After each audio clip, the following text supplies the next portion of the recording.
Alright, gonna make sure to slab before I go any further here.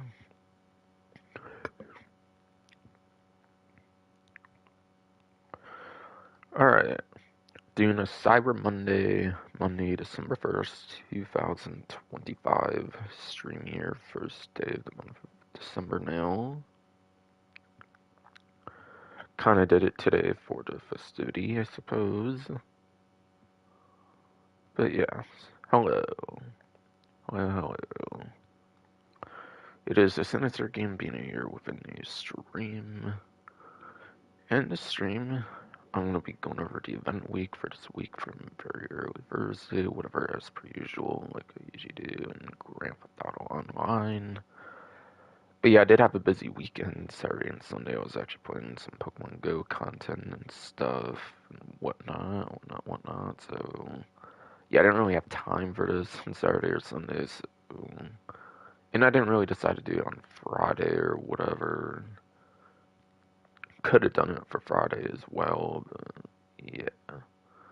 Like, there's a lot of discounts and stuff, so I didn't know if I was, like, up to doing all that on Friday or not, like, that early in the event. I don't know, but yeah. That's kind of how I decided to do this Monday stream, but I mean, hey, at least if it's for Cyber Monday, which it's buying stuff online, so it is more Cyber Monday than it is actual Black Friday in this game, technically speaking. So it kind of works out, I suppose.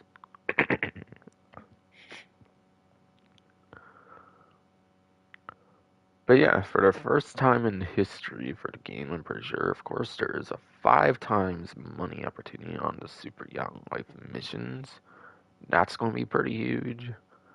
I believe it got a 50% boost or something. I don't know if they ever like specified if it's 50%, but if they've increased it the same amount, they've have other things and like other more recent updates. I'm pretty sure it would be 50% more. Yeah, Superyacht Life missions, I think they used to pay like 20, 40K. I want to say, like your traditional kind of newer contact missions. I want to say, especially when you have to buy a huge ass, expensive yacht to play them after all. Don't say sparkling, come on. But yes. Assuming, what's it called? I don't know. Yeah. Again, 20, 40K, like if it were back in like 2020-ish, yeah, summer 2020, they released these missions up to like whenever it got that buff or whatever, like last year or something at the latest. Might have been in the last update or like update before, kind of forget. But yeah, assuming a traditional like 50% boost or something, what, like 30K to like 60K or something. So like worst case scenario, you can maybe gain like maybe like 150-ish to like maybe even up to 300K-ish on missions here, which is actually kind of insane for contact missions. But yeah, 5 times. They've never done 5 times on contact missions. I don't even think they've done like 4 times on contact missions before. Could be wrong. They've obviously done 2 times for certain contact missions, maybe even 3 times, but I don't think they've even done 4 times at all, and especially not 5 times. That's kind of insane. Main downside it is like super particular missions. I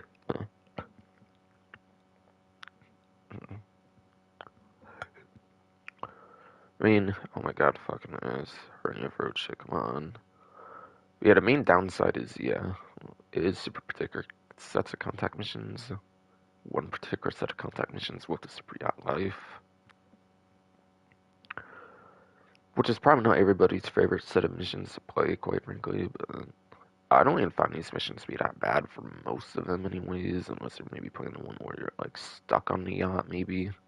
Maybe that's like the one worst one. Maybe there's like another kind of mission where you have to like save somebody from being like shot or something. Maybe if that's for those 2 missions, I would maybe say the mission's pretty fine for the most part.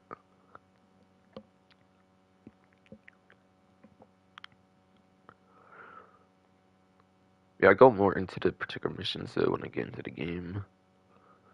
If I do remember right, there's like the final mission, and it's probably bugs still, where like the helicopter just kills itself. So that might actually be a really easy mission to constantly do again and again for 5 times, and you actually get some good money payout.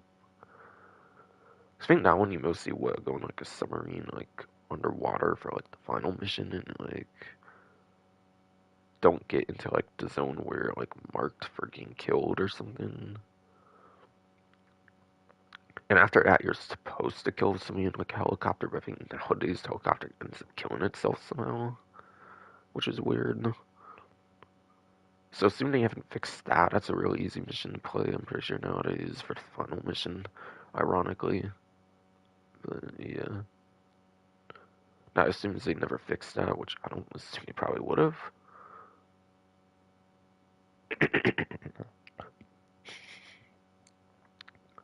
But yeah.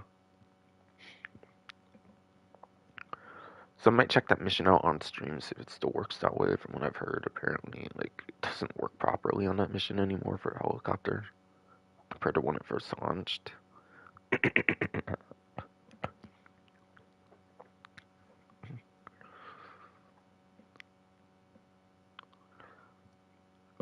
And then, yeah, there is 40% off any Galaxy model at .t's apparently as well.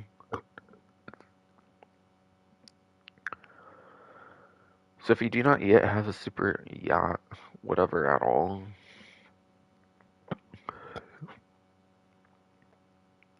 so yes, if you do not have like Galaxy super yachts, whatever whatsoever, then you do get 40% off of those at least.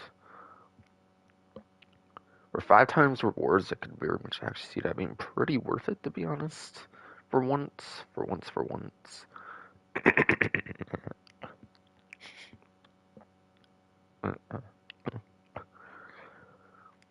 So instead of, so, this for you know.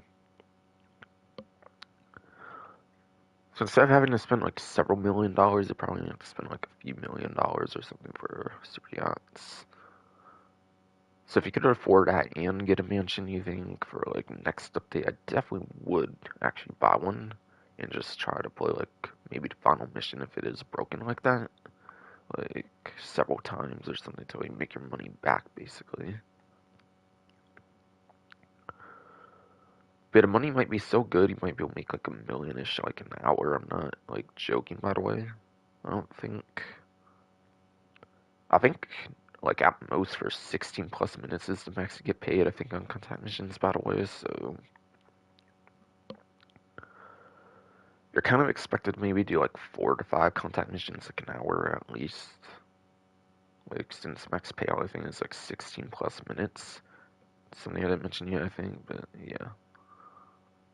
So yeah, the longer you spend on them, you do get more money, but personally I find it's just best to do them as quick as you can so you can do more of them in a smaller time frame. Would actually be better, I would say. Especially with 5 times, I think would be the case even. I think it works like that any time at all, I think really, really, really. I think like any time at all, it's best just finish them as quick as possible and not stall on them though.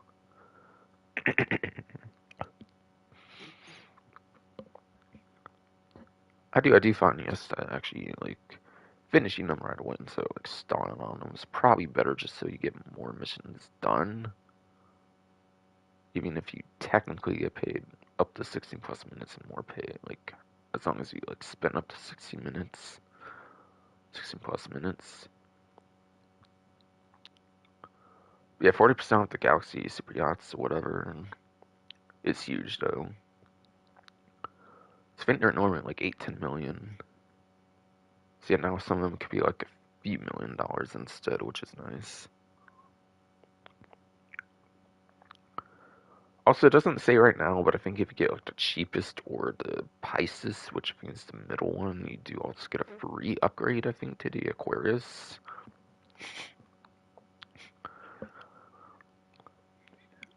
But yes, it does not say it here, but I believe you do get like a free upgrade to the Aquarius. Yeah, like if you have the Orion or the Pisces, the cheapest or the middle one, I think you can just upgrade for free to the Aquarius as well, which is nice. So I feel you might as well do that if you really like the vehicles and you haven't like spent $2 million over on a yacht. So I would definitely consider doing that for sure.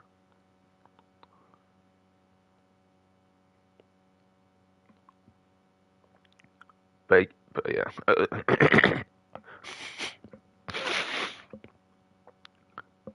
Twice ass fro. Come on, come on, come on. Ernie and chick. But yeah.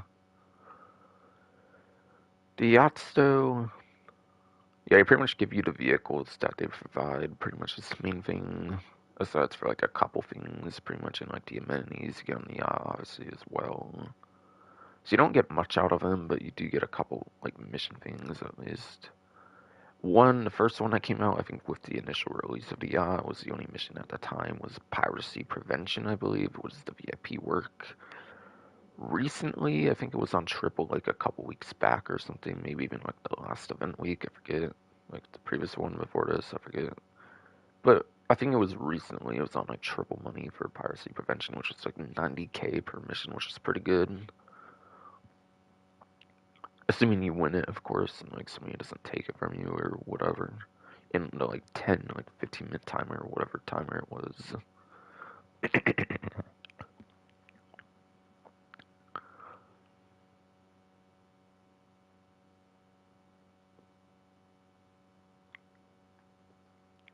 But yeah.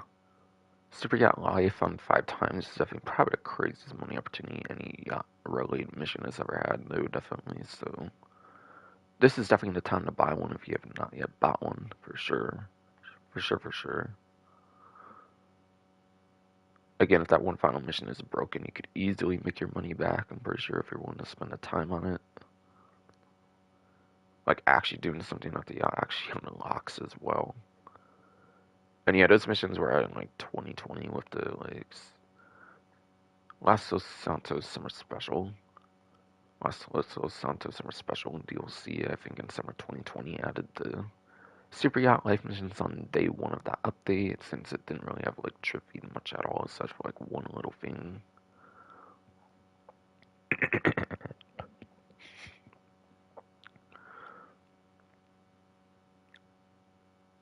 Yeah, that's all definitely pretty interesting. Yeah, 100% I would recommend going for any of that.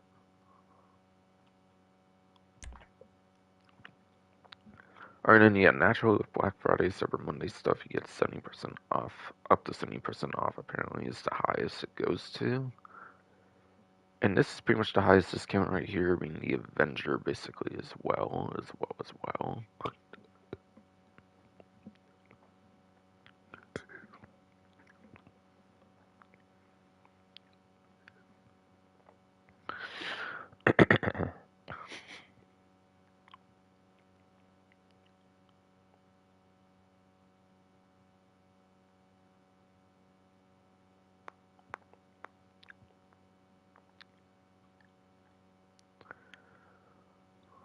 But yeah, it does seem to be the highest one available here for, yeah, the Mammoth Avenger, including upgrades and modifications. So the Avenger is a really good aircraft for sure. I 100% do recommend this one. You don't get exclusive missions for it, unfortunately, like you do for the MSC or the Terabyte, or even the Kasaka, of course, as the Cowrico Heist. Unfortunately, this doesn't have exclusive missions tied to it. Or wait, actually it does nowadays. Hold on, I'm kind of wrong there. They added missions eventually with the Operations Terminal and Standards Mercenaries DLC. So actually, no, it does have its own missions, actually. That's right, it does, actually.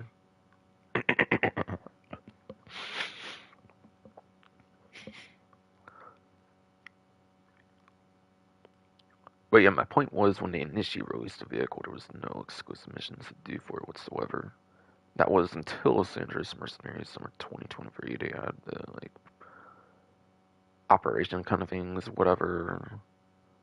I think it has like actual contact missions and like free mode work as well, if I recall. I feel like I see like nobody running a free mode work, I think pretty much, but yeah. I think there's one free mode mission actually where you can like summon the like USS Lexington, which is kind of cool. Albeit it did replace the business battle though. Albeit, yeah, it did replace the business battle though, which I found to be more interesting to play personally for the USS Lexington. But yeah.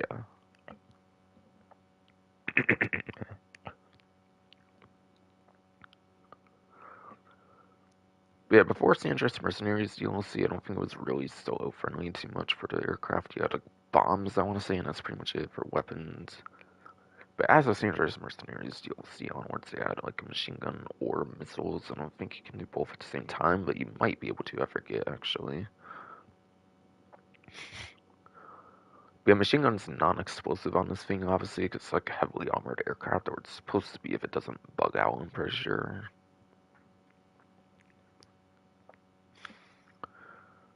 I'm pretty sure it's supposed to be super armored, but yeah, sometimes it bugs out and blows up in like one rocket for some reason, I think, which is weird.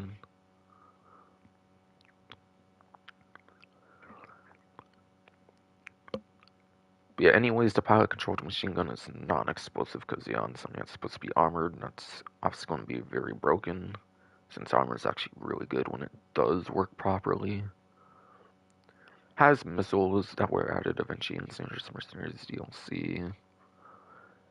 Now again, being armored, like super armored, they did have to make the missiles pretty like meh kinda, so it's the same missiles that were in like day one of the game with the buzzard rockets, so you have two that you can shoot at one time before you have to wait a like 2 second cooldown. So you're not able to just like spam them.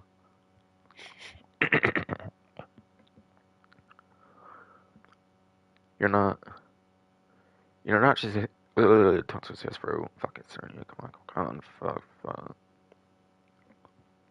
But yes, yes.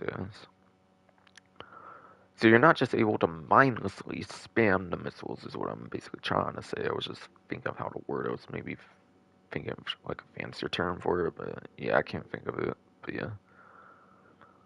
Again, machine guns non-explosive for the pilot-controlled ones, obviously, because have to be broken on like an armored aircraft.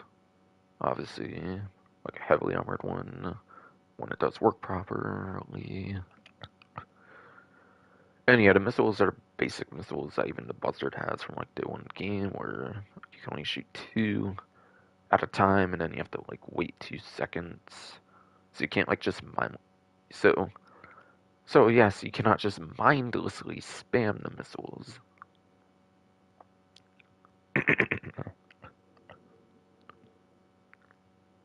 I mean, regardless, they are missiles, so if you're good with them, then they're definitely pretty good, or pretty serviceable, anyways. Pretty serviceable, anyways, compared to even the machine gun, which is kind of just there for the most part. I feel.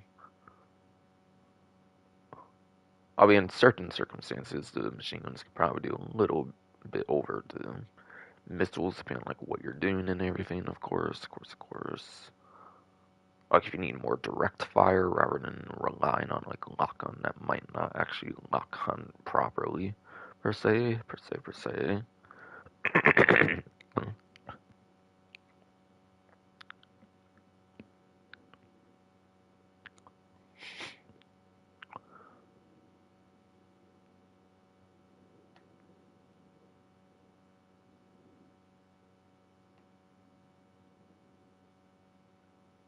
No. Yeah, there is bombs you can have on it as well. So you can use bombs, and then it got flares as well. I think flares were on it since launch, I believe, like Doomsday Heist as well. I think so. If there was anything new with the flares, it might have been like more pilot friendly or something. That then like a co-pilot or something. Like Syndra's Mercenaries, but like that's pretty much it there.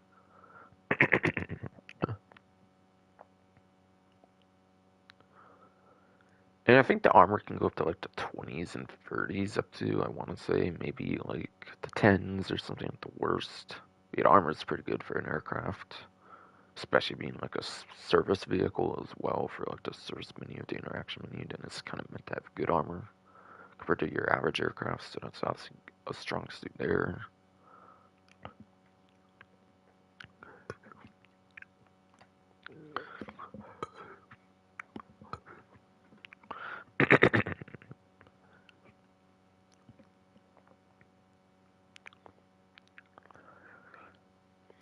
And yeah, upgrades, modifications.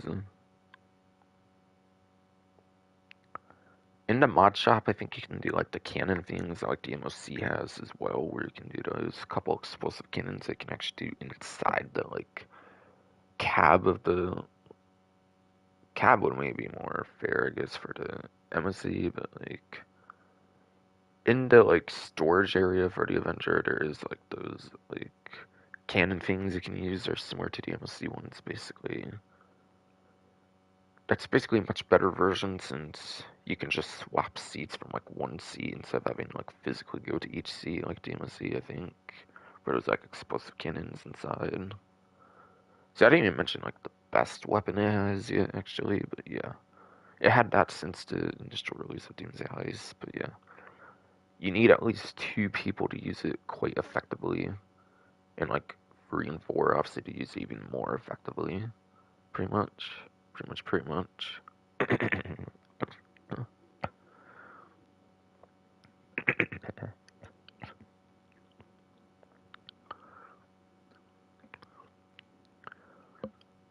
So like having a full CO of like 4 people, for example, this vehicle is very insane with those explosive cannons that it has as well in the storage area, whatever.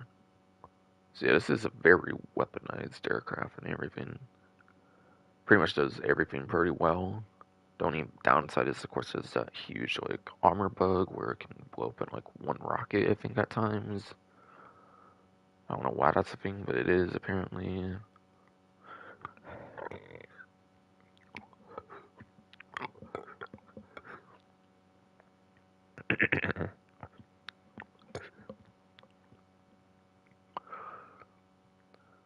I'm trying to think if there's any noteworthy upgrade for like the actual website, or if it's just like trim color and stuff. I kind of forget.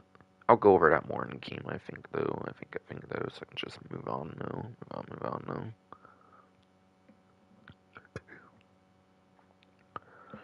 Yeah, 78 might be at most. Like I'm thinking like 1 million. Maybe it's somehow a 6-digit aircraft.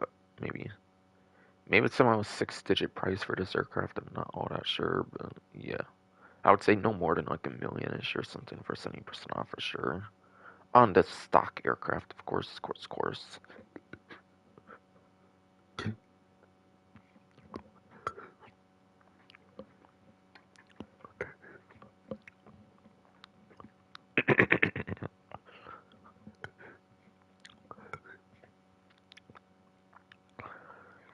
Of course, yes, I think the stock aircraft definitely though would probably be like a million at most, maybe even like 6 digits somehow actually.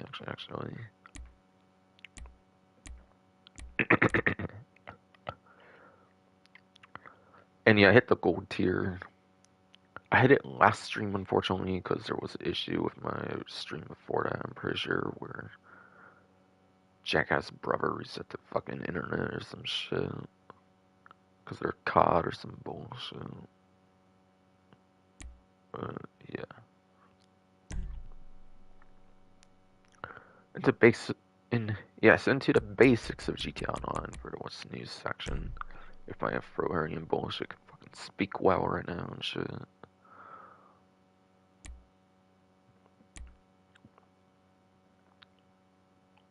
That's still a thing, obviously. Paragon S is a pretty good Amani Tech vehicle, so 100% could recommend that. I think there's a thing with the spoiler where you actually cannot even get shot in the back at all or something from what I've heard, so it is pretty nice for an Amani Tech vehicle.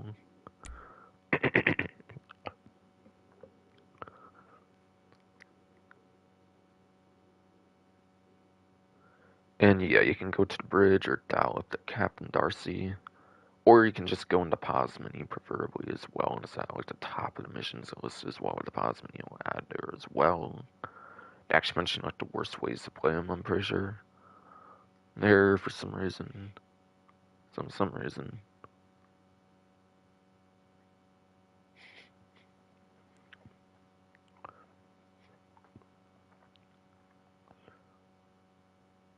So yeah, the top part doesn't really mention too much new, aside for like a couple spots where you can like do the missions physically or on your phone. But again, I prefer the pause menu, not the two they actually like mention there. since it's literally at the top of the pause menu as well, pretty much, starting with A for Superyacht Life. So it's pretty much at the top of the pause menu as well.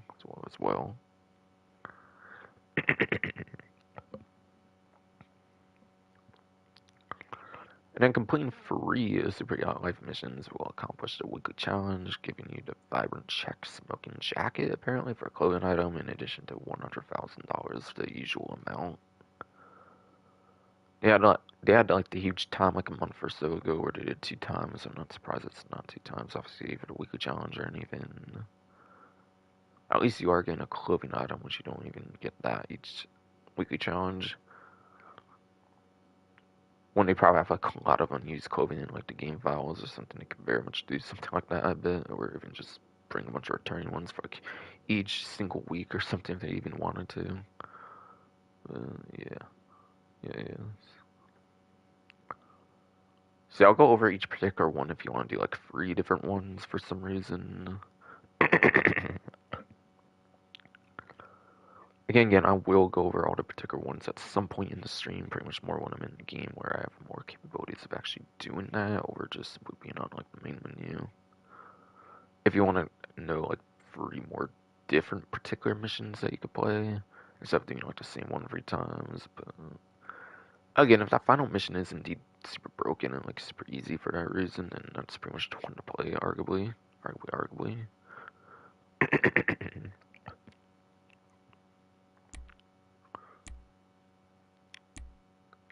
Alright, here's some of the special Black Friday discounts. I can maybe get some of these more out the way, so I can mention them now, basically.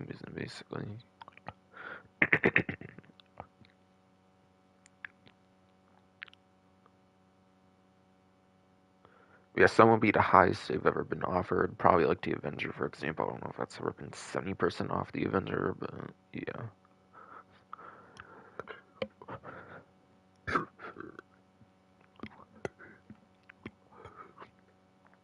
Yes.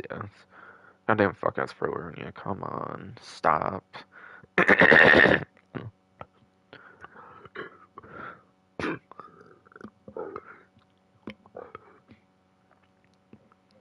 Stop with your fucking goddamn stop, you stupid ass goddamn yeah. God.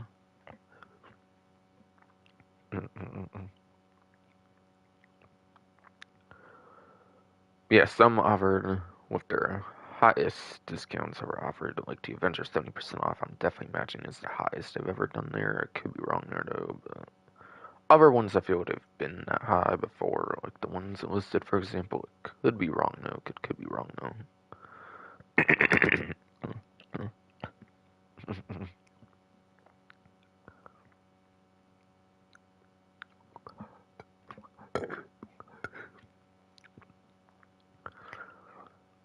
Yeah, Benefactor Terabyte 50% off.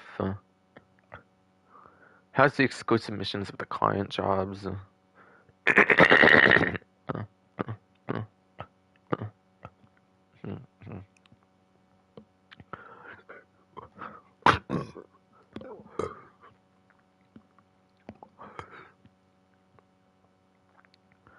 Jesus fucking Christ, you annoying fucking hurt you.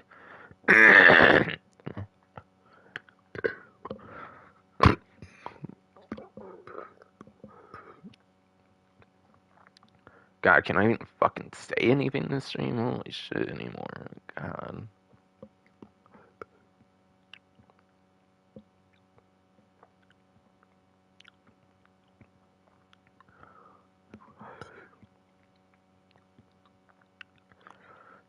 Man, I don't even know if I should say anything right now, because God, man, I'm surprised I keep doing this same bullshit. Stupid goddamn stomach hurting bullshit. So, oh my fucking god, for the billionth fucking ass time, apparently. Because this stupid goddamn stomach hurting for bullshit being a prick. But yeah, some of these will be under highest ever discounts, like the Man Avenger 70% off. I'm assuming that hasn't been matched before.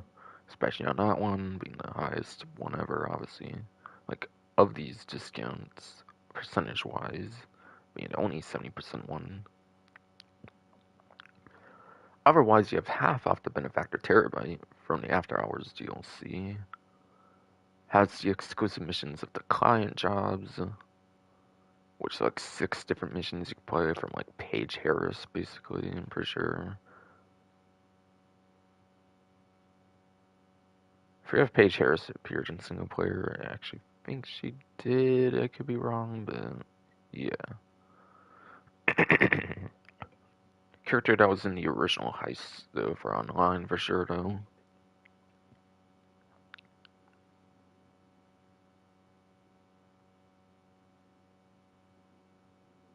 But yes, yes, yes.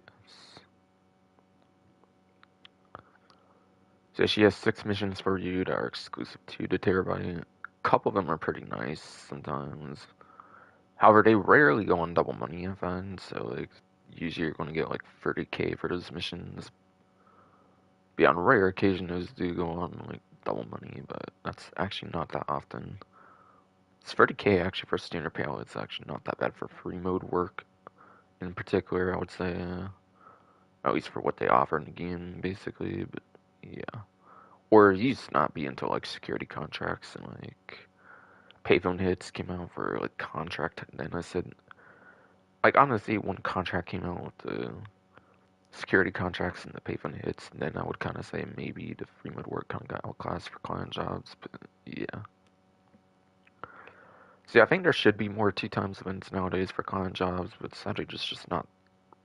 Like, you're lucky to get like 1 per update, I feel, for like a client jobs 2 times, I find. So that sadly doesn't happen that frequently, I find.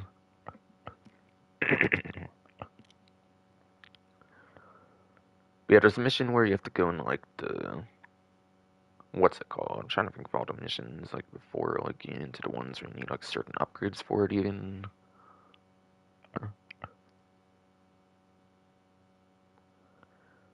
Like I want to say there's like a hack mission or something where you have to like destroy it, like kill a target in like an armored vehicle without destroying an armored vehicle and like deliver the armored vehicle or something, something.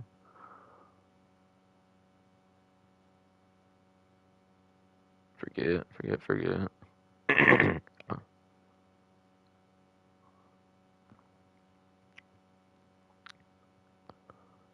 Yeah, that one can be kind of dumb, honestly, that mission, so... Like, if you're using, like, a air vehicle or something, trying to use, like, a gun very carefully, I think I was having somebody in my passenger seat try to do it with, like, the Akula minigun, and it just ended up blowing up the vehicle or something. So, or, like, windows as well as it should have or something.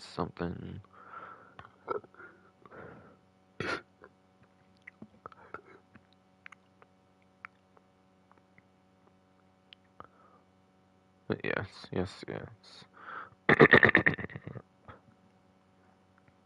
I forget, no.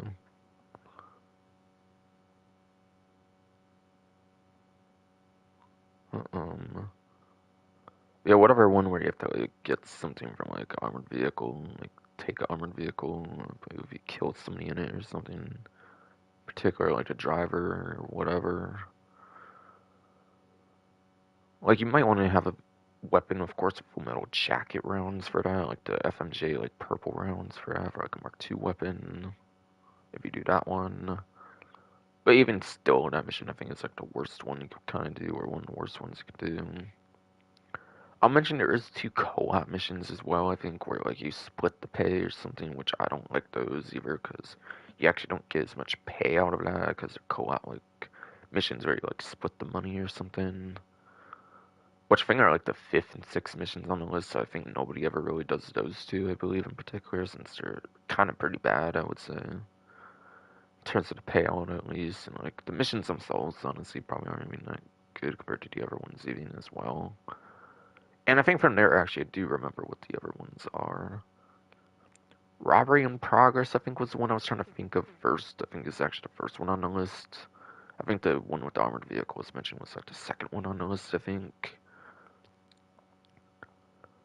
Those 2 you don't need any fancy upgrades for, I believe. You can just simply buy a terabyte and just do those 2 missions. Again, the armored vehicle one, which I do not recommend doing.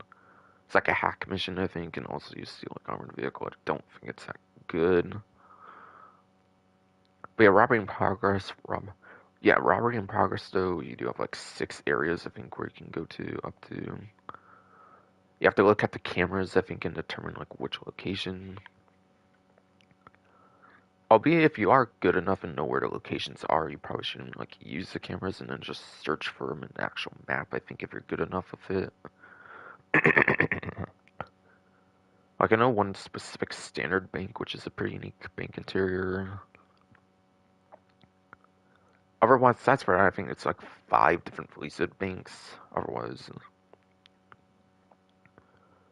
yeah. Otherwise, aside from Pacific Standard Bank, which is like the one unique location, I think there's like what, like 5 Felicia banks you have to go to, possibly up to. But yeah, one of those 6 locations has your target, and you have to go after.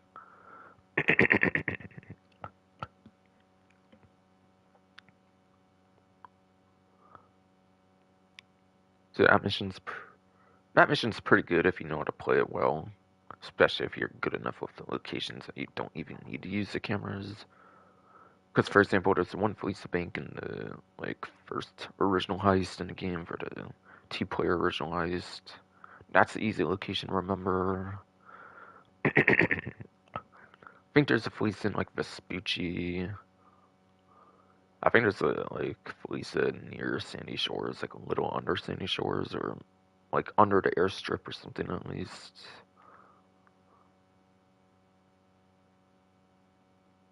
There might be one around the heart of the city. I'm trying to remember. Maybe one I kind of least remember personally because there's not much that happens there. So it's for like a robbery contract or something for tuners later on, I think.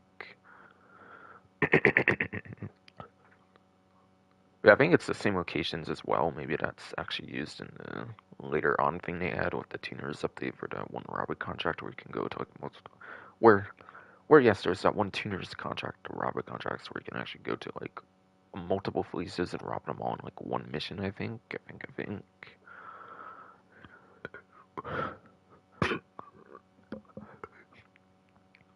So I'm sure if you're not familiar with the locations, those could probably help as well for that one robbery contract for tuners update where you have like all the different like Felicia things you can do.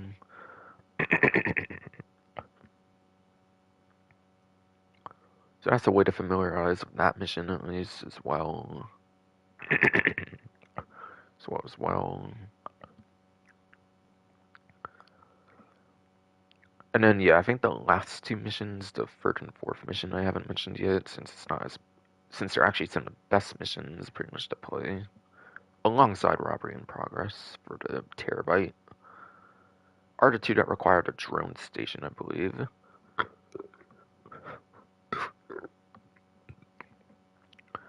I believe the last 2 I haven't mentioned yet are the ones that required a drone station. Which are the ones for the Live Invader office and the Evangelical jewelry store. Yes, the last 2 I haven't mentioned yet required a drone station.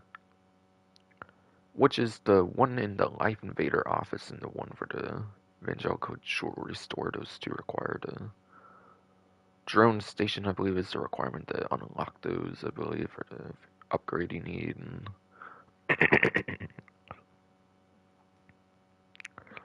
And then those 2 alongside robbery in progress are your best missions to be playing for client jobs. So I do recommend buying a drone station at least for renovation.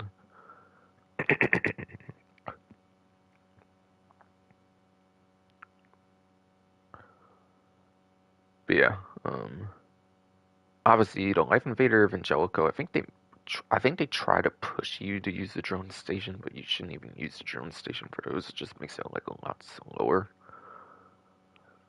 But like they're very early game interiors for single player, like Life Invaders before you even do your first heist, and like Evangelico is your first heist in single player, so like they're not hard locations to know.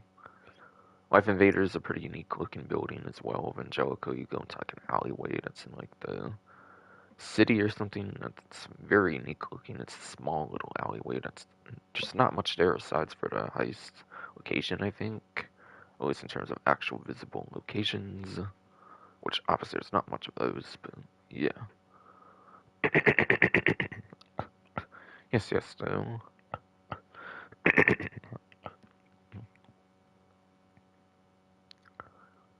But yeah, those two, you don't even want to go into the drone, even though you need the drone station to unlock those two missions. You just want to go on foot with your character, and it makes it like significantly easier to do those two missions. And because of that, those missions are actually really, really easy. Because I guess they intend you to use a drone for them. They designed it that way, and like because they designed it that way, they made it where like on foot they're basically like really easy. Essentially.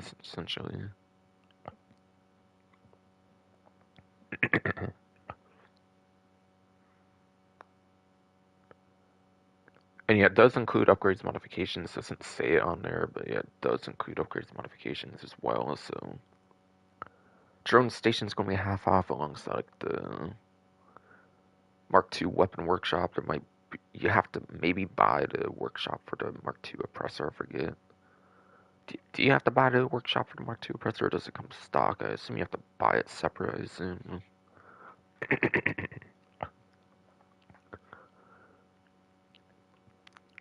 Mark II oppressor, whether you like it or not, is actually technically one of the better vehicles to use in the game, technically as well. So Terabyte's the only way you can modify that, so it's an absolutely good vehicle even for that, even if you have no interest in the client jobs for some reason. You can also run source missions for all your different businesses as well, I believe, for like pretty much every business besides for the Acid Lab, you can pretty much run any source missions for that as well, so especially for vehicle cargo, I do like to do the source missions for the Terabyte. I'm sure there's other ones that work good by running it for the Terabyte instead of going to the actual property like the CO and like the special cargo crates. I assume that's better to do for the Terabyte constantly, like whatever location you choose, pretty much, or whatever spawn location. There's a lot more spawn locations for a Terabyte. Whatever. There. Touch was just real quick. Come on, fuck. It's for wearing your shit.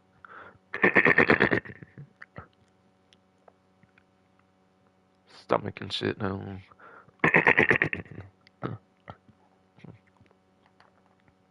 But yeah, having like 10 plus locations for a Terabyte is better than having like one static office you have to keep going back to, basically. So a lot of different business properties, it's actually better to use a Terabyte for the source missions. Terabyte is basically the best way to do some source missions for different businesses rather than going actually.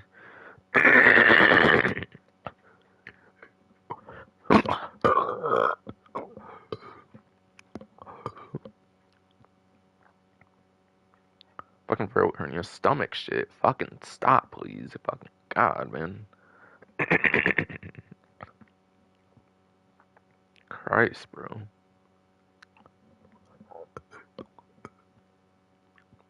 Christ, so.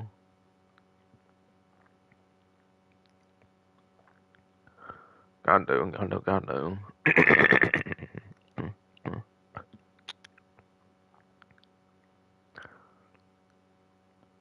But yeah, what was I saying before all that rude bullshit started to happen randomly here? Fucking what the hell? What the hell?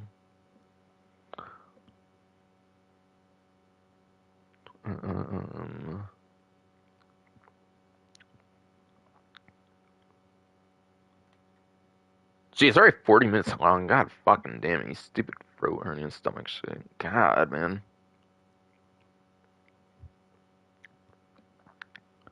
Yeah, Terabyte though. Half off there though.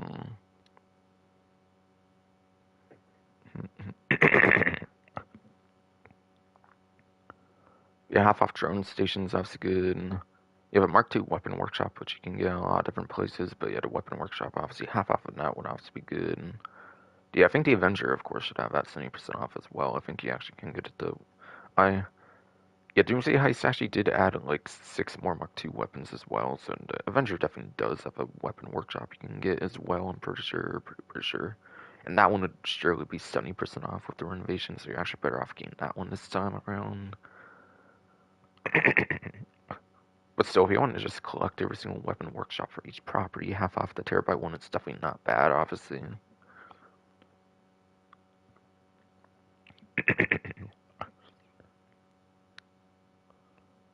We had a missile station on the top of the vehicle. The missiles you can like fire from the Terabyte. I forget if you have to buy those or if they're stock on the vehicle. It's like a stock weapon or something. I forget. Yeah, drone station is definitely worth buying. I think you do buy the missiles though. I believe it's controlled with like some computer thing. Like the drone is, I believe that you do have to buy.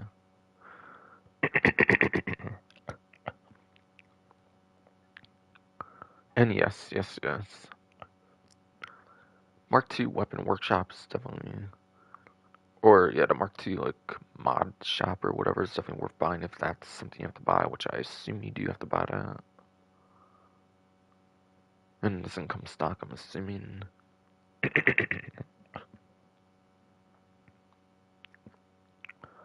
Also, I'm not sure if there's half off the upgrades that they add in the like agency, like not agency, not agency, but the garment factory. I mean to say, we had a garment factory with the last update agent sabotage. Remember, added a bunch of stuff for the terabyte by the way, about a way.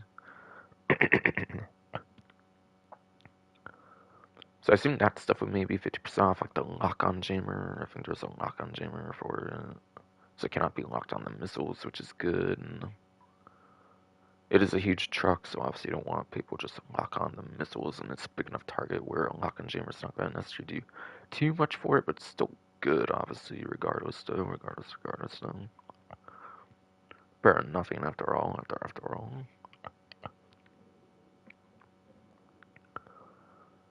So there might be a lock-on jammer for you might be able to get half off.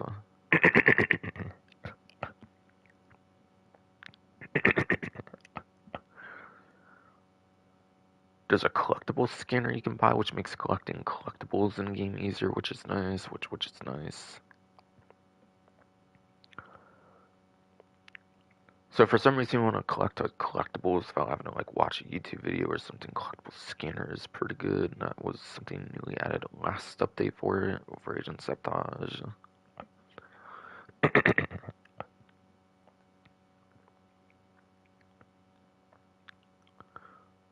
Trying to remember what any ever like. Oh yeah, it has like the stealth module or something where I think if it's not moving, it also is off radar. I think. Yeah, last update also had like a stealth model thing where like if it's not in movement, where it's not making any noise, basically, then it's off the radar, but you have to be stationary with the vehicle, which is the downside. But still, that's very much a good upgrade for it as well if you're using it for player versus enemy or something. I think mostly player versus player you would be able to use something like that for, but maybe you can get some player versus enemy use as well. Maybe.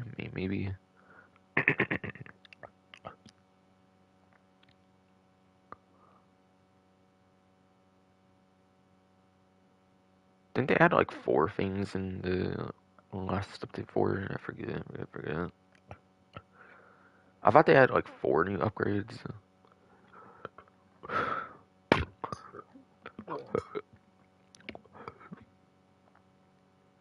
Fucking throat hernia, stomach bullshit. Come on. But yes. An Agent Sabotage and he added like 4 upgrades for the terabyte. I'm trying to remember. I remembered 3 of them so far. Collectible scanner, the missile lock-on jammer, the stealth model, and I think there was one other one, but I can't really think of it right now. Either way, I think any of the new upgrades were definitely pretty fine for it. Albeit the vehicle with just the stuff from After Hours alone is pretty good, but obviously the agency stuff just makes it even better, obviously. Or obviously, I mean the Garment Factory, like the Agents of Sabotage DLC. I mean, again, like I think that stuff from last update just makes it like so much better than it was in 2018. The 2018 version was very good as well. Pretty much is what I'm trying to say. Yeah, any upgrade modification that actually does something is definitely going to be worth it for half off. It's not just like a cosmetic, but even the cosmetics you might as well just get half off as well, obviously. Obviously.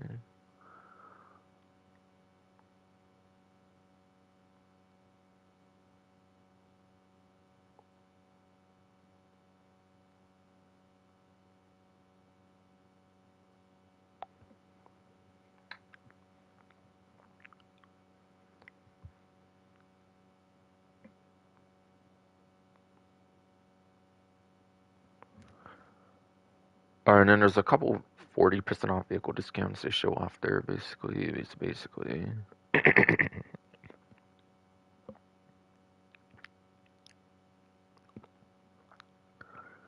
Yeah, there's the Mammoth F-160 Raiju plane for 40% off. Raiju is definitely one of the best solo usable vehicles in the whole game nowadays.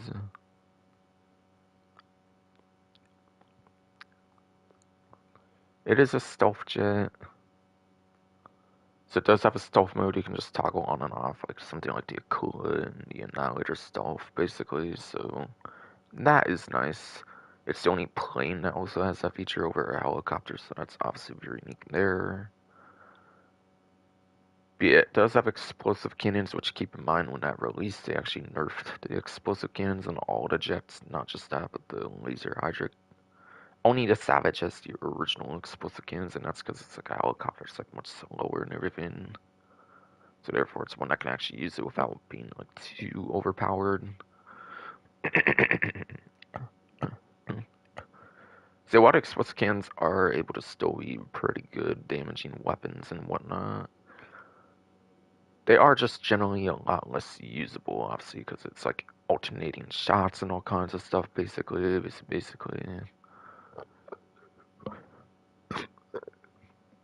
But still. An explosive cannon is an explosive cannon, and there's not many of those, so obviously it's very, very good.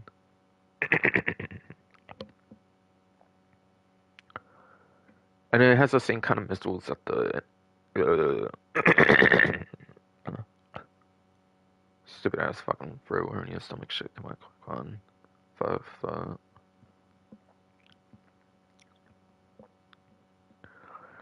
And then I was trying to say it has the same kind of missiles that the Avenger has, where it's every 2 shots you have to wait like 2 second cooldowns. It's like the worst missiles in the game. But they are definitely very much serviceable enough. But they are very much serviceable enough, of course, even if you cannot like massively spam them or anything.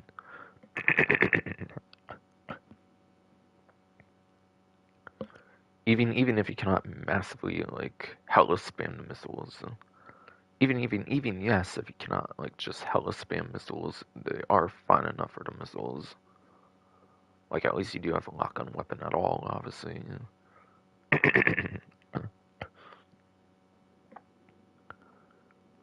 And if it's there every single vehicle in the game, it might even be like the best top speed vehicle or something in the whole game, or some crazy like performance thing as well. The performance is absolutely mad on that vehicle as well. It's like pretty much every single thing about it is very, very good on the Raiju for 40% off. I would not be surprised if that's the highest discount it's ever got as of this time around here on that one. So that's absolutely a good vehicle. Pretty much absolute best solo play vehicle in the game in modern day GTA Online, I'm pretty sure. Pretty much. That's how good it is.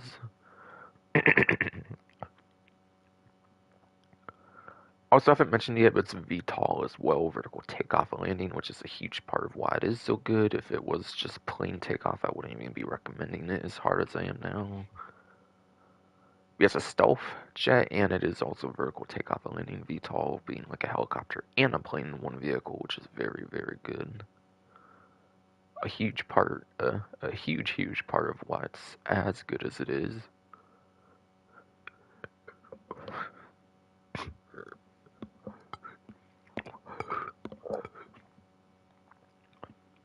Fuck ass throat, stomach hernia shit. Come on.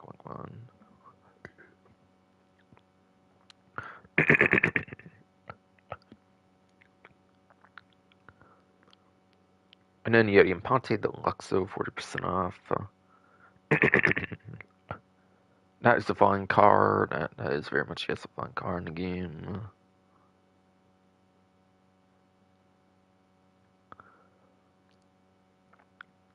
I think it's the only fully flying car in the game for the Deluxo. I'm pretty sure. That can fly 24/7 basically. But it has front mounted machine guns. Just basic front mounted machine guns. They're not explosive. which is fine. It's just a card. I would probably be broken on that vehicle, of course, if it had explosive cannons. But yeah, they're serviceable at best, even probably not serviceable. Even you're probably not going to get too much use out from machine guns on that vehicle.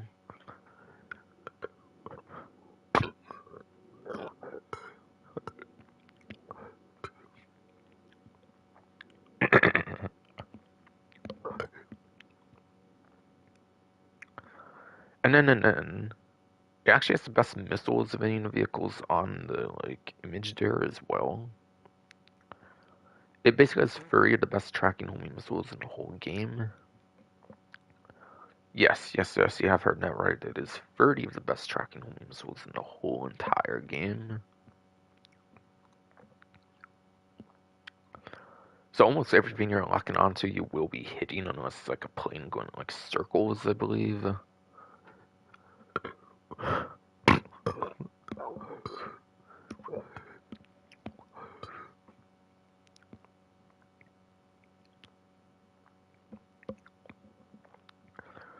But yes.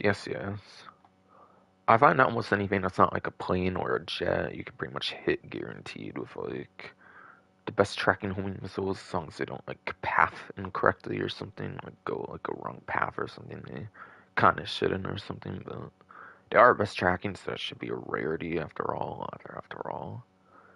But yeah, Deluxe will have the best tracking missiles you can get in the whole game, which is pretty good, and it's only 30 of them, so you have to refill after 30. But nowadays, vehicle cooldowns are as little as 2 minutes long, so 30 minutes will be fine. Or not 30 minutes, 30 missiles for 2 minutes is pretty good. That's only like 90 seconds you cannot use a missile, which should be a hard thing to do, I'm thinking. By the time you would need like another one, of course. Of course. When it comes to contact missions, very much will be fine with a 2-minute cooldown on that thing for sure. Speaking of contact missions, it is one of the best vehicles to use for contact missions in general, I find. Ironically, those Superyacht Life missions is actually kind of worse for those since you always start on a yacht, which has a helicopter, so it's actually better to use a personal aircraft, I think, on those ones. But anything aside for Superyacht Life, most missions for contact missions, it tends to be one of the best vehicles, if not the best vehicle even in the game for contact missions. I find if you don't need like the armor of like if you don't need like the armor if yes you do not need the armor of like the armored crewman or something that is.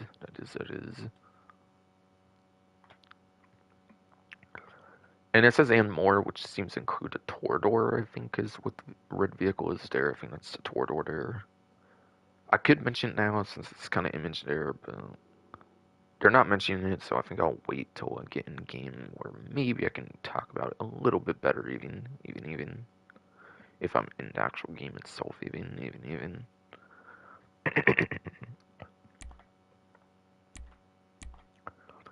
Okay, and apparently there is a promotion going on right now, 40% bonus GT money on qualifying shark cards. You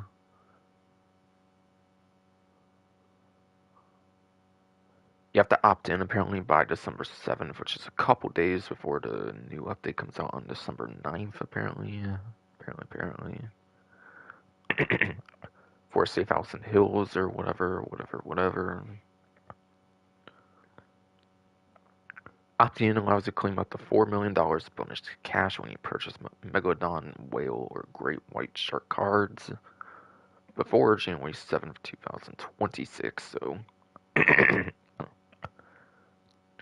as of today, you have one more week to opt in.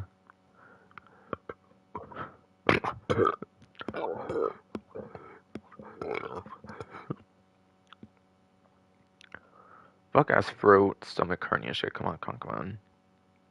So yeah, as of today, December 1st, you have one more week to opt in for the offer. Once you opt in, you have until January 7th, 2026 to purchase Megalodon White. No, not White. Megalodon Whale. Whale, or Great White Shark card.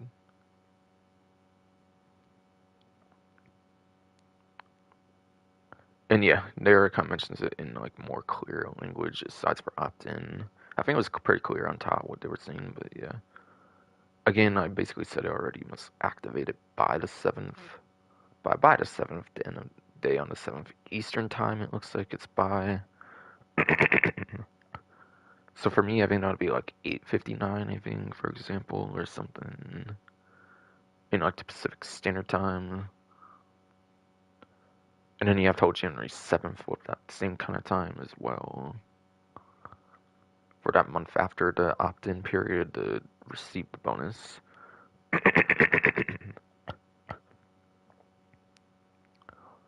Also, the bonus is limited to one redemption per one, so only one Megalodon, one whale, or one great white will count.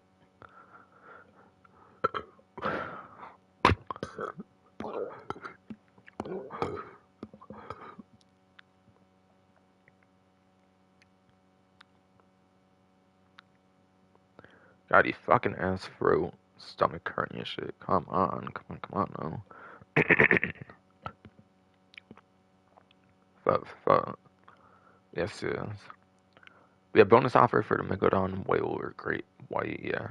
It's only one per type. So yeah, the 4 million I think is for the Megalodon, which is the most expensive.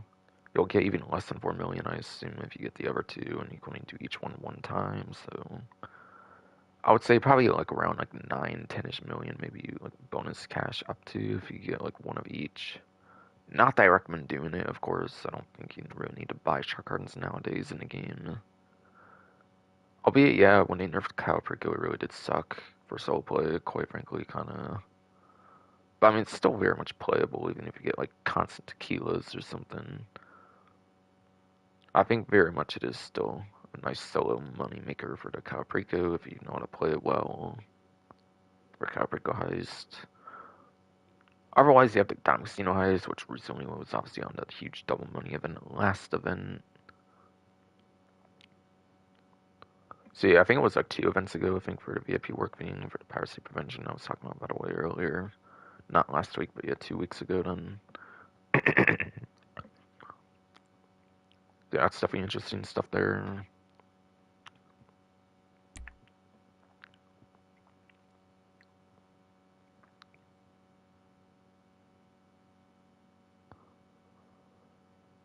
Okay, I think this just mentioned stuff on the dedicated Rockstar Newswire that did, like, with a teaser trailer, like a 15-ish second teaser trailer or something, if I remember right. When they posted, like, the 15-second teaser trailer or whatever, which I did not make a dedicated video about, but I did talk about in, like, the first event week stream that kind of had that information, whatever, on the main menu. It's kind of just mentioning that, I think. So nothing really new at all there, I believe.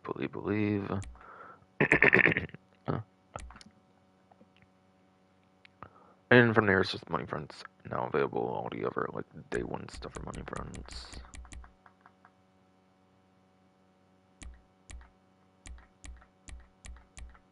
So that does there, basically.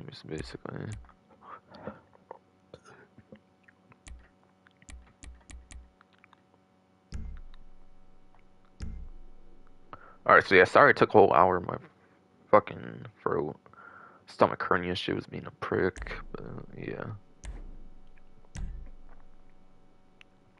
Yes. That's part of why that took so long, but also the Black Friday stuff, so I had to go over like vehicles and whatnot. But yeah, I think it was mostly the former thing, unfortunately. Fortunately.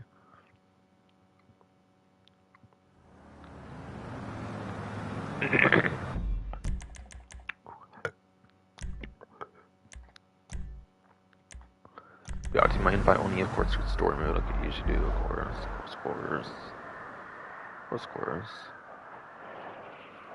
So sorry that took a whole hour, but yeah, my fucking goddamn hernia. My fucking bro, stomach hernia shit. Like, did not want to compile that hard this time. For the first hour, anyways. Hopefully, it'll be better for the rest, though, because I really need to be able to breeze through this. Kinda.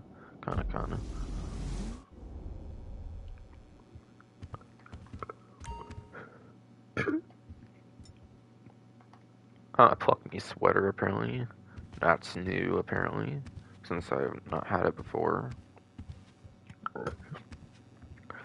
Or I assume it is. I don't really go for clubbing if it's tied to like certain challenges. I don't really necessarily care to do that much, but still.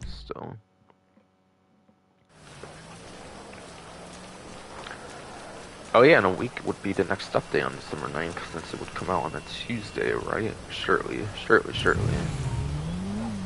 Oh, and I was using the oppressor last time, okay. Might have been playing a little bit like off stream, I forget. Or actually, yeah, I made the like 30-ish million barely, but yeah. I didn't do my own casino heist, I only joined like 3 casino heists for like other players. And I made like maybe like around 1.5 million doing that or something, so I did do something at least. I want to make like a lot more for the casino heist, but like I kind of just didn't have as much time or something as I thought or something. Or like I just kind of got lazy or something, I don't know.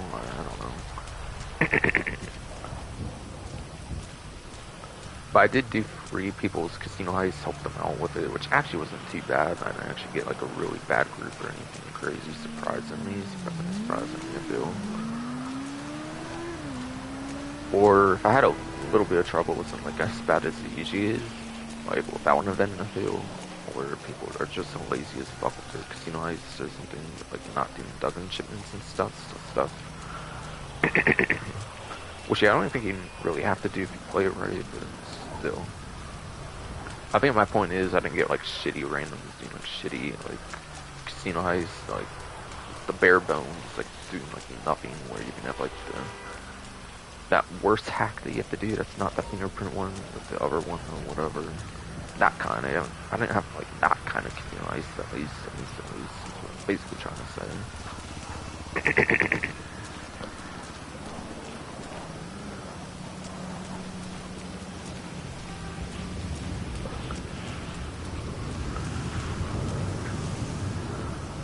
What else though was I gonna mention?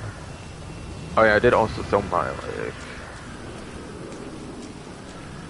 I think I said I sold up to like what, the cocaine or something last time, I don't forget. But, yeah.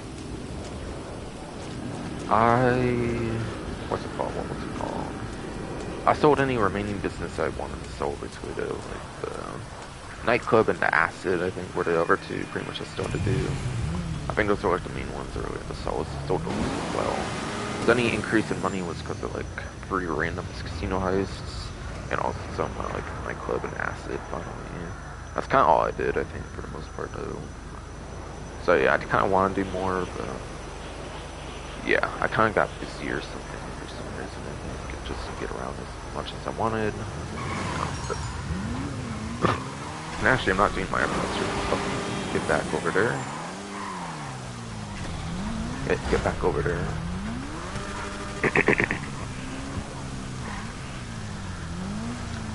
This is not what I used off streams.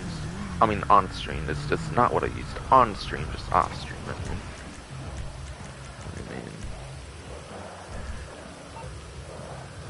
I didn't mean to double tap there, what the fuck? Now I mean to double tap though. Get rid of this plus promotion garbage. This one too, apparently.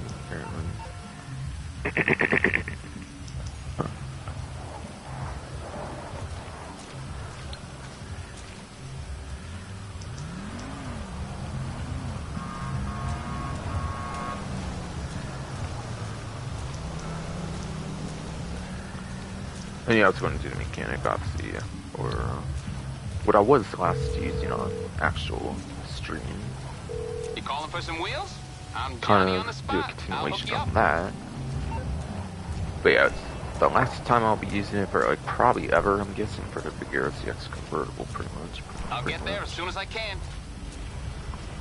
If I am going to use the Vigero CX again, it's probably going to be the roof version, to be honest.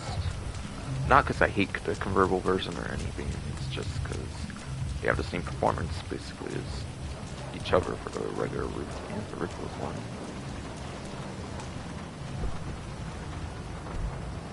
So I might as well do the one I get shot in less, basically, with the roof covering my head and stuff, so I don't get shot as easily. Or something like player versus enemy combat or something. That's what I'm basically trying to say. And that was all part for some reason.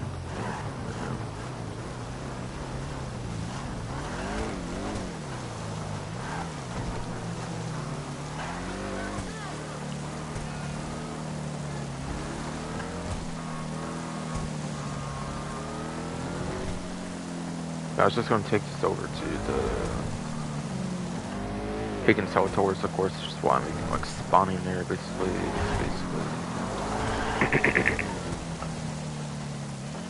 So I can get into the regular programming here, basically.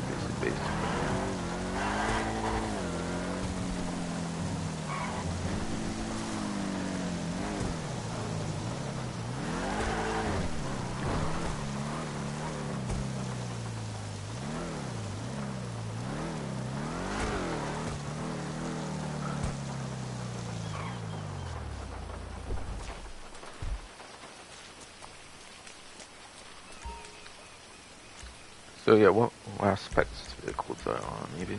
I think I remember doing the Savage again. I think I remember doing the Swift Deluxe, I think, yeah. So I think I was saying it was basically the fastest vehicle in the story mode, I think. I don't recall doing the Super Bolito, though, I believe. I definitely don't think I remember doing the Super Bolito. See, I'm familiar with the Super Bolito Carbon, whatever they give you in the agency. I don't remember using that helicopter. I know it's the regular one, but still. The point's still kind of the same, though. Alright, I'll store sport for day Monday this time around. Apparently is deer, pig, and seagull. yes, it is deer, pig, and seagull. Deer, you can find those in like Pinewood Hills area, same with like Chili Mountain State Wilderness and Mount Chiliad, where you find like a lot of your animals. Kind of. Pig would be like the farming with grapeseed, especially probably as like the main area trying to find that. Seagull, you can find those like near water, basically, in like dock areas in the city, or like Del Perro Pier. Pretty much be cool spots to go. I think, like where you deliver like your like exports vehicles, for example. Oh, I found the gunman. Okay, I guess I'll do that now then. So I'll do it later then. There might be actually some huge sales going on here as well for Black Friday, Cyber Monday stuff as well, basically. So it actually might be interesting gunman week for sure. Maybe. I want to say at least. I'm not as certain this is like obviously all the other ones going on, but still.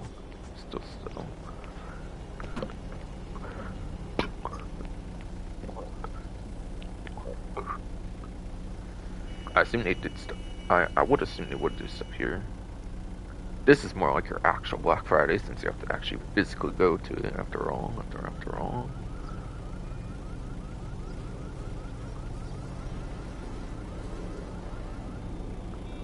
Okay, so yeah, this week apparently in the spirit of generosity, all the gun vans offerings are at least 30% off, or make it 40% off for Plus members apparently. With a couple of exceptions, basically.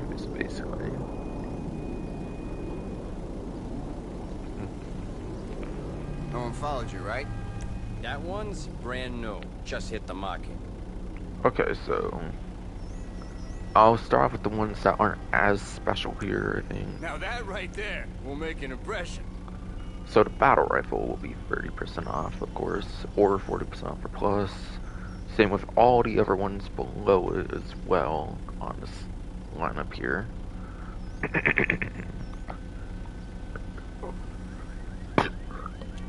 Any above it are higher, which I'll go over later though.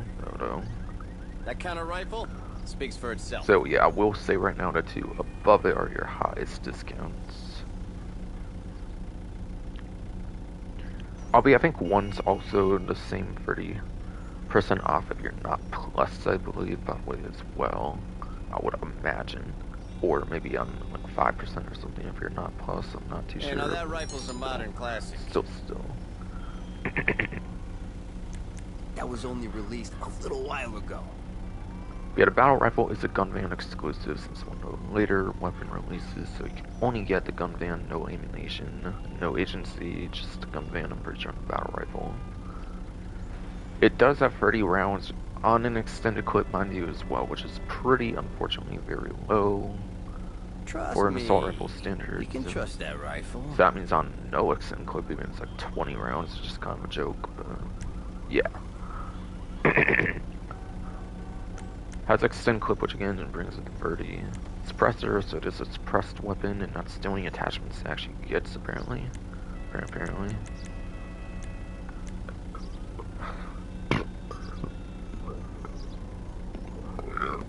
That kind of Fuck rifle that starting to approach speaks for shit, itself. come on. God, I'm not even like doing it in a crazy, stupid line-ass game. But if I am, it's gonna be stupid goddamn bro hernia stomach shit.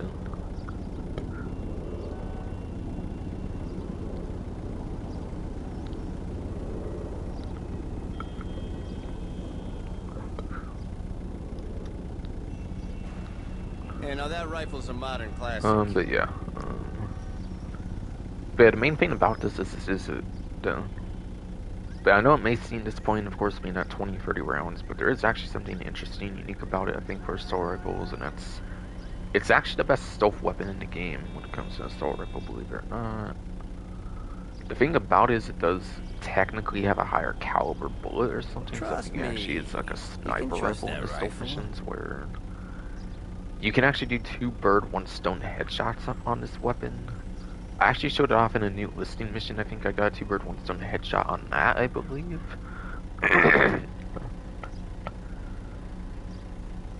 I believe I was playing like a new listing mission. It was the construction one, of course, like the stealth mission one, whatever. That kind of rifle I did a 2 bird, speaks 1 for stone itself. headshot on that mission, I believe, with this weapon. So yeah, I've proven it. I've proven it on a rare occasion. It does in fact do 2 bird, 1 stone headshots on a stealth mission. So it is arguably your best assault rifle in the game if you're doing a stealth mission. But outside of stealth missions, it's very much unimpressive. Hey, now that rifle's a modern classic.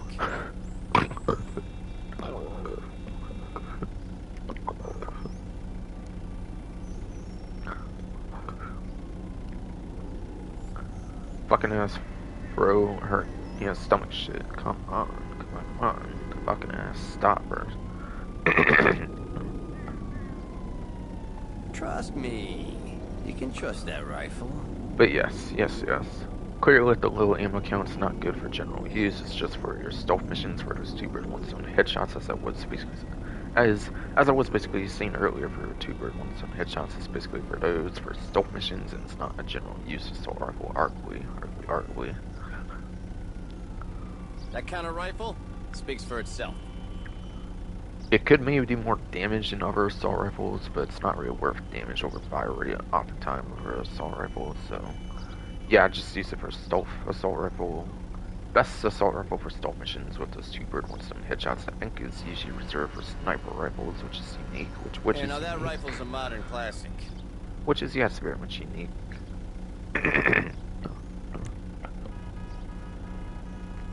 After that, you have the heavy rifle. This one has 60 rounds that can be used as a generally good assault rifle. Is it also the latest one for 8th gen or something? Or no?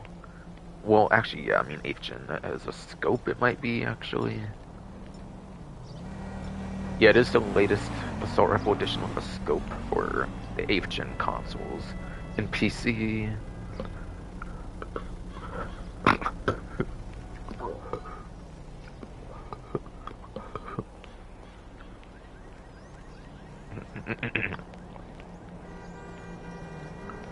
God, you fuck ass, goddamn, like, bro, hernia stomach shit. You need to really knock it off, bro. Fucking stop, man.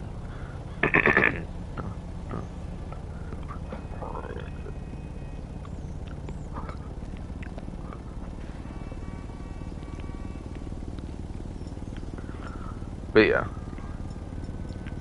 Again, if you are on the legacy platforms, though, for the 8th gen consoles, PC, legacy, technically that is your latest assault rifle in the game with a scope, since, yeah, Strickler is an exclusive for the 9th gen platforms, or 9th gen consoles, PC in hand, so it is good in that regard, at least. But yeah, it actually does a little more damage and technically suffers in the fire rate compared to ones like the service carbine, and I think even the battle rifle might even have a slightly better fire rate or around the same. But yeah, military rifle, it's a better fire rate, and that's 45 rounds, which isn't even that bad for 45 rounds for an assault rifle. Arguably, I think you could even do 45. 20 and 30 is kind of bad for AK, I would say, though, especially 20. Yeah, 30 is kind of, yeah, I would say for assault rifle if you're using it for general use, though, for sure.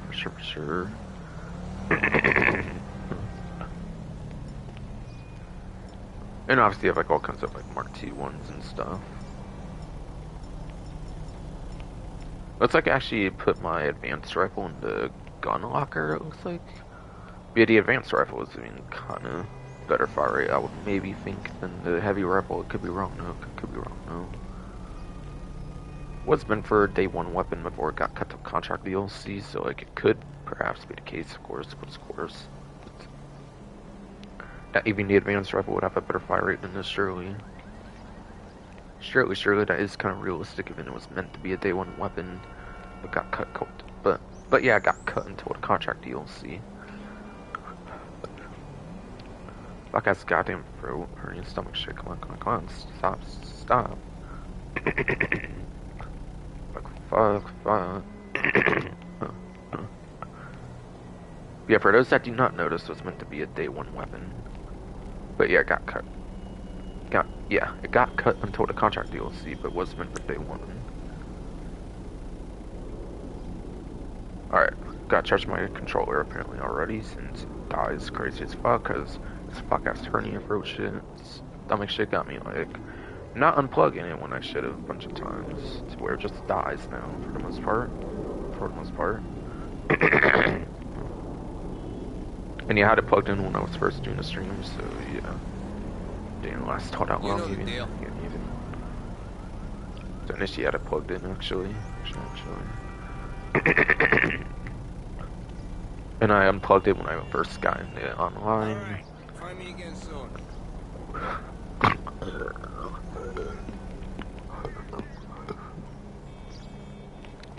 Fuck ass, rude ass fucking road stomach hernia, knock it the fuck off, bro. God.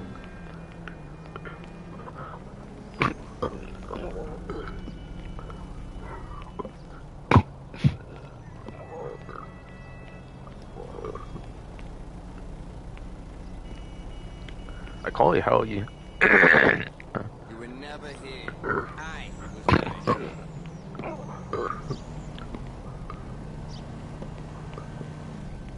here. Like, holy hell, you shitty fucking goddamn throat hernia stomach shit. Oh my fucking god, bro. Fuck.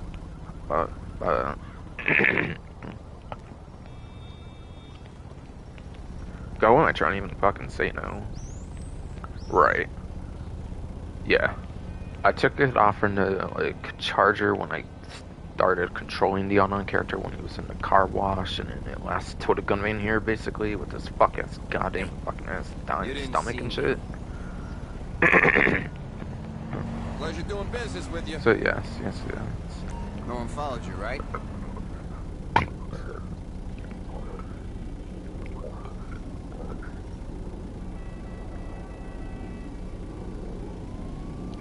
Like, Jesus fucking Christ, you shitty goddamn fucking throat hernia stomach shit. Knock it off, you're gonna make me not be able to speak somehow now. Like, what the fuck? What the fuck, man? You'll find that in ammunition. Ha! That's new stock. Fresh out of the box.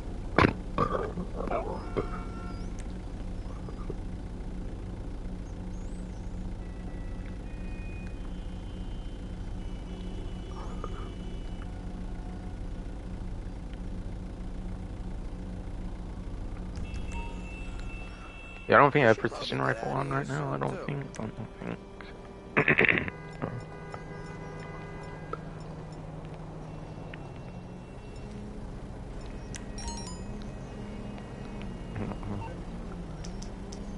Yeah, no, I do not. I do not.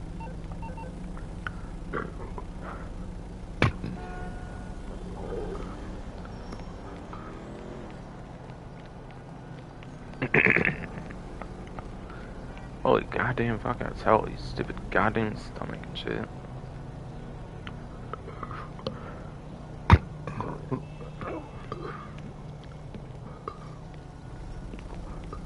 God, it'll even be a miracle if I make it to casino in like 2 hours with this shit. Oh my god. Fucking hell.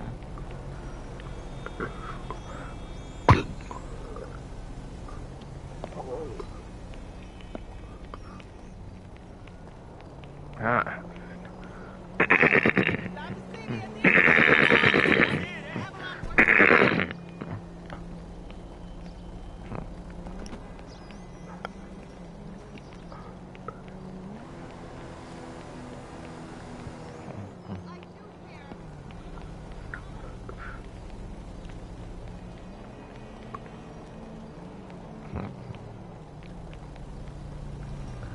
Holy, what the fucking hell, man? Just a fuck ton of phlegm or some shit went down my whole goddamn stomach or some shit. So I'm like, what the fuck? What the fuck?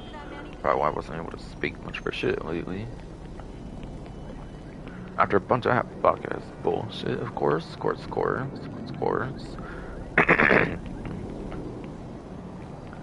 Seems like that fucking bullshit already starting to start the fuck up again, I feel. God, oh my god, I feel it's the worst I've ever been, you shitty ass fucking ass. Bro, hurting your stomach shit. You just fucking swear it's like the worst you've ever tried to be. One time at this point. Fuck, man. You know the deal.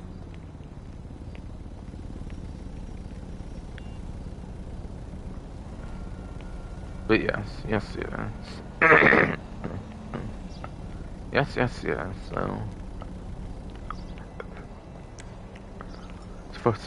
So for a billion past fucking time. Because of stupid fuck ass hernian. Scope. Latest one of a scope on the newer platforms is yet L Strickler.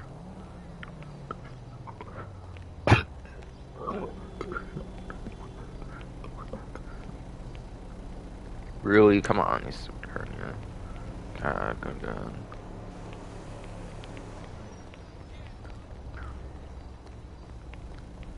But yes.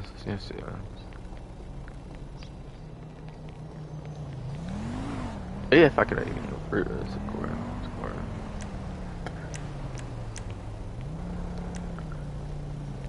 The latest one with a scope on the newer platforms is yet L Strickler.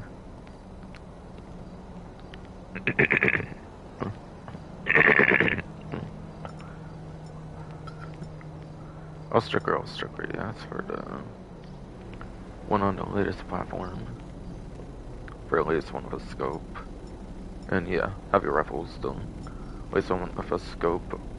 Heavy rifle, yeah, the latest one with a scope on the latest platform, so that's kind of a huge thing about it here, I would say, and then also it kind of looks cool with deliveries, which service car line, battle rifle don't even have deliveries. This kind of does, of course, for the Strickler with the normal appearance being pretty cool with it, of course. Of course. I'm carrying a bunch of sweet nothings in my pocket for a little pick-me-up. You should try it.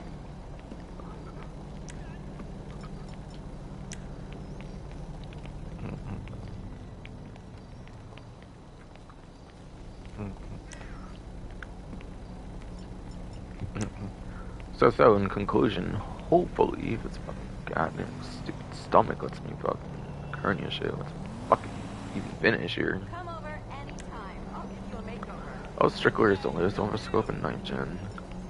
Consoles PC enhanced. 8th gen consoles PC and legacy. Fucking heavy rifle is the one with the latest weapon with a scope. Just a scope and delivery support really is the most interesting stuff for that. Sorry I took fucking goddamn ever. Holy shit, my stomach was really being a prick. Holy fuck. Make it quick. Fuck. That's the very latest. That one's brand new. Just hit the market. So yeah, anyways, I was trying to get to the precision rifle before all that bullshit started happening. So I don't even have precision rifle in my weapon wheel, so I definitely have it for the gun locker right now. Now these do actually use special ammo since I have them set for Mark II right now, so it actually doesn't help those ammos. The reason I have it in the gun locker is for the regular sniper rifle actually though. So for those that do not know, for some reason the game, if you like put like a full ammo like weapon of some type and it shares an ammo type with like another weapon or something, I believe it actually like gives you the ammo back each time you go into like each time you go into another lobby. Basically, if you have like one weapon for some reason in the gun locker and like as the max ammo, it actually gives you max ammo each time you go to another lobby with like any other weapon that shares that type of ammo. So because of that, I have the precision rifle in the gun locker, so anytime I use like this weapon, I am right back to 999 on ammo each time I go into another lobby.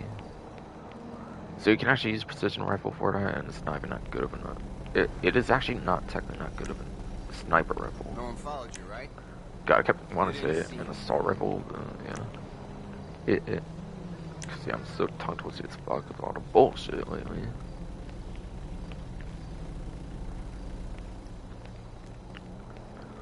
But yes.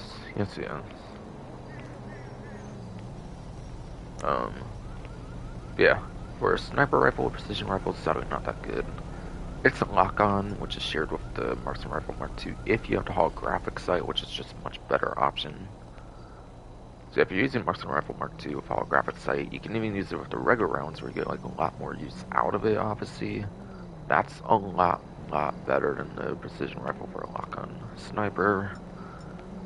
And it doesn't even have attachments, it just shows how bad precision rifle is, and that was on Criminal Enterprises DLC, so not a gunman exclusive. I think it's also an ammunition as well, like at all times. So. And yeah, heavy rifle also not a gunman exclusive. I should clarify as well, by the way. But, You know the deal. Also the ammunition, and like obviously the agency as well, for sure.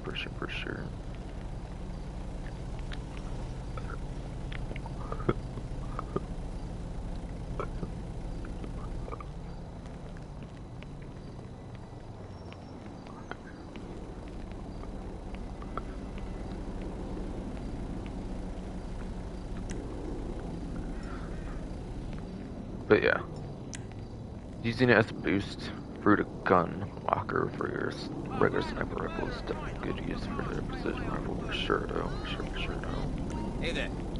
Check out my sale items. Everything must go. That's, black market only. Mm-hmm. And then you get a Widowmaker, 30% off of that, of course, like precision and all the other ones I went over so far. Pleasure doing business with you. See, the Widowmaker, I do have that in here actually. And I also do have, yes, the minigun is in the gun locker for those that didn't notice, by the way. So same kind of ordeal, it's kind of mentioned with the precision rifle. You don't really need both of them since they're pretty much the same exact weapon. Minigun is basically the same as the Widowmaker, it's just day one version for 2013. Doesn't have like the bright red tracers that make it easier to spot at night. That is the downside of this one, you do have the bright red tracers that make you very easy to find at nighttime. And the weapon also does, light up in the back as well, so... I think this is arguably even a slightly worse version of the minigun just because like, it makes it easier to spot at night. But otherwise, I think it's pretty much exactly the same as the regular minigun. Which, yeah, basically rains a bullet hell, basically. No one followed you, right? But you basically just shoot like so much bullets at a time. Same thing, since they do share ammo types, same with precision rifle and like regular sniper rifle. Going into another lobby should basically get you all your ammo back. You have 9999 ammo and whatever one's in the gun locker basically at the time between this sort of minigun. You could do it either way, if it wasn't clear by the way, but yeah. So that makes it very good, of course, absolutely. Even though it's mostly a 99% reskin. Only sold by yours truly. Can't be found anywhere but this van. Guaranteed. Yeah, cocaine maybe showed up REID, don't really care, OGT, whatever. Yeah, up and atomizer. This one I can just push off pretty easily. Yeah, ragdoll. So that is very useful to have. It's very good for your business sales, like business sell missions. It's very good for that. Very. It's very good for your business sales for sure on the up and atomizer. Say for some reason your business sale vehicle gets like upside down or like stuck or something, it's like your best way to get it unstuck and everything.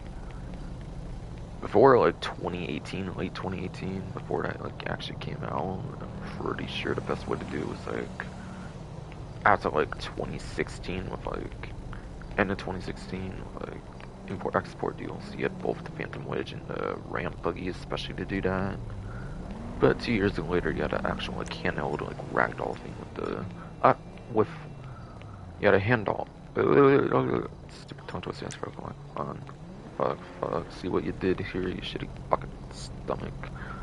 Yeah, your stupid throat, hernia stomach bullshit. See what you did here? Tongue twisting me is fucking still somehow.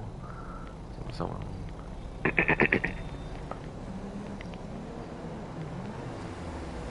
But yeah, anyways, it's kind of like having the like Phantom Wedge or like the Ram Buggy in like your pocket with up an atomizer, where you can have like a ragdoll weapon, so you can get like a business vehicle unstuck. Getting a vehicle unstuck for your like business sell missions is pretty much the main use for this for sure. Makes it a very damn good utility weapon, 100%. So 30% off of that is huge for sure. For sure. Hey there. That was only released a little while ago. And 30% off of the baseball bat. That's oh yeah, market only. And yeah, Widowmaker and Up and Atomizer used to be in both Ammunition and the Agency, but with the introduction of the gun van, I think they became exclusive to that. Only sold by yours truly. So yeah, your most exclusive weapons are the Battle Rifle, the Widowmaker, and Up and Atomizer. Those you cannot really get other retailers, aside for gun van I will mention right now.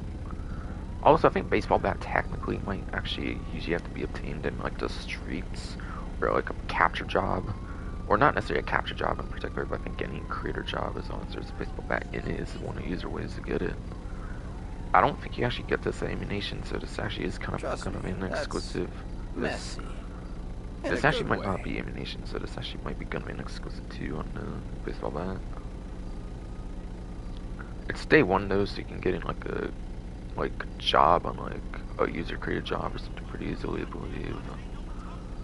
Yeah, for actually properly buying it, I think you have to get at the gun van though. I don't even think Ammunition sells. You have to usually get in like free mode or something. Real easy or like to clean. Player created job or whatever. Yeah, baseball bat. Los Santos Drug Wars Tier 2 like reward is this finish here that I have on for the regular baseball bat finish. Only finish you get for free. That's not tied to the plus subscription. You land a blow with that? Good night. There's been like a handful or so of like other like liveries added for this thing or whatever for the plus subscription though. They're like a lot better in my opinion for like the cosmetic though. I'm not a big fan of this cosmetic one personally, but yeah. It is regardless the only one you get for free though, I believe, for tier 2 Drug Wars and like any tier 2 as a matter of fact, even. Trust me, that's messy. In a good way. So if you're on the newer platforms for next-gen consoles, PC enhanced, you can actually get like interesting looking finishes for that.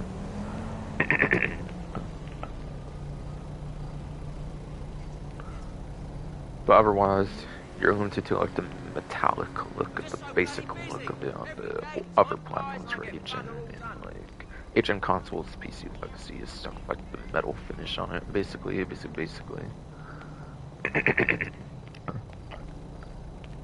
Also, you can use it for biker melee. Also, yes, you can use it for biker melee, so since main weapons aren't that usable, like all that worth using, you can use it for biker melee. It's one of the ones you can use on a motorcycle, which is going to make it a lot more useful compared to your average melee weapon. Hey, can't be found anywhere but this van. Guaranteed. Oh yeah, and I didn't go over Railgun yet, but yeah, the Railgun is an exclusive as well for the gun van, so... In this lineup, I think there's anywhere from like 4 to 5 weapons that are exclusive to gun van, railgun, battle rifle, Widowmaker, up and atomizer, and maybe the baseball bat kind of as a retailer option anyways.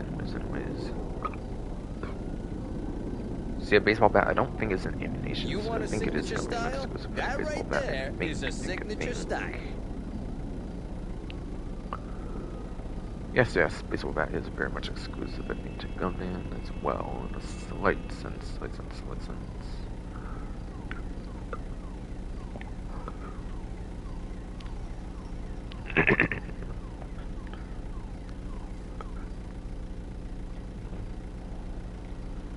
Now that right there will make an impression.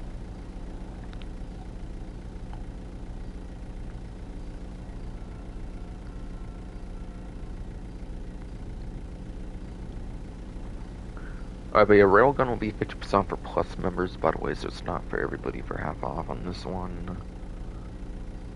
So I assume this one's 30% for the other players, since there's a huge thing going on, so it might be 30% for anybody, but Like 50% for plus. Do it once, do it right? It might be 30% for other players, but 50% for plus for sure, though, for half off, so very good weapon on the railgun. No attachments, yes, since it didn't have attachments single player as well, for sure, obviously, as I was saying. You were never here. But yeah, the railgun is a heavily nerfed version of single player, so you can't like lock on. It's all just manual aim, I believe, for the railgun. It's not lock on like in single player. Also, the travel speed I think is like a lot slower. I think in online for the travel speed of the projectile compared to the single player. Railguns I think are supposed to shoot fast from what I hear in like real life or something. But, yeah. In online it's actually pretty slow shooting, like slow firing though. Like in terms of the actual projectile speed, I'm not talking about like the actual rate of fire per se, but like the speed of the actual projectile, I think it's like actually pretty slow.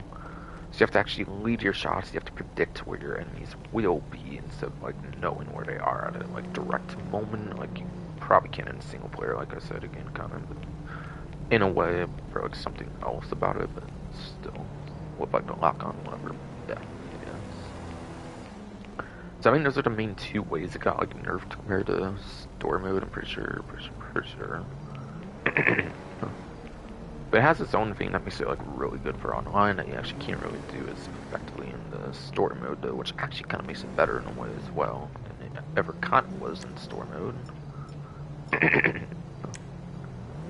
So if I use like a couple shots here, where it kind of becomes like 2k or something per shot, that means for like finding interactions.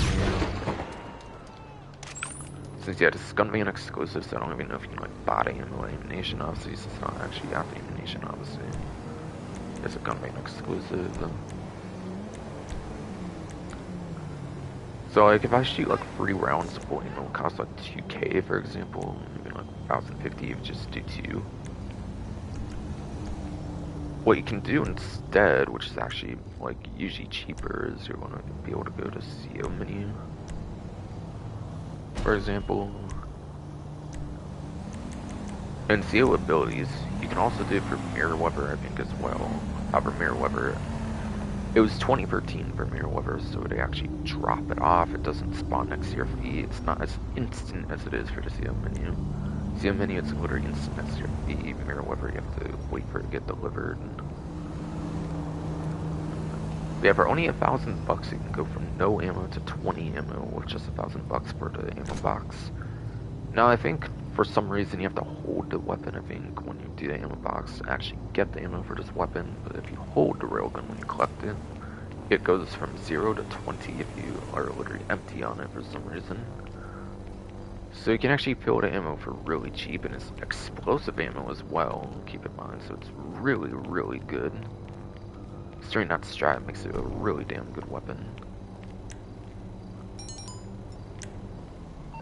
Alright, trees, like the counterfeit cash.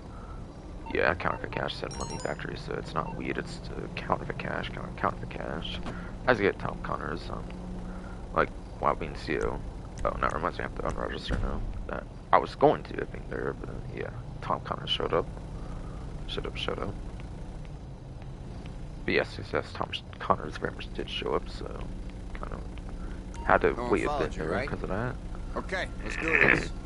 Won't find that in ammunition. Ha! Alright, then you have the compact EMP launcher now. This one actually don't think shows up in Ammunition. And I think it's because it was tied to the agency they introduced. This and a stun gun I think were like agency exclusives, so I don't think you can actually buy them in the Ammunition. So you can always buy that agency. Style? That right there is a signature style. But yeah, when they introduced the agency with the contract DLC, I think this and the stun gun were exclusives for that, and not ammunition. So no ammunition, but it's at the agency at all times, besides for when it appears at the gun locker. Now this one is half off for every single player, so nobody has to worry about no half off. Unlike with the railgun, it's only for plus subscription. But yes, railgun, it's half off only for the plus members. This one is actually half off for all players, and it's actually the best discount in general for the gun van this event.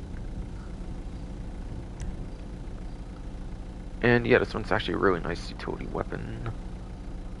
Or it can be, it can be. It's actually not as good as it should be, but it can be though. You're not a cop, are you? I hooked him up too. But I like to know these things. Fuck ass throat, some kind of shit. Fuck off. Fuck off.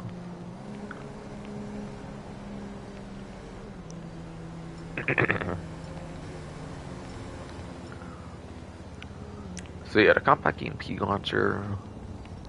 Now you might think being another compact launcher might be able to be working with it. Come on. Yes, you might think being another compact grenade launcher, you might be able to actually do the gun locker trick with this, but no, unfortunately you cannot. So you do need both the compact grenade launcher and the EMP at the same time. Reason being is this does have EMP grenades, which is a unique ammo type. So even though it uses grenade, it is unique ammo types. It's the EMP, like grenades, whatever, which does make a lot of sense, technically speaking. One is just a basic explosive, while the other one is like a explosive that slows vehicles down and everything, which, yeah, I think in that case kind of actually makes sense.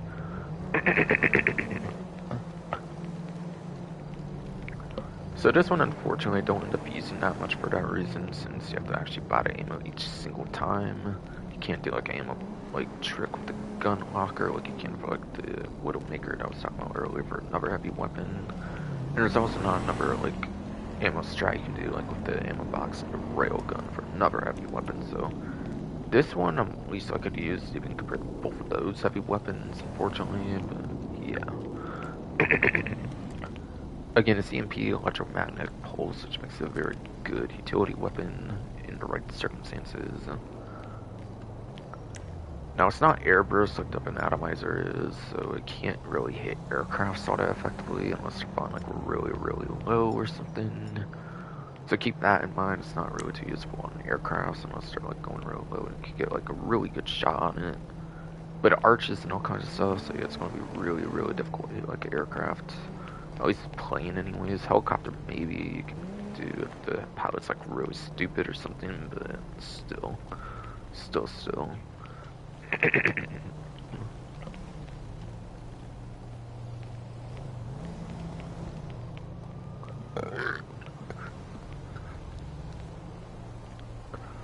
it's pretty much limited to land vehicles. This yes, it's pretty much limited to land vehicles.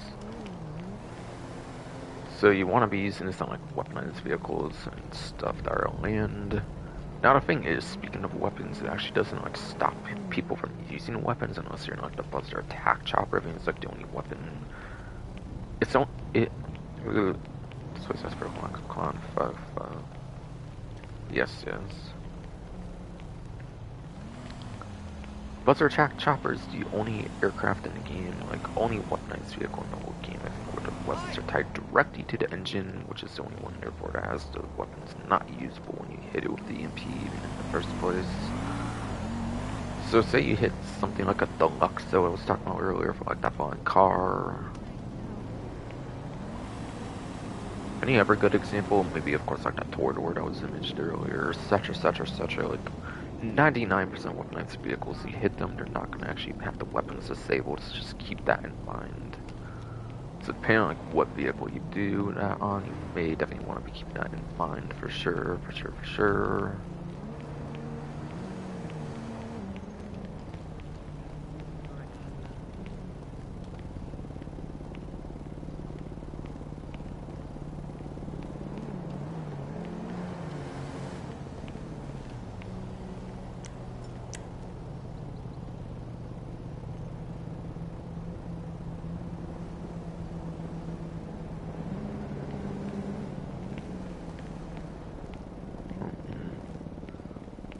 Trying to think of anything else really, honestly.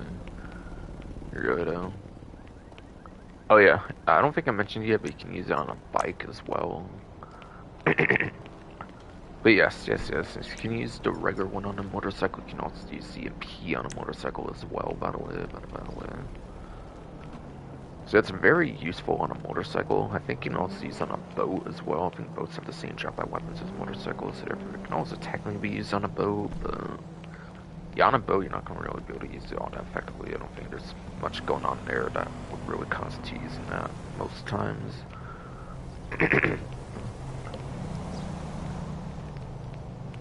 But yes. Yeah, very much you can get some nice use on a motorcycle with this, since you can be on a moving vehicle while you use it, which obviously would make it even more effective. Just really sucks you can't like disable like the weapons of every single weaponized vehicle in the game with this thing, and only like the most attack chopper. And it's not good for aircrafts, of course, like the main downside. So. But yeah, very good utility weapon regardless though. And I haven't mentioned yet, but you can also actually like hit RC vehicles now, and it actually kicks the players out now, which is actually new with this update in particular for money fronts. But yes. For those that haven't heard for some reason, money fronts, if you actually hit a vehicle now with the EMP, if it's like a RC vehicle, it actually kicks the players out. And I think they all have like 5-minute cooldown or something like that as well, I think. So it recently did receive a buff against RC vehicles in particular for the regular and the personal vehicle ones, I believe. But yeah, Bandito, the tank, Raid Persuade tank, and the RC personal vehicles also all, I think, have that. Where you can just take them out of it outright with the EMP. Make it quick. That's new stock. Fresh out of the box. So yeah, they did buff it on RC vehicles in particular, which is actually pretty nice. For sure. And apparently for throwables, it's only stick bomb this time, which is weird. Only one throwable this time for Black Friday, Cyber Monday. It's kind of weird to me, but yeah. Very good utility throwable. It can be blown up whenever you want with like a left on D-pad. And its utility, especially since you can use it on the back of like the... You can use... Yes, indeed. Goes off guaranteed every time. Yeah, you can use this shit on the back of like the armored trucks is what I mean for utility. But you can blow it up whenever you want with like a left on D-pad. But it's a special utility because you can use it on the armored truck back doors and like take money from them, which is good, of course. Which is good, of course. For that random like free mode event, whatever with armored trucks, you get like money out of it with the stick bomb. I think it's the only one you can use for that even. No background checks. Don't even worry about it. So for some reason there's only one throwable this time, but the one throwable is actually pretty damn good. Don't know why there's only one throwable for like Black Friday, Cyber Monday, but okay. Would they do that for regular events as well? Well, would they be doing it for regular events as well now, where there's only one throwable? I don't know, but whatever. Criminal record? Not an issue. In fact, alright, yeah, armor is 30% off. Armor naturally is also 30% off for the Black Friday, Cyber Mondays. Festivities, of course. So yeah, armor is also going to be kind of fun to get. Albeit armor is not great in this game, but it's still something at least.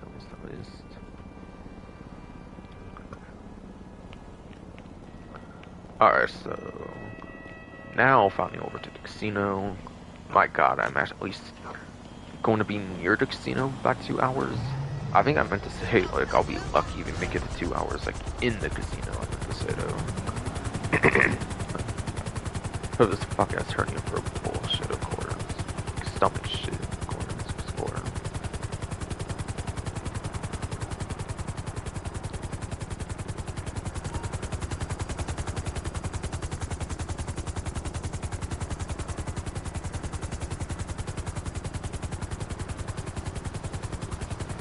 With Super Volito, you can get these on like the yacht and stuff. They're kind of cool. You just can't go past them for some reason. Get drinks in the back, I think, though. Yeah, you cannot. It's kind of a weird helicopter for that you cannot go past it over to drink stuff in the back, but yeah. It's a fine helicopter. It's also a CO vehicle actually as well, actually. Forgot to mention that, but yeah. When talking about the vehicles I choose from there, I do like to talk about them. I kind of forgot to get out with this one, but yeah.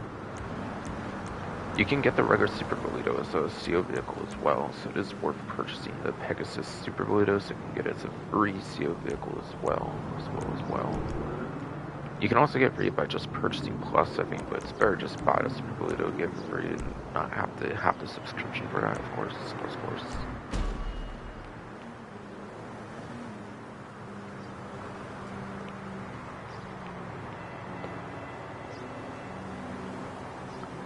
Oh, yeah, I think the Volatus is a better CO helicopter. I think it has like really good top speed.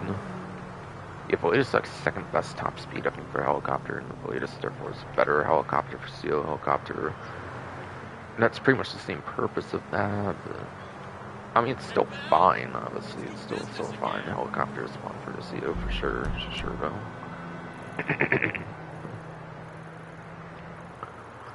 Alright, so regular time travel seems to go back to the very first one again here with Del Perro Pier. That goes over to the Landak Dam or whatever. Fun fact, by the way, that is the very first ever regular time travel, I believe, in the game. So it's back to the ones from the OG Heist DLC, so... so they're back to the regular time travels from the OG Heist DLC, apparently.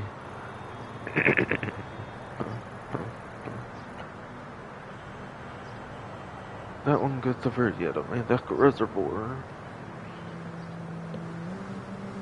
Yes, that one goes over to the Landak Reservoir dam thing, whatever I was saying earlier, basically.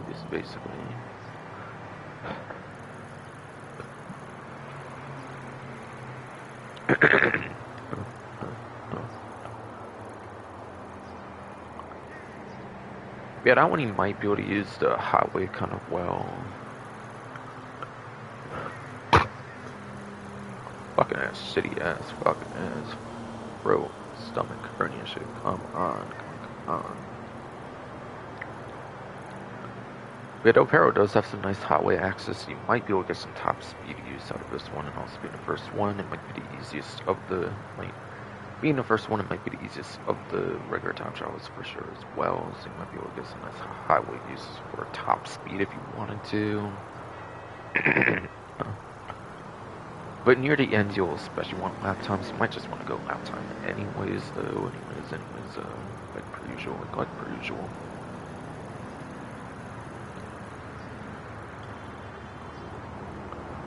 So yeah, at least for the day of, at least I mean for the day of Monday, I mean, it is Del Perro Pier. Now, Sandra's Mercenaries DLC, when I introduced it, I think it did change every single day. I think eventually got tired of changing each day since there was so many regular time trials though or something. They went back to weekly kind of for that though. Albeit you might still get daily payout like 50k a day or something like you do for the Arspedito Junk Energy, I think. So if you do like 7 days for the week, I believe you get like something like 350k or something, I think. So I want to say you still get the 50k a day payout, but it's just the same time travel each week is how the regular time travels work, since it kind of went back on it since when they initially changed it to Sandra's Mercenaries DLC, I think.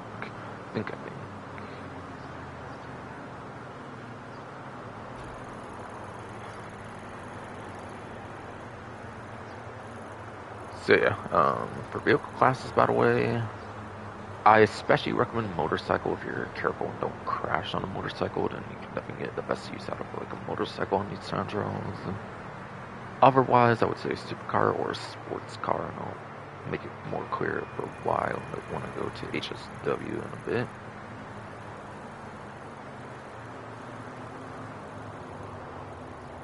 RC Bandito, though, for the next one here. As the name suggests, you're going to use one vehicle of the RC Bandito, so rather than worrying about the vehicle you use for your advice, it's going to be down to learning the turns and corners. So yeah, I'd recommend learning turns and corners either for the respawn mechanic by holding triangle on Xbox or the PC. And if not, then I would watch a video guide for that. But even if you watch a video guide, you might still feel it yourself. You might still have to respawn anyways. So I find it's just better to do the respawn mechanic to learn those turns and corners naturally just by yourself, which I think is better for subsequent attempts as well. I do think it's better for subsequent attempts to just do the respawn mechanic rather than look up the video guide each time you want to like learn about it again.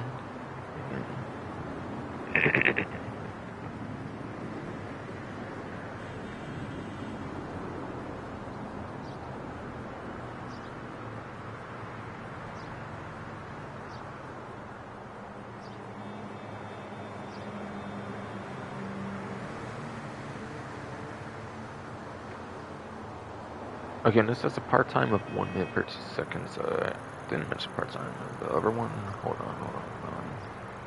Yeah, back to this very briefly. The part-time is 1 minute, 43 seconds, 20 milliseconds. Yeah, this one is part-time. 1 minute, 32 seconds, exactly.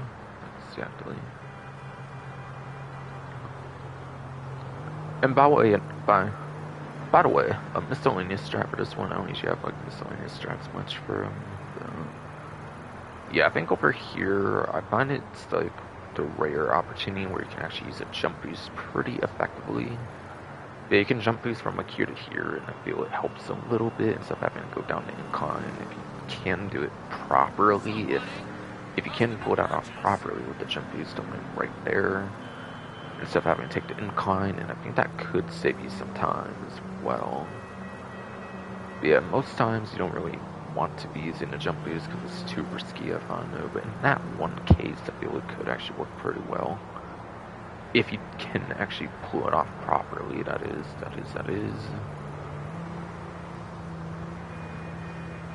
But otherwise, just my usual advice, you have the respawn mechanic, holding triangle on Xbox or PC, or looking up like a video guide if that doesn't work the greatest for you for some reason.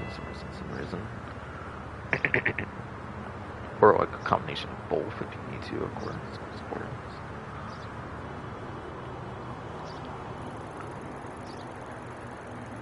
Yeah, only one vehicle you can use is that, so yeah, no vehicle advice for that. The weekly HSW time trial this time is the second one. And now, last week I didn't start a new vehicle, even though this is the second of the 8 time trials, and that was because it hasn't been 8 weeks of using the vehicle from my notepad and my research. It hasn't been like 8 weeks or whatever, so it has been 8 weeks as of last week. It has been 8 weeks, but not before that is what I'm saying. Basically.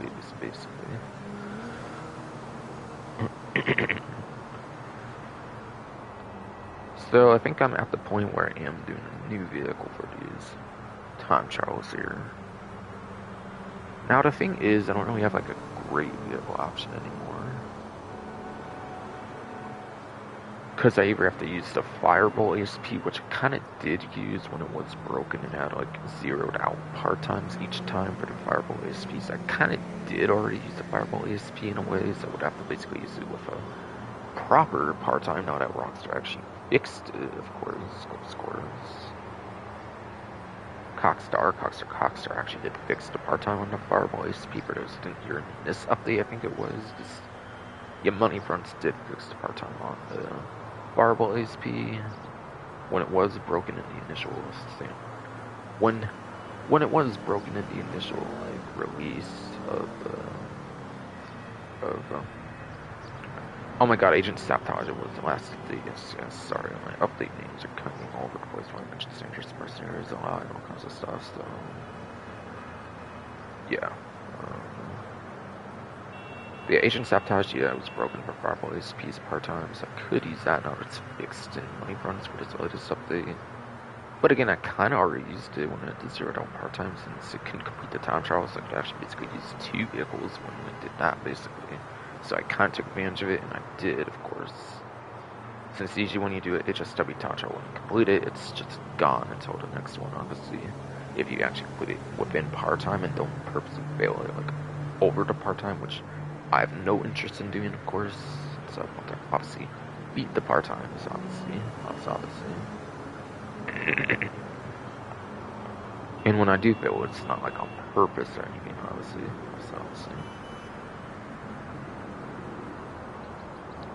So what I need to do is I need to look up the GTA Wiki, basically, right now.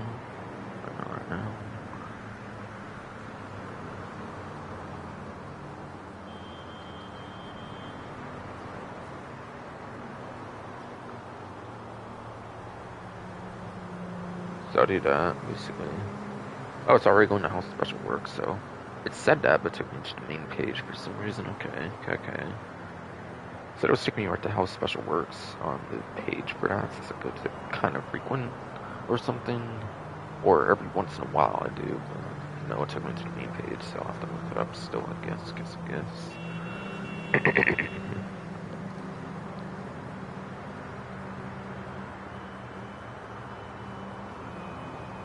So, yeah, for me...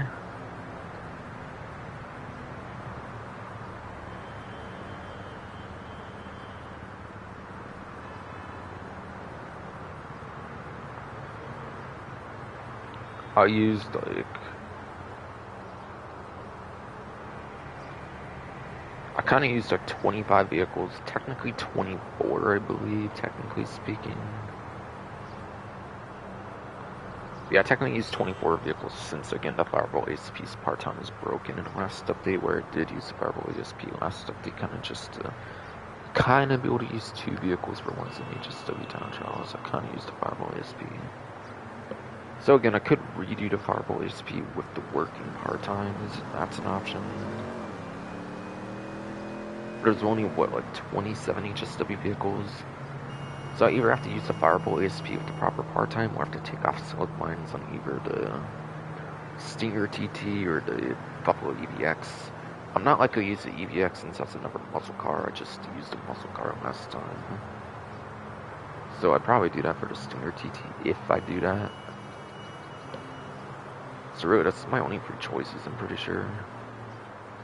Is the 2 with the silk mines, where I have to take off the silk mines since it counts as a weapon, like the weaponized Ignis, how that cannot be used in the HSW time trials ever since Criminal Enterprise DLC onwards, when they fixed it between like the initial 9th gen release of Criminal Enterprise, where you couldn't do that anymore, unfortunately. Even though when it did work like that, you can even use the weapon on the time trials. I don't know like why they even bothered with that with the weaponized Ignis, but they did. But they did, apparently. But yeah.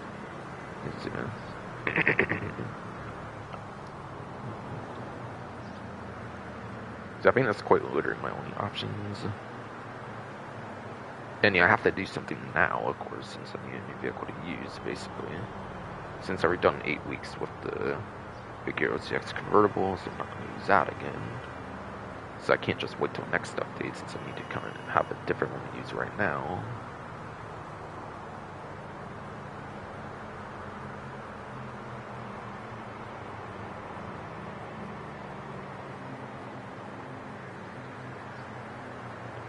So I'm in a tough spot, unfortunately, right now. See, I've technically used like 24, 25.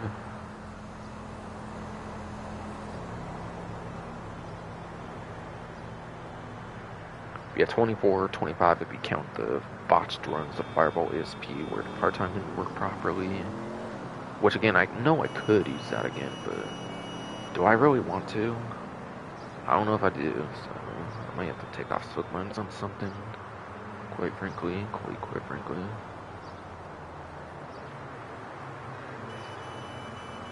Yo, let me reload the one tab I have, how many weeks it's been, how...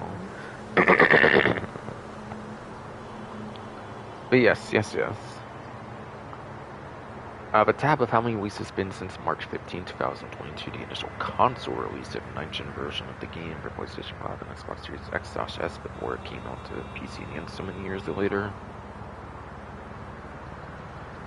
which is basically the start of HSW, basically. Basically.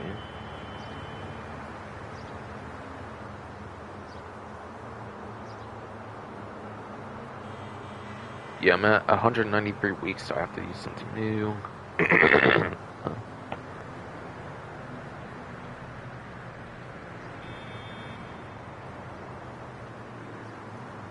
I am at 193 weeks, so I do have to use something new, of course. 193 weeks, 6 days, so this is the first event week in the 193 weeks at the start of the event week, so yeah, I do have to use something new.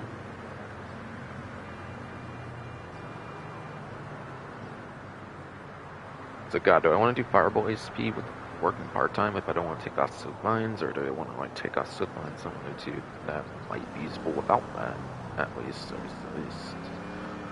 I don't know, honestly, yeah, still I do. Honestly, let me try maybe doing that now, honestly. See what I want to do here, I guess. Hopefully I can take off the silk mines and just put them back on at some point when I'm done with it, but yeah. It's a stupid fucking restriction, honestly, with those. I kind of almost don't want to, and I just want to kind of go Fireball SP again, but again, I kind of used it, so like, I don't know, honestly.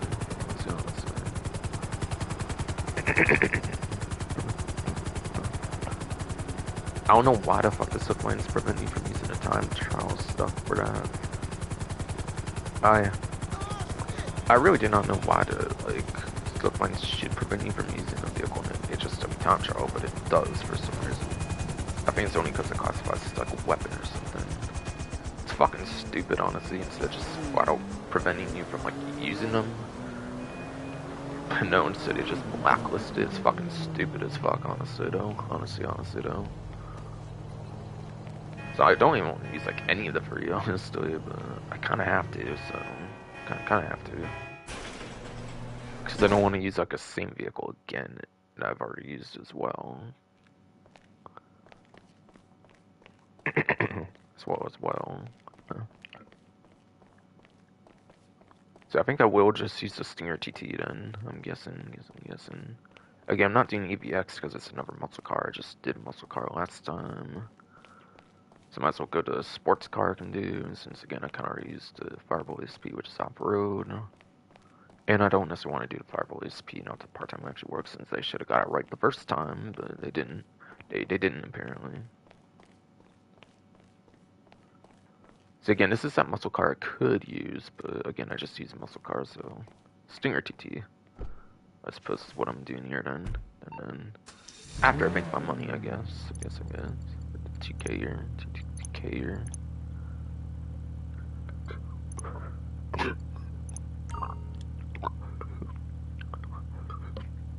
God, yeah, fuck ass hernia, bro. Come on.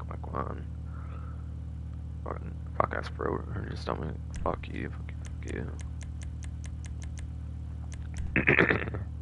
Wait, not money tech, not money tech. I think you only need to take off the silk mines. I think you do only have to take off the silk mines. I don't think you need to take off anything else, and it should allow it from there, I think. Yeah, it cost me 50k to do it, but I want to use an interesting vehicle, so I am gonna do it. Fucking screw it. Screw it. Silk mine's not even the most useful anyways, so like, yeah. Honestly. I can skip on it for a little bit, I guess.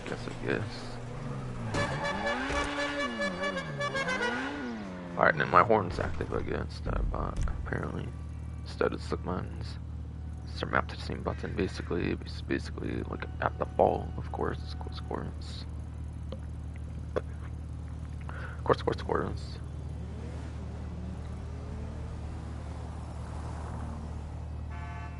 So I do want to go to just make sure it can actually work for it now.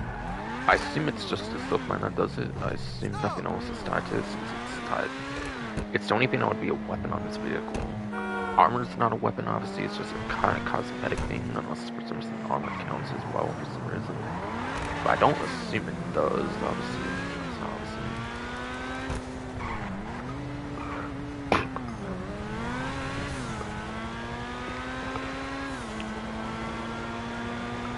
And yeah, if I use this vehicle, by the way, it's going to be really insane. It's like the second best top speed HSW, and HSW does prioritize top speed, so it is going to be a really insane one. Apparently the driving experience isn't the greatest on this, like the handling's not great on this though, so now will be something. But I mean, I used the Tampa GT in this DLC, and that was kind of the same vein, but like slightly worse basically. You know, muscle car over a sports car, I guess. Still. I find it interesting that supercar doesn't like have like one of like top 3 like top speeds in the game. Interesting. Now I'm not going to do it right now, by the way. I'm just checking right now if it can be done, since I want to go over like, the details of the event first, in case my stream would have cut out or something for whatever reason. I do want to go over the more important stuff before doing this, but yeah. Alright, yeah, it's the silk mine that triggers it, apparently. It is silk mine that will trigger the weaponized Ignis treatment, where it doesn't get to be allowed to be used in time trials. So I could call my EVX here to prove it, by the way, but yeah, I'll do that, actually. So yeah, again, the EVX I also have silk mines on, so to prove it, I'll spawn that kind of quick. I didn't prove it to stream, but I've proven it before, where it's showing off and just don't want to use it. I'm on the clock. What you want? Some wheels? So just to prove that you have to do it that way. Now I'm actually going to be using one of them for the first time ever on the HSW time trials. So if I do the EVX, which also took my access, so I have the armor and all that stuff. I assume that's also why they made 4 vehicles for San Andreas Mercenaries, so that like if people do put subpoints on, they have like 2 that can actually be used in the time trials, I'm guessing. Now that I think about it, that's probably why they did 4 HSW vehicles, the most they've ever done. Like 1 update, I think, in the San Andreas Mercenaries update, so like people that put subpoints on them have 2 options for the time trials still. Or something. Which I think does make a lot of sense, and it does say I have the proximity mine, so like it's confirmed I do. Yeah, it's not suitable since it has the look mines on it, which again is fucking stupid I find. Like, why can't they just disable them like during the time trial? I'm sure they do, and they could, but they just disabled the vehicle, which is actually fucking retarded. Again, they disabled the weapon on the Ignis on that short period of time where you could actually use the weaponized Ignis, but they just disabled it anyways for some stupid reason. Which I don't fucking understand why they do that, but they do. But they do.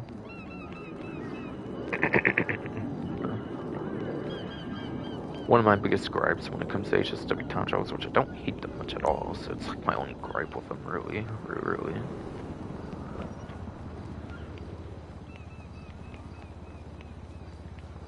Yeah, crazy to think that like just only 1 vehicle I haven't even like touched these time trials with at this point, with the EVX, of course. Basically, once I get this one going, of course. This one going, of course.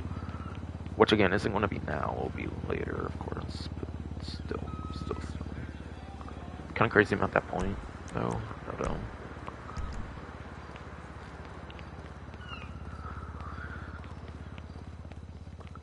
And maybe next update I'll finally be able to use them all in the time trials in some way, shape, or form, including the Fireball ASP's broken runs. That includes, of course. Since Cockstar was incompetent, of course.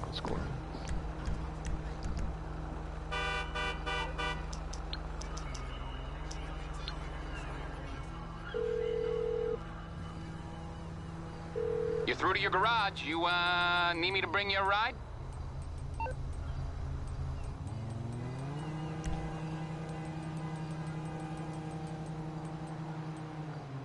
So it's not having to rebuy the like 1 thing, but I'm sure I can just afford to do that anyways. I'm sure silk mines don't cost that much, I'm pretty sure. So I'll just deal with it. I'll bring it by. Even though it's fucking annoying as fuck, I'll just deal with it just so I use something different than the Fireball SP number 2, like time number 2 around, of course. Of course.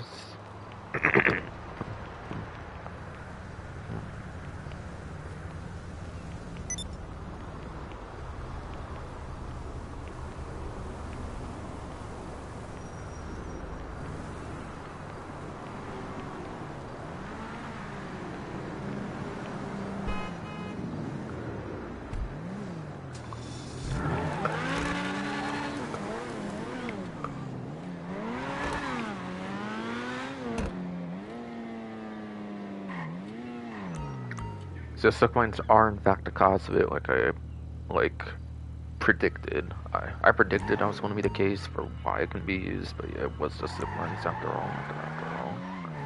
I'm just now finding out for the first time.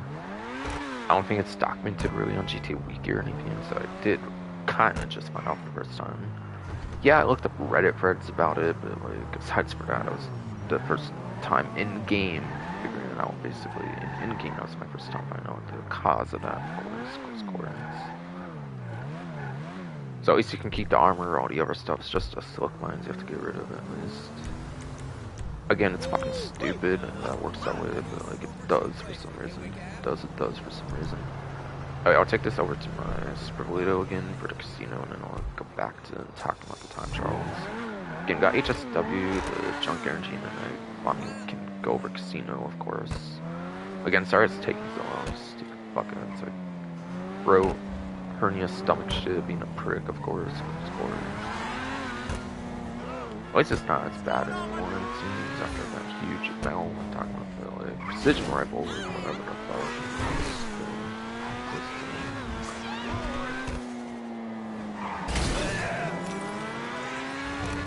Yeah, this would have been an interesting one, I'm pretty sure, for just the time trials having like second best top speed on behind being GTS, which I used in the last update, of course. So it is even better top speed in this it is even better top speed in the Tampa GT that I used in this update even, which I already used.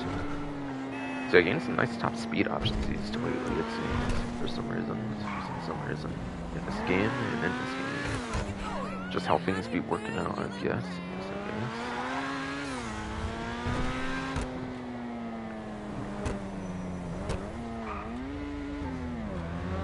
But again, apparently it doesn't handle that good, which again, Tampa GT I don't think exactly did either, so like, kind of used to have a good top speed, I feel, recently.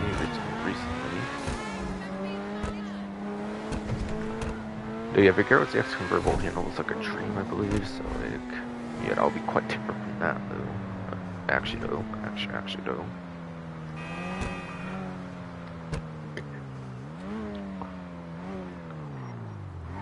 Oh, it's not the agency, right? I'd have to go there, and like, yes, first. Wait, where's my helicopter? What? Well, hold on, what the fuck? Where's it at? What the hell? I thought it was there, wasn't it? What the fuck? Did it get moved or something? I'm so confused right now. What the hell? What the hell? How come when I zoom out like that, it's just gone though? What the fuck? Is that just a glitch with it? I have no idea. It must be some glitch with it or something. Or wait, okay, I can barely see it when I do that. It just shows like with the agency like going over it if I do that though. More than does here or whatever. But yeah, it's still there, okay. My bad, I was just a little confusing. That was weird, but just a little confusing. So it's all good, it's still here apparently. Cool. I was about to say I didn't do anything since there's a park here. Actually, like, outright removed or something.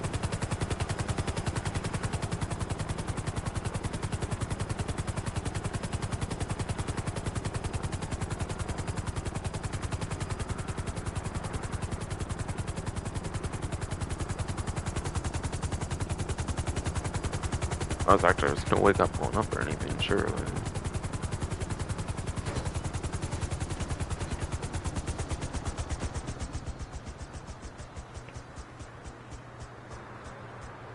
That was confusing as fuck though. Holy shit. I didn't realize the agency like got like prioritized so much over like other icons like that though. So that's the only reason that's used there. Yeah. Anyways, to truly talk about it just every time I now find that I got my vehicle situated now. It is HSW Del Perro Beach, which is again the second of 8, technically speaking. Just right now it turns out to be like where I'm supposed to technically be using any vehicle. So yeah. So therefore I chose the Tally GTO Senior TT. I decided, since I didn't want to use the Fireball ASP a second time, again, I used it when the part-time was broken, just so I could, for once, use 2 vehicles at a time, since I knew if I didn't, I'd obviously be not having a good, like, chance of covering every vehicle. I feel like literally now I'm like 1 vehicle away, otherwise it would have been like 2 vehicles away if I didn't do that.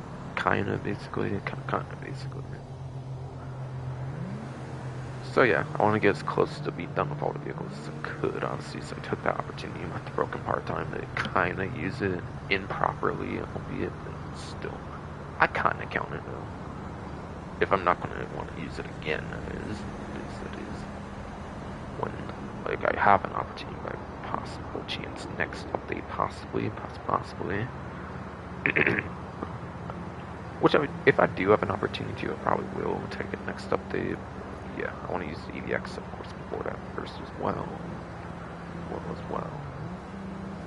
Since now I decided to do the Stinger TT. So I'll definitely probably be doing that, like, when I get a chance to, probably next update, I guess.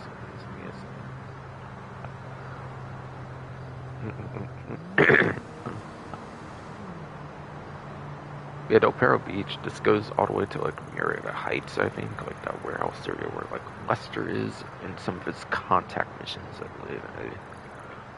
Yeah, I think Lester is in this area, and, like, some of it's, like, contact missions or something, if I remember right, but yeah, it's, like, here or something, but it's kind of here for the destination.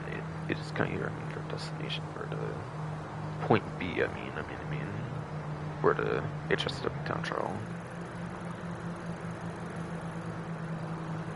The HSW, again, is intended mostly for top speed, as I kind of went over, of course, for the kind of mentioning, like, why the Stinger TT is such good top speed or something, I guess, since HSW as a whole is meant for top speed, basically. So while it doesn't go directly on, like, a whole, like, highway, you can definitely get some nice use out of top speed with some, like, straight sections in the city, I guess, since I do kind of use this and like this. This especially is kind of the longest straight you'll probably get. So you could definitely use some good handling, like lap time stuff. So Stinger TT in terms of handling might not be the greatest for that, but I'm sure I'll hopefully have a good opportunity to use it, hopefully, with that second best top speed and stuff, hopefully.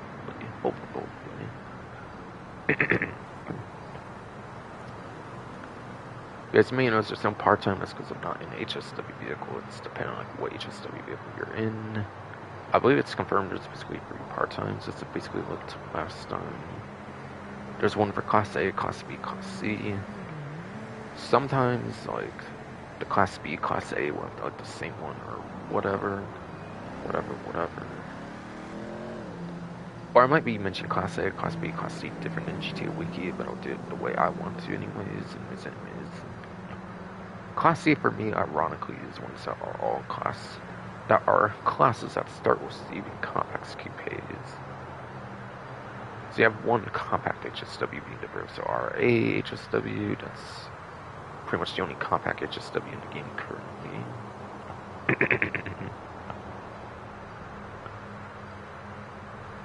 And then you have coupes, basically, as well for Class C.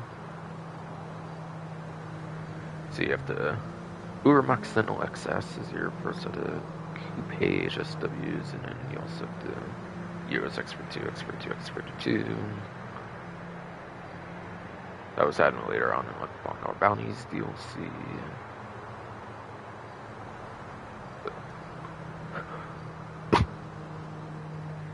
So those 3 vehicles make up your Class C, for the 1 compact 2 coupes. And from there, I'm only going to mention the vehicle classes, since each one from there is like 10 plus vehicles or something. Basically. So Class B, what I'm considering, and I think is Class B, no matter how you consider it, is like muscle car, SUV, sports classics. I'm pretty sure is in that as well, and then off-road when that was eventually added, like Sandra's Mercenaries DLC with the HSW Monstrosity initially rose in, and then Fireball SP came out later on, of course, with the broken parts on Kentucky, of course, since I had to choose a vehicle for, like, one of 2 to 3 vehicles I could choose, basically.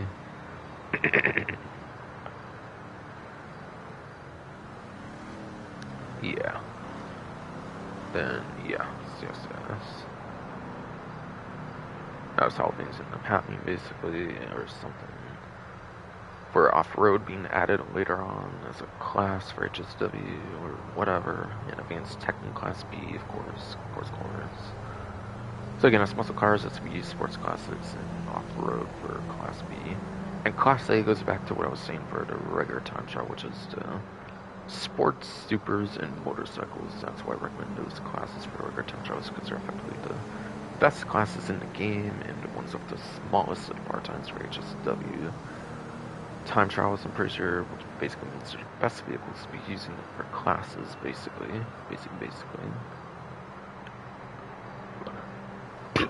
Since you're expecting the shortest times possible.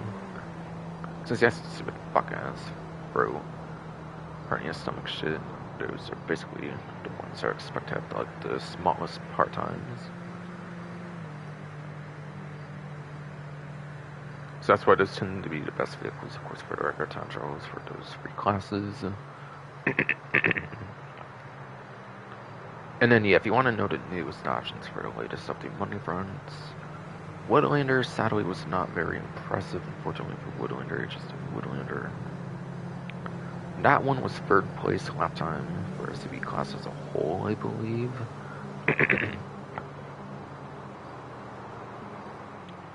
Or it's at least third place between HSW vehicles, anyways. It might actually be a little worse for in general.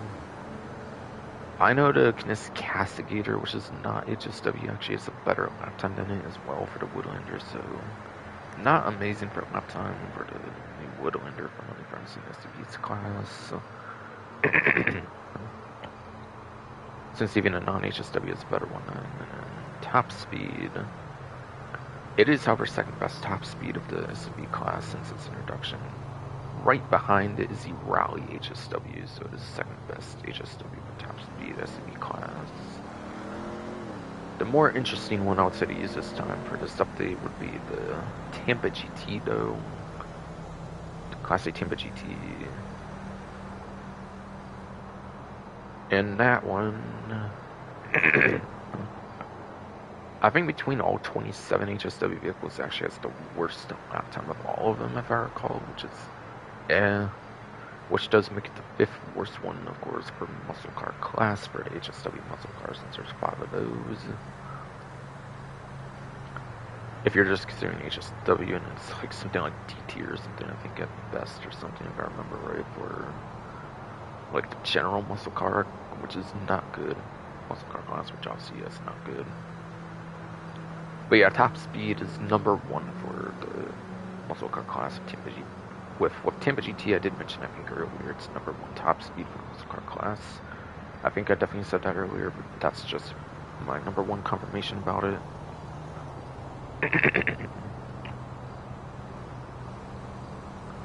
Yeah, not number 1 top speed overall of HSW, it's number 3 overall behind the Stinger GT and the Banshee GTS, which I might have said earlier, but yeah. In terms of muscle car class, it is number 1 top speed for the muscle car class, though, for the Team GT, though, so yeah, that one's definitely a lot more interesting, I would say, for the latest update to use it, if you want to use one of the latest bay. And in general, I would say HSW Hot Shell Drag is going to be your best option to use being the one motorcycle, if you're careful with it and everything. Which is HSW and all that kind of stuff, that goes pretty quick and stuff, so if you are careful, then yeah, you should be able to do pretty well with that.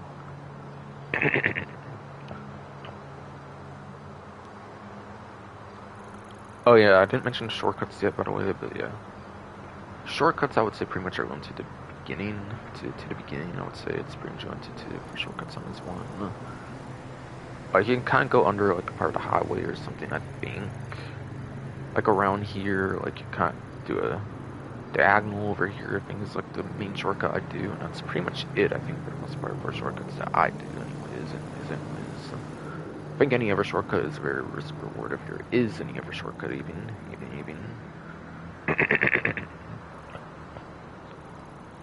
So I really think that's like the one shortcut you can really do, ideally, I would say, in like way beginning, basically. And I think from there it's just basically as you would naturally do it with the GPS route, I think.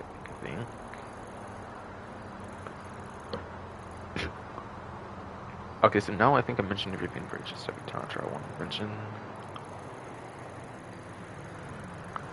So finishing up the regular time, or not regular, but finishing up time trials as a whole, you have to, not that.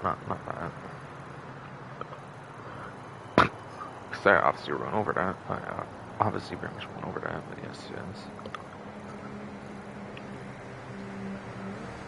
This time around, 102 that I usually get for day Monday is Marlow Vineyards for the Junk Energy time trial with 2 minute 10 second part time. This one you only have like 1 to 2 vehicles you can use. Second 2, I guess, with the Junk Energy and the regular inductor. If you bring your own regular inductor, you're allowed to use like that yellow regular inductor as well. But yeah, you can only use 2023 bicycles. You cannot use the 2013 bicycles like the BMX or like the race bikes or any of that.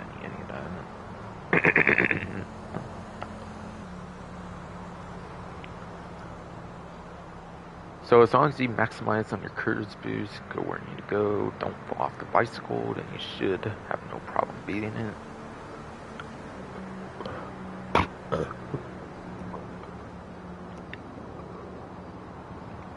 Fucking throat hernia stomach shit, bro. Come on.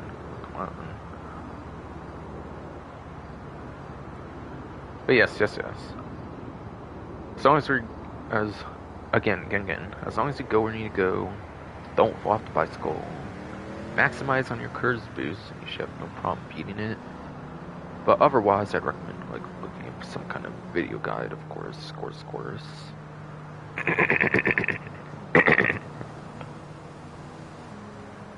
Oh my fucking god, shitty fucking ass, bro. Hernia stomach shit, no.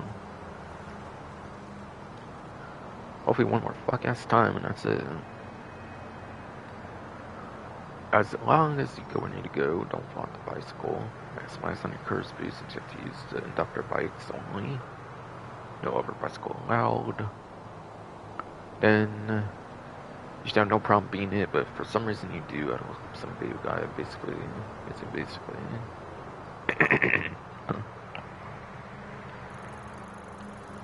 So it's kind of long done. Our speed data, we're gonna have like 1 to even kind of 2, which are basically the same vehicle anyways you can use. Alright, so I finished up the time trials finally. Again, apologies for taking this long, but yeah, for learning shit being a bitch. Try to catch up in these later ones if we can, of course. And then for freedom race here, it's for supercar class. So there's 4 HSW supercar options if you're on a newer class like I am here. You have the HSW weaponized Ignis, which is your number 1 lap time, which is pretty much going to be your best option.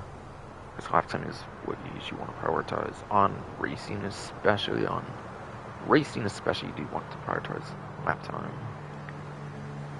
Don't enthusiast for Pokemon going on.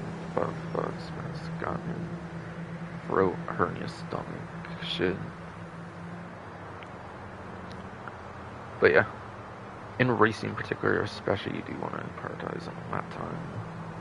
99% of the time now, so yeah, weaponized Ignis is probably going to be the main one for HSW to use with the number 1 lap time. Number 3 top speed, I believe, between the 4 HSWs, and in general, I think it's also 3rd place top speed.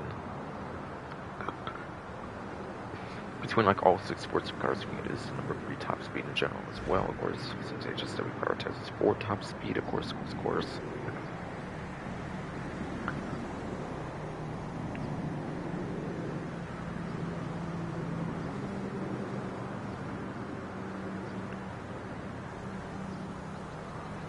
And then, yeah, I think that's what I want to mention there. I was thinking of cycling too, I think. Yeah, that one's like your 2nd place lap time. And it's your 4th place top speed, which is your worst of the 4 top speeds, albeit. I think it's better than all non-HSW top speeds, if I recall right, again, because HSW prioritizes on the metric. And then, yeah, it does have acceleration because it's electric. Because it is actually an electric vehicle, it does have the acceleration, which is like how quick you can get up to speed after hitting something, basically, kind of.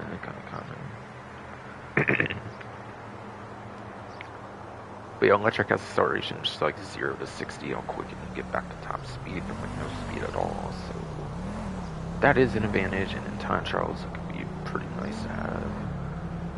Because if you hit something in time trial, it's not anywhere near as big of a deal as a race, since you're not going against other players, honestly. So I think that does make it especially nice for HSW time trials. As a side note, by the way, but yeah. Again, this is talking about racing though, so like, yeah. You probably want to stick to the weapon significant oversight too, though, I would have to imagine. If you can, of course. If you can, of course. No.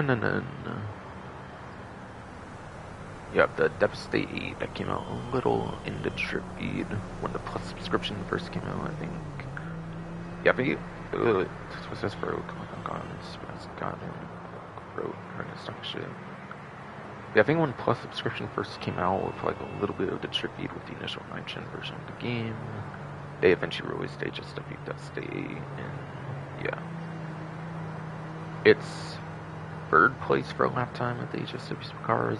There is actually a little bit of like non-HSW that's actually ahead of it for lap time, so it's kind of at that point, by the way, now. But it's not that bad, I would say, for lap time. I think it's still like a top 5, top 10 in general for the supercar class. Not like the next one I'm about to mention, but yeah. And it is number 2 top speed in the game, so if you need more top speed for some reason, it's kind of a good option for that.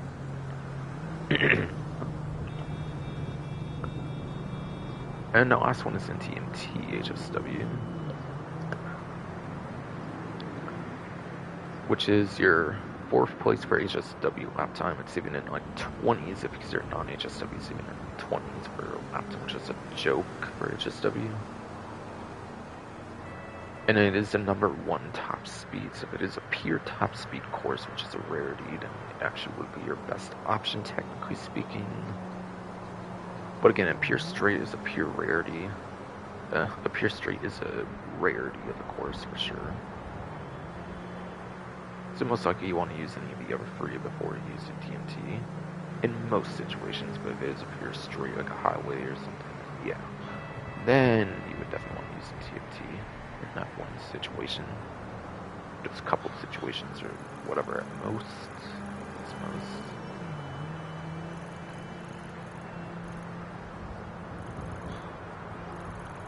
Alright, and then yeah, when it comes to non-HSW for the A tier, I went over to S tier, like HSW stuff, different platforms, but yeah. Any of the legacy platforms though you'll want to be using like more traditional stuff, obviously, since you have no HSW access. And that will be your Trojan Emrys Benefactor. No. That's the 3rd one, I think, but yeah. Trojan Emrys, the Grati Turismo Magio, whatever. And then the Benefactor Krieger is your 3rd one, I'm pretty sure. Which yeah, I think recently they gave the Krieger for free as well or something, so like, that's a very, very good vehicle if you got that. And you have it like customized and stuff now. That's actually pretty good for that. If you're on the legacy platform. So. It's definitely those 3 vehicles. I know I'm probably 152's vehicle spreadsheet where I get performances. By the way, it does mention regular weapon sickness, but that's actually a 9th gen exclusive for newer platforms, even though it's not HSW for the non-HSW version. Even.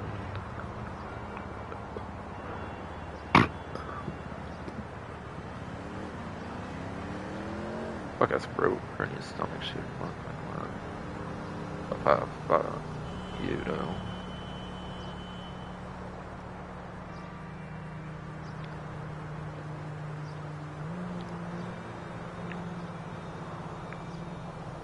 But yes, yeah.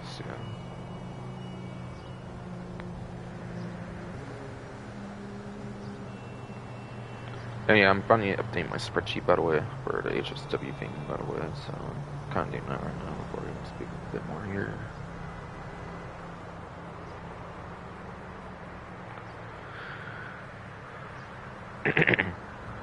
Alright, so I did that finally before I forget to do that for some reason. I'm not like Notepad, I kind of said spreadsheet, but Notepad there, but yeah. That's more of a personal thing now, Oh no.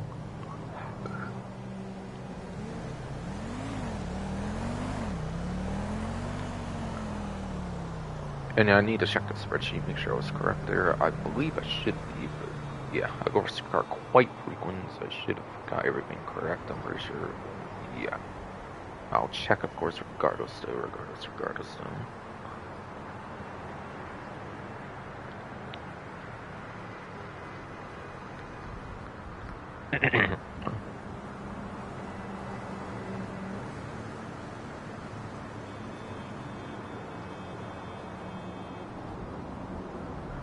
Alright, yeah, I got every single A-tier vehicle correct when it came to the legacy platforms in their correct order. Exactly, so... Yeah, what is lap time? What is top speed for those not as familiar with the game and everything? Lap time is turns and corners in the city. So most things will have a lap time, or like some sort of lap time where you'll want to focus on that over top speed, quite frankly.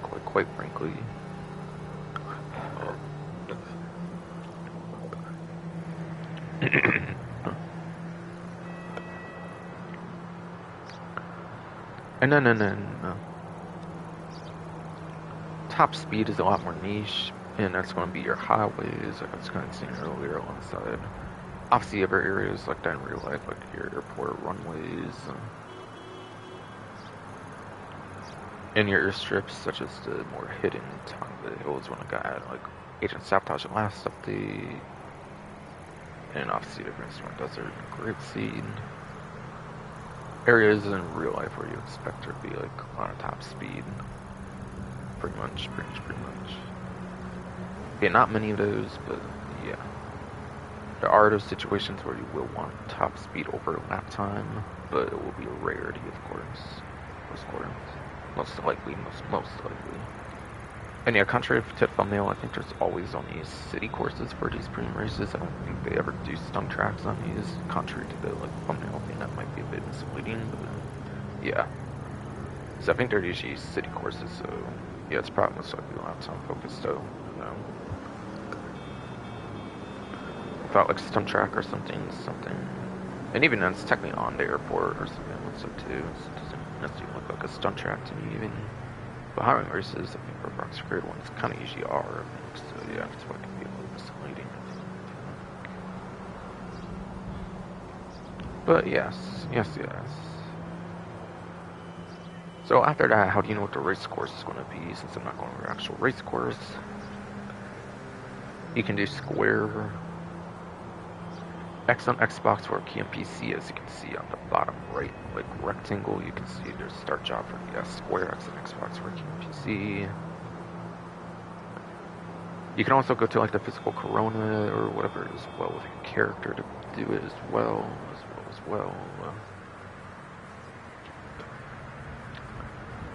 Maybe the in-game phone works as well, maybe.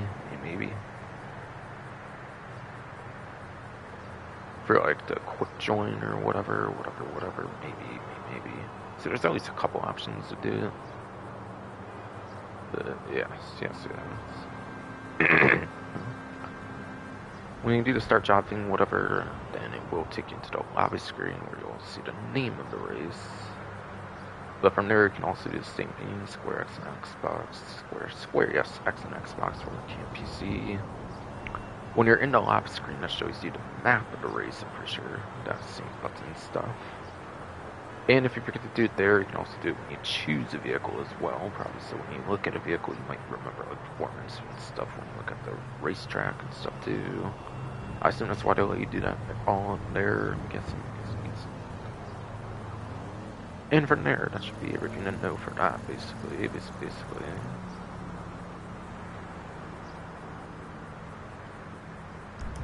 Alright, now I'll finally enter casino almost 3 hours in. At least it didn't take 3 hours, though. Again, sorry about that, my fuck ass fucking bro hurting his stomach shit, being prick, but yes.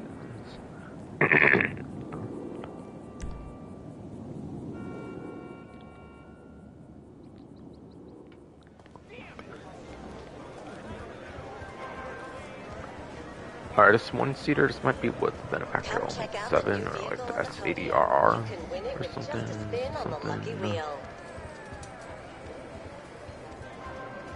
trying to see if this manufacturer badge you can see here or something.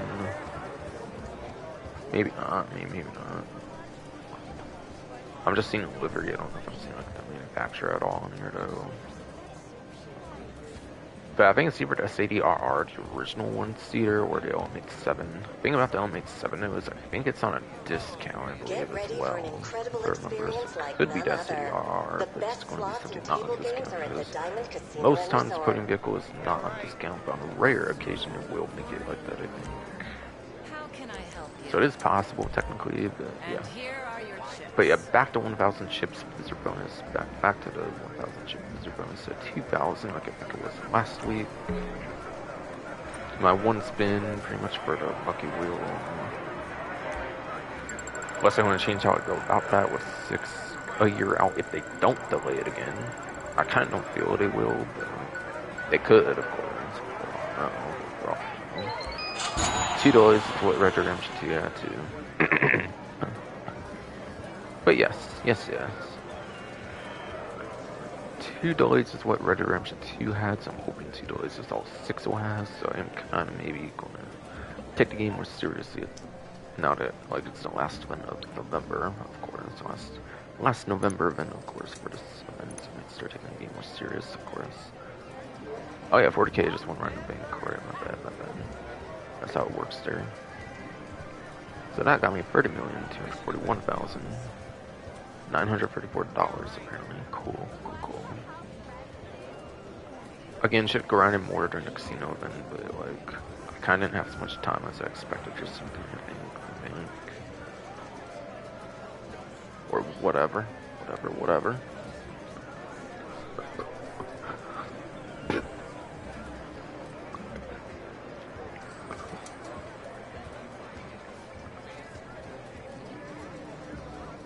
Okay, that's bro.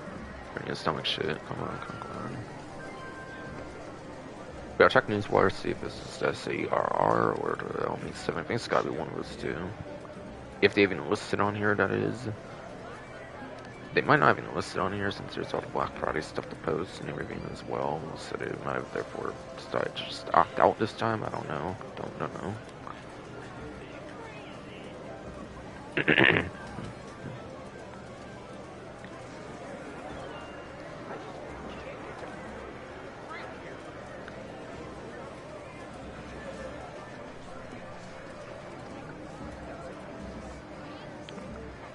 Yeah, they don't actually say on here apparently. Okay.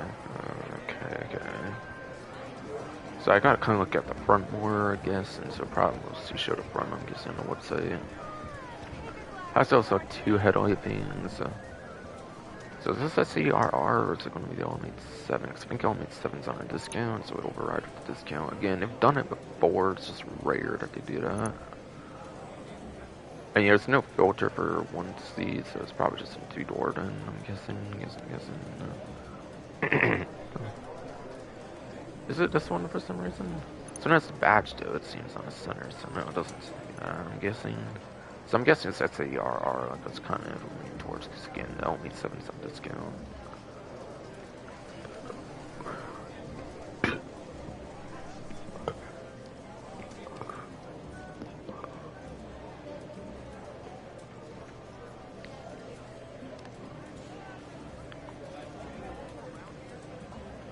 So it's probably this one. I didn't see a badge on it, so it's most definitely this one, I'm guessing.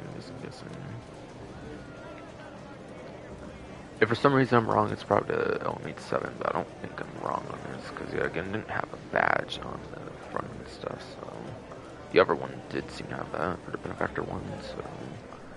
And this S80RR from, what was it, Dom Casino Resort, or Heist? I think it was Resort, do you think, on this one?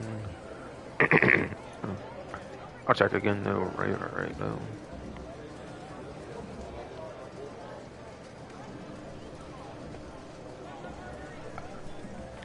Yes, I'm Casino Resort for the update. 1-seater here, of course. One-seater, of course. So you will not have any friends in your vehicle here, just only a 1-seater.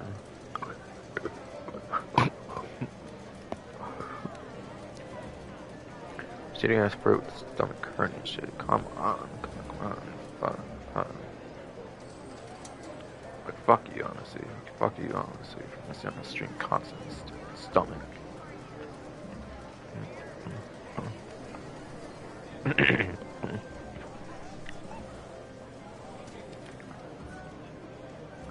But yeah, the price of this is $2,575,000. I don't believe there's a trade price on this again because it's Dumpsing Resort, not Heist, which had more trade prices, I believe, than Resort would have had for sure. If Resort even had much of any trade prices, even that is. But it's only one seater, so yeah, you can't have any friends in this vehicle. Worth keeping in mind, or like randoms or anything. So probably will be limited to use for free mode and stuff. Then I'm guessing. Be a missile lock-on jammer. Does have the missile lock-on jammer available? Of course, as the last couple updates. I think one of the two. Was it this one or the last one? For some reason, I kind of question though. Question though. I feel it could have happened Agent Sabotage, not this update. Maybe.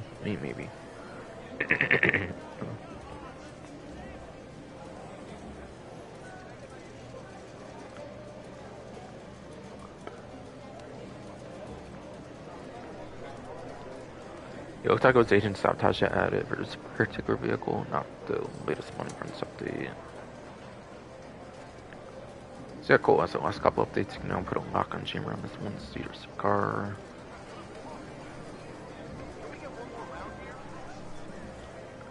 Yeah, definitely some quite nice savings if you do manage to unlock the vehicle for the podium vehicle here. And yeah. Again, the Ultimate 7 came out after, so it's kind of got dethroned as a one-seater, so it's not going to perform the greatest, I'll be honest, so, yeah. Regardless, S80RR, though, does look like on roughly 132's vehicle spreadsheet, racing YouTuber for Grandpa Online, so, yeah. Not much of another person is going to get the performances, like, anywhere close to what this person got, so it should be accurate as fuck, obviously, pretty much, for what I go over for performance, then.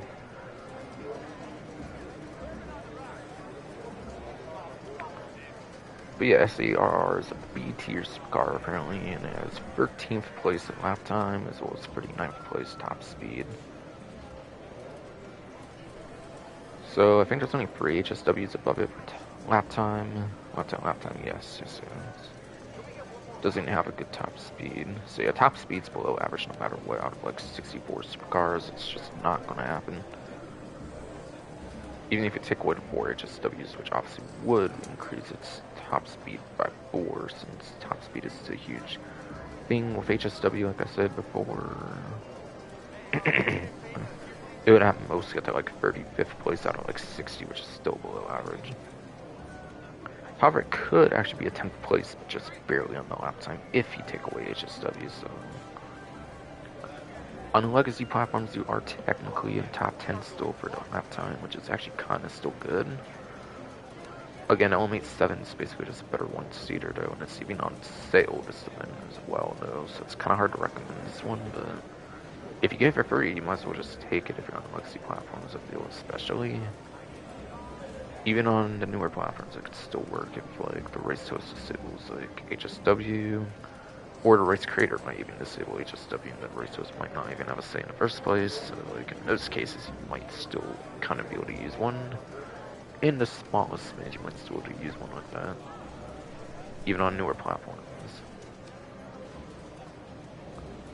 But yeah, supercars are already super speedy, so the lock-on chambers just make it even harder to hit them, of course. So that's good, of course. Good. So yeah, it's a fine podium vehicle. It's not the better one, though, but it will do. It will do. Again, it can hit the top 10 for a lap time, just barely in a specific sense, but yeah. So it is an interesting vehicle in that regard. Not in that regard. I'm so sick of the mellow vibes out here. Oh, I just barely got done before 3 hours at the whole casino as well. Good.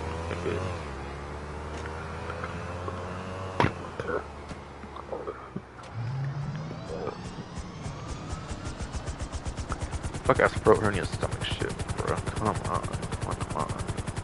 But now it's my time to see if I can catch up on this shit. There's this stupid goddamn bullshit going on with my stomach and shit.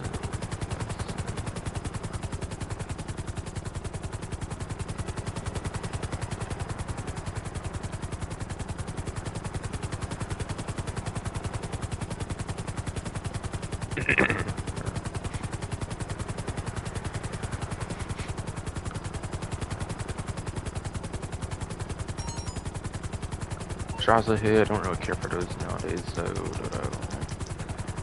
I only cared about it really with the initial bounties update and stopped really caring too much. Like, I know it's easy to do it if you want, like, you can use, like, a missile vehicle, and you can, like, find the target that way, and then just use preferred weapon. I know it's easy to do it that way, but I don't really care to go out the way for it anymore, so, yeah. I do think it's one of the best things Martin's involved with personally, though, but still. Like, aside for his day one contact missions, I do find it to be some of the best content Martin Jaws was directly involved with, at least until this latest update anyways, but still. But even then, you don't really interact with Jaws himself much in this update, so that didn't really change too much there, I guess, technically, but still. Just the one mission that is like a ranch, though, which is fun to play, though. For the favor works or whatever, though. No doubt.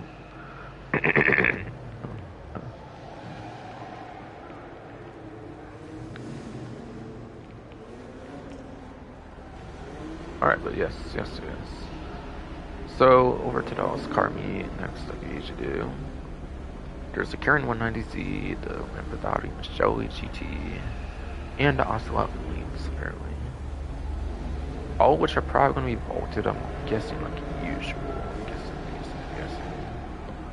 Yeah, 190Z, I think, is a sports classics for Nintendo stuff. The Shelly GT, I want to say, was like at the latest 2018 with like Zone Dangerous, like Super Sport Auto, like update, whatever that long ass DLC name was, in like spring 2018. And yeah, Assault Wings is like original Cunning Stunts DLC back in like mid 2016. I assume these are only vaulted vehicles here, I could be wrong. On occasion, they might have like one vehicle that's actually on the website. I feel it's kind of been happening a little more frequently lately, but yeah. Wouldn't be surprised if all of them are vaulted vehicles, so here.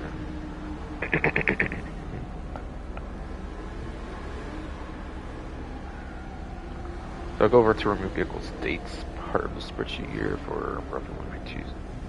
Yes, Breath 152's for the spreadsheet. See if it's indeed the case.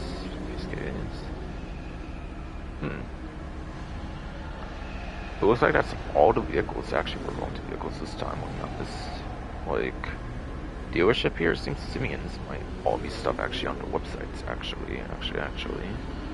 Maybe Simeon's actually has like discount vehicles this time, so like some of the ones actually on sale, maybe.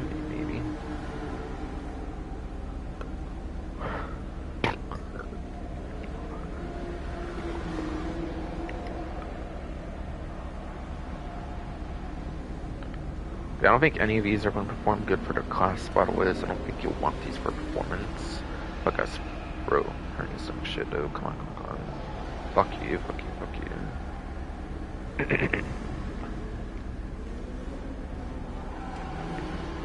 But yes. So I don't think any of these are really performance heavy vehicles. I remember the Lynx at like 1.7 million when it first came out. People were like criticizing it because it wasn't like good performance at the time and stuff, even when it first released even. And obviously it got like much worse now. How bloated sports cars is nowadays. So yeah, I don't think any of these are performance ones to worry about really, or about taking a guess to personally. But yeah, the Karen 190, yes, the Karen 190Z, that is.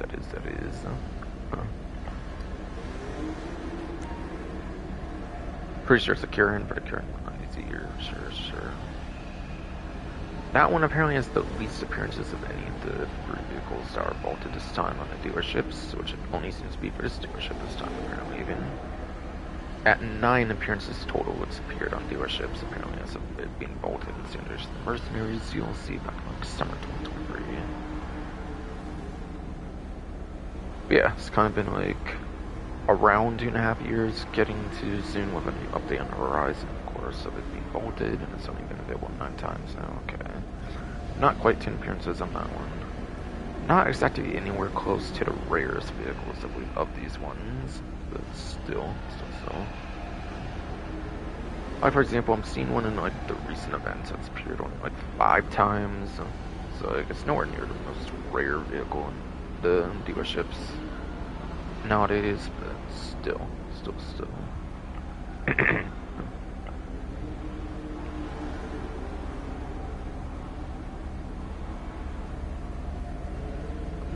No, I'm about to even show a GT.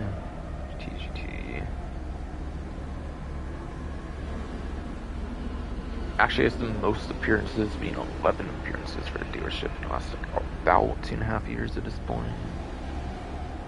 And the Lynx actually is in the middle of those two with 10 appearances, apparently. So this one has appeared 10 times with its appearance on the dealership in the last, like, about 2.5 years at this point, basically. It's basically.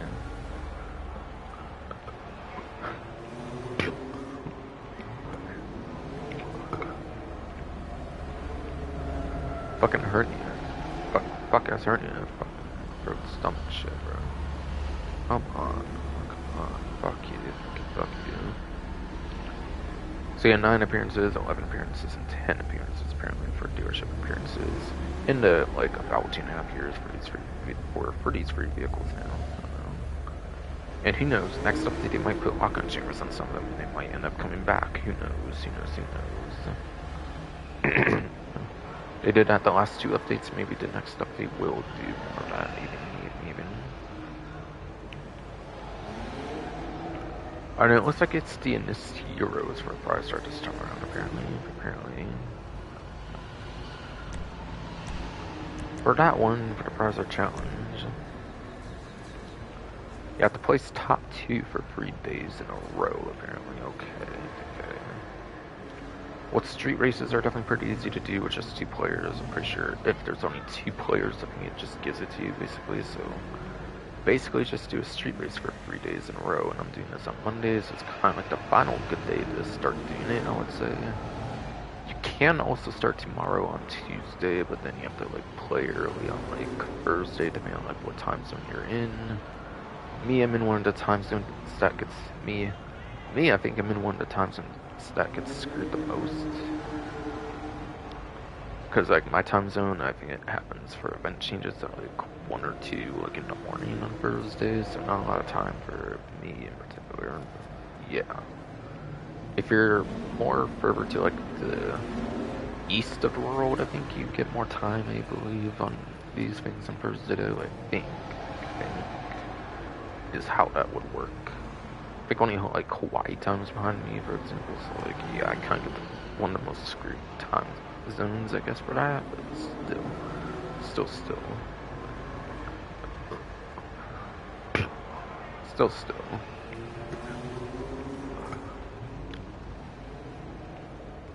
Got a fucking bro hurting your stomach shit, bro. Come on, fuck you. Yeah.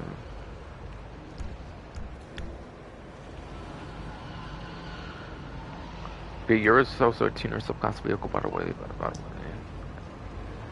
And yeah, not that yet, but my bad. Stupid goddamn stuff messed me up all day today, it's like silly.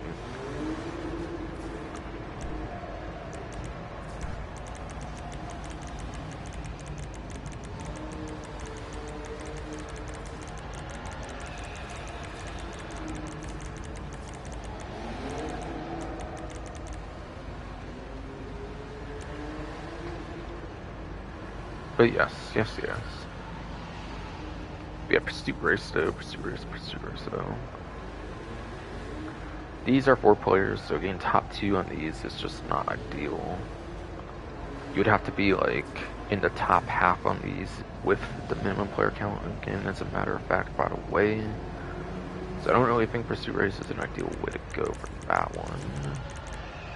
Just need top 2s, it looks like.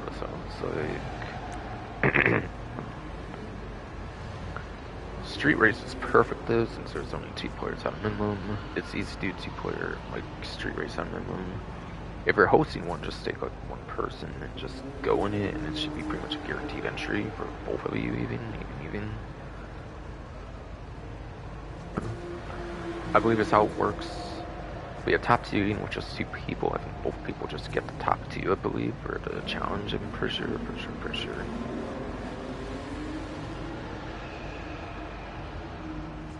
So pretty easy if you just simply do street races for like 3 days, basically. The hard part is the 3 days in a row. I have to keep up with that, obviously. That's obviously you don't get on every single day or something. And then as for drag and drift races,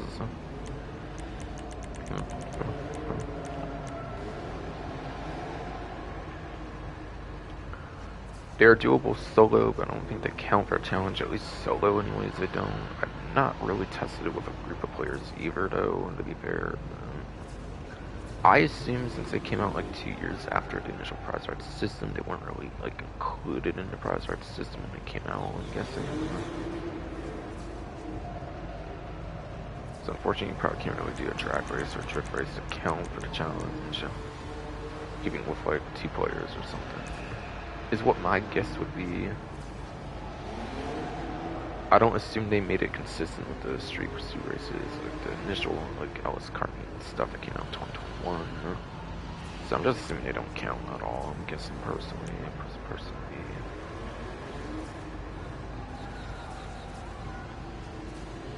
Even then, drift races have like quite a different even then drift races have quite a different scoring system that might not be everybody's cup of tea or something. So I don't even think that would be great anyways. There for drift races, unless you're like a master drifter or something.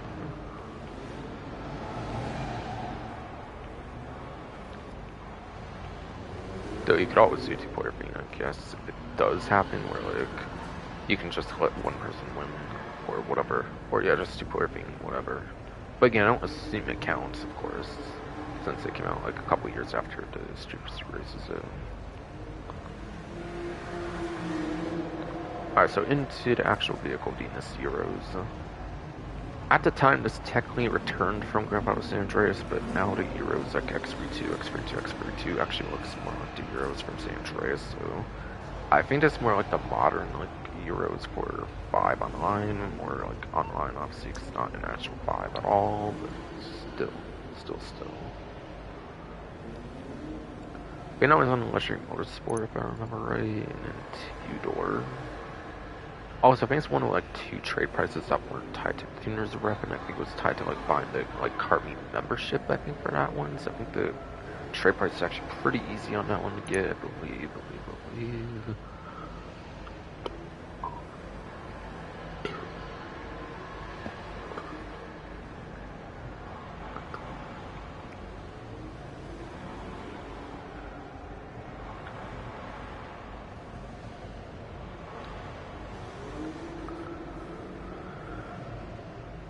But yes.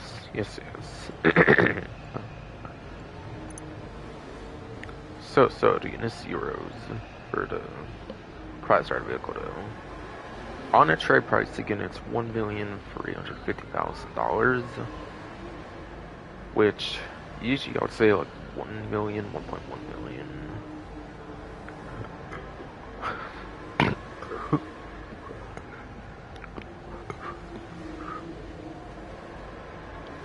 Oh my god, you shitty fucking twisty ass fucking throat, burning your stomach and shit. Come on. Fuck you.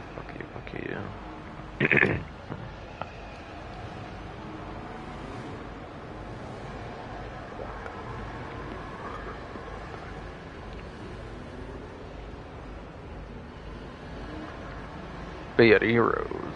Here's the Euros.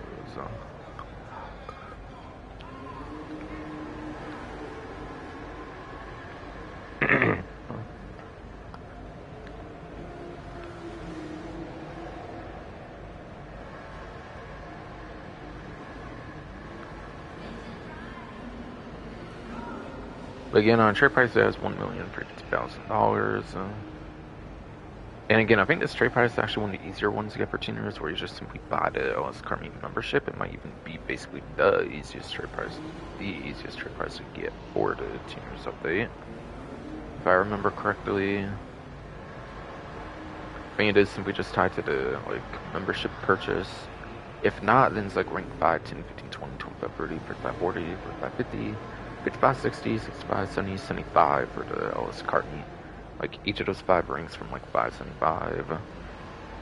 Basically, I think it's that or just simply buying the membership. I think this is the one that's tied to just simply buying the membership. I'm pretty 100% certain though. I know there's one tied to Robbie contracts, but I think it's Tail Gear S on that one, I'm pretty sure. So yeah. Euro trade price is actually pretty much the easiest one to get, I believe, for a cheaper trade price. As long as you have the membership, you basically have it, basically.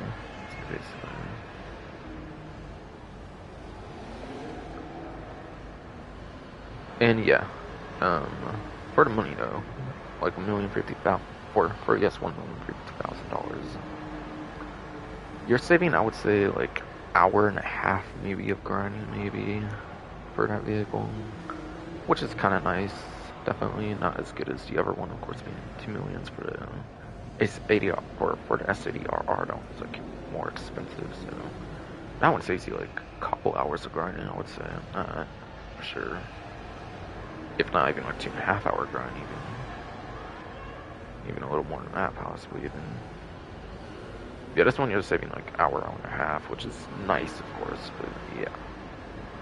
It's not 6-digit price at least, where you're going to like save barely any time at all or something.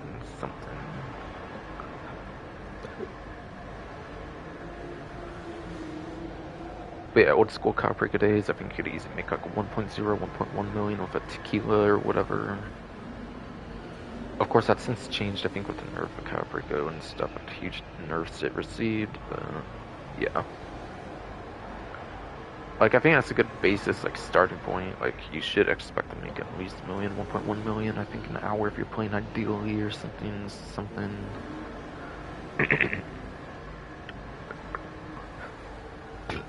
On average, event or not, I would say, like, 1 to 1.1 million. 1 to 1.1 million event or not should be what you're aiming for like 1 hour, I would say, though. For sure.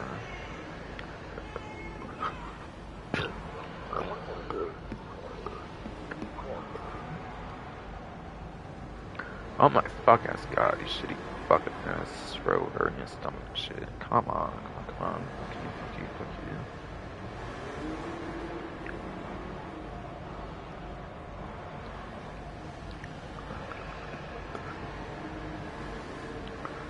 So again, I think you should make $1 million, 1.1 million an hour if you're playing ideally.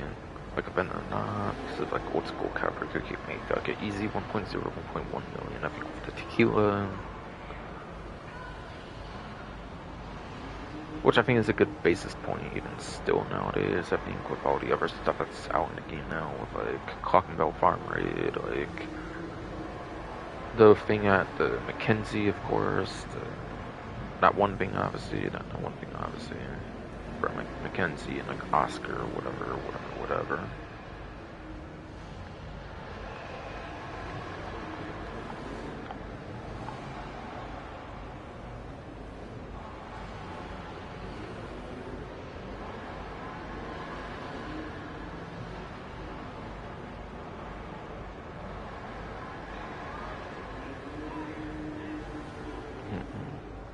But yes.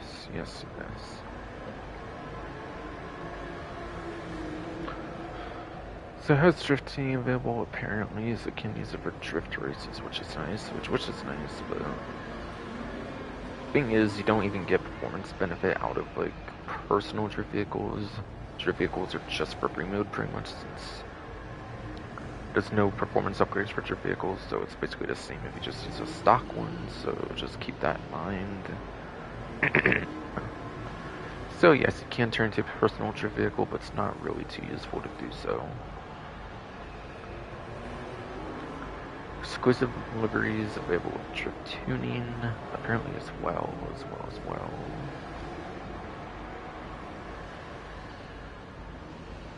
And yeah, before I go into the lock-on jammer, this is a tuner subclass vehicle, so it does have access to the Street Pursuit Races rocket contracts, so is it good in those? Euros, I don't think I've heard is all that great for the Street Pursuit Races, unfortunately, compared to like other sports cars. Probably why it has a simple just bought a membership, I assume they wouldn't put on like that good of a vehicle for just to be buying a membership for the trade price compared to like rank 5, 10, 15, 20, 25, 30, 35, 40, 45, 50, 55, 60, 65, 70, 75 for the car meet. So I assume because of that, it's especially like kind of evident it wouldn't perform good. I don't think they would have done that on like an actual good vehicle, or just to be purchasing a membership for that trade price.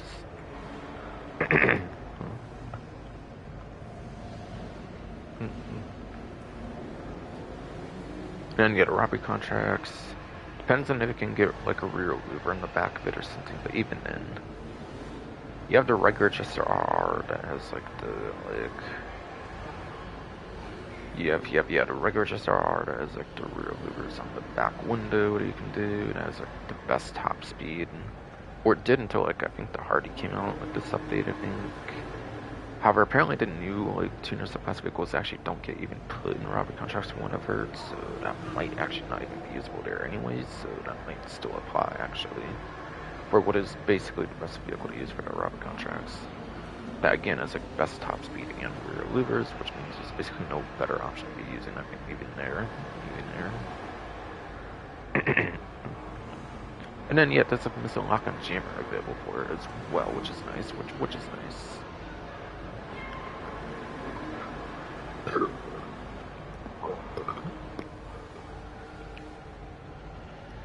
Fucking certain shit. Come on.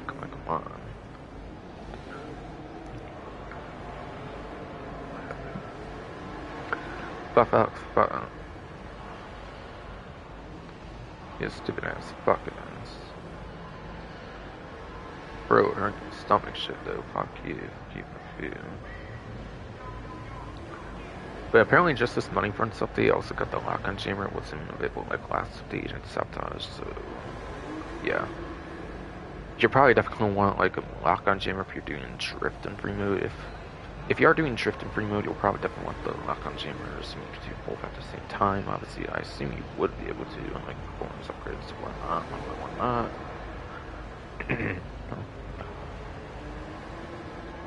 Gee, it's actually taking us 10 minutes to go through this because of you stupid god.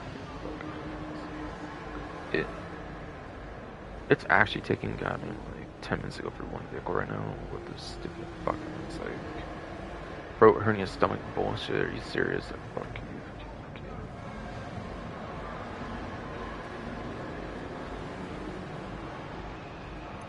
Whatever. I think I basically just went over everything there though. No. What was I talking about? The Euro, but yeah, the lock-on jammer just got in this update.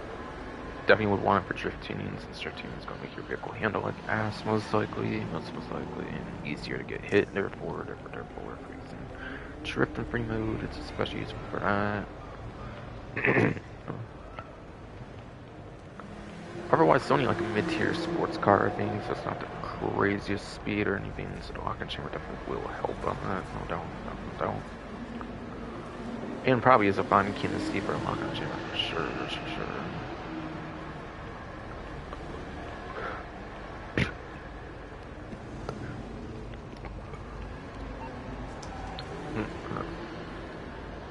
God, you stupid fuck ass. Throat hernia stomach shit though. Fuck you. I did kind of mention, I did kind of forget to mention something, I think. In terms of like the performance, I guess, for the sports class, technically speaking, not that you would want to use it for sport races, but still. It's not weaponized, so I guess I can do that. I guess. When it's weaponized, I tend to just go for weapons and capabilities and stuff in general. And stuff I think though.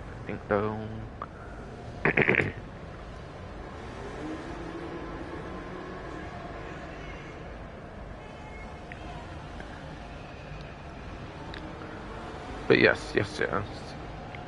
Going into Bruffy 152's vehicle spreadsheet though, Euros though. Again, the more modern day one nowadays at the X32 is the beam. It's not based on the San Andreas one apparently at all. It is an F-tier sports car apparently. Which honestly kind of probably speaks for itself, I think.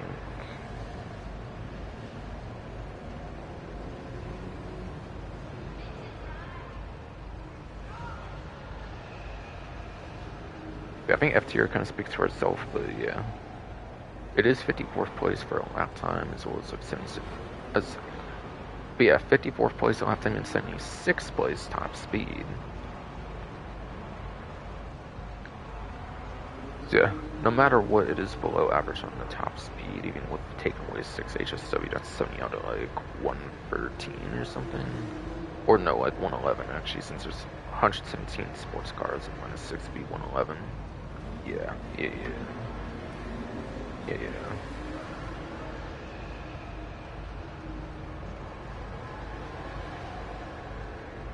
So it's very much not good for top speed. And yeah, it's like 54th to 48 out of like the 100, like 17, 11 is actually not bad.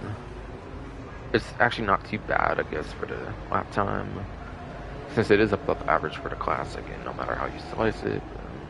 Yeah. 50s and 40s, you can obviously do a lot better than that, though, even still for lap time, though, so, yeah. Again, it's a vehicle more for the more limited, like, street pursuit races of tuner subclass, if anything, along with robot contracts, like, any the more exclusive tuner subclass stuff, it's more meant for that, though, and drifting and all that stuff. I think it'd probably find its best place in drifting, most likely, unfortunately, but yeah. Even then, you don't even need a custom for that, you can just do like a stock one for that and get the same performance anyways.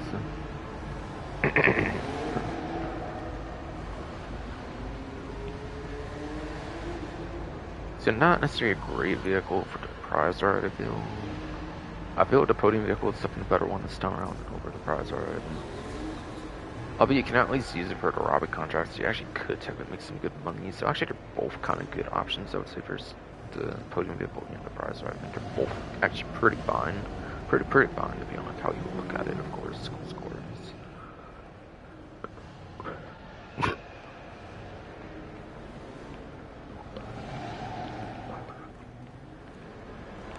Okay, so bro, I need to stop the shit, bro. Come on. Fuck.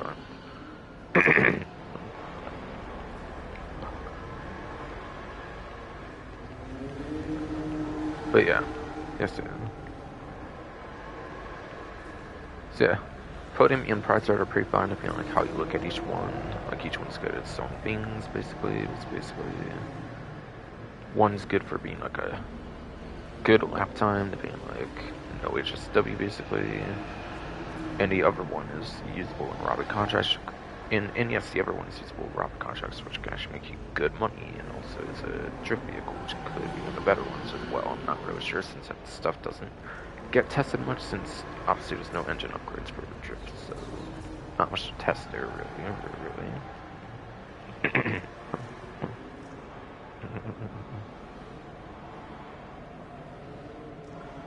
And then Vado Buffalo EVX apparently here for the Legendary Motorsport.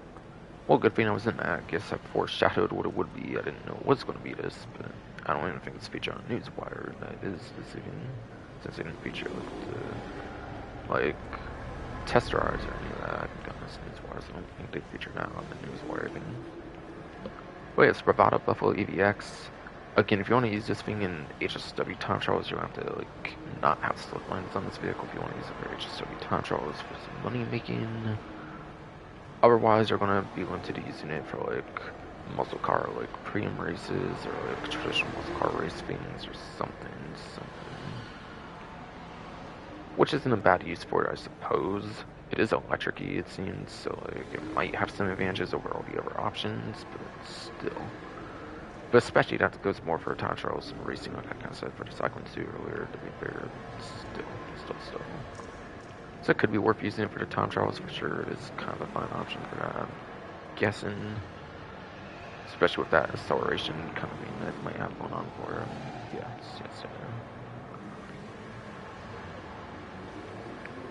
And to see if that vehicle's on the website, you can go on the laptop for right on the D-pad if you're on any more platforms.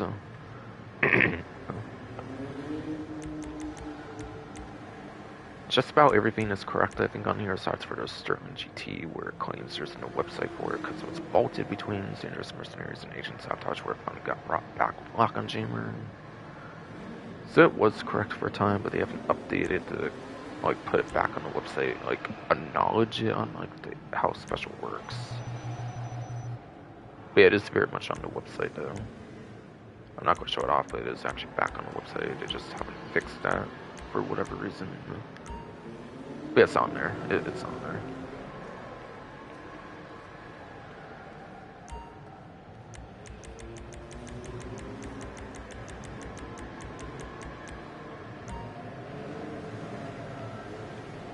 Alright, so that basically does that. I'm pretty sure. What's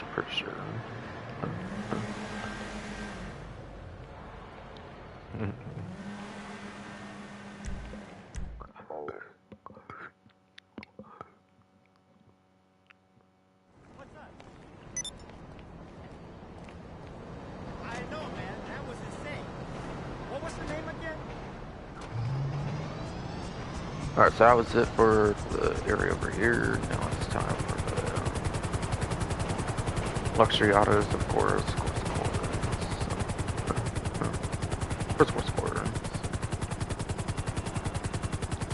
For those two vehicles, one might be the Revolter that's like black tier, whatever, like it was the last 2 weeks, I think. I'm thinking.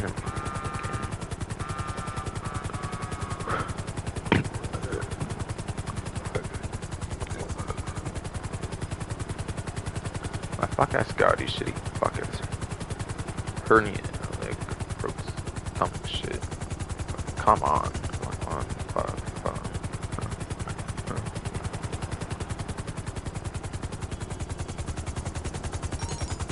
Okay, I'll do stash house. Again, I kind of sold stuff, so I might as well do stuff for that again.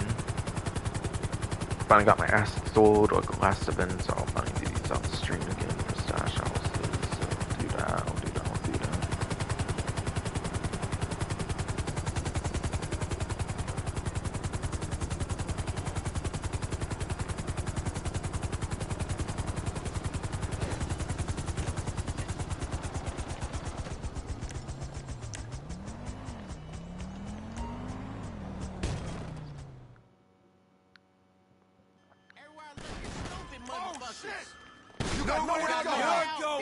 Alright, ones I can shoot for here if I'm careful, or know what I'm doing basically. So, yes. Like that. Like, damn, did I get a headshot? Damn, too. Oh shit. So that's cool. That's cool if I did. Guess I was a little too much that way. I didn't realize I was per se.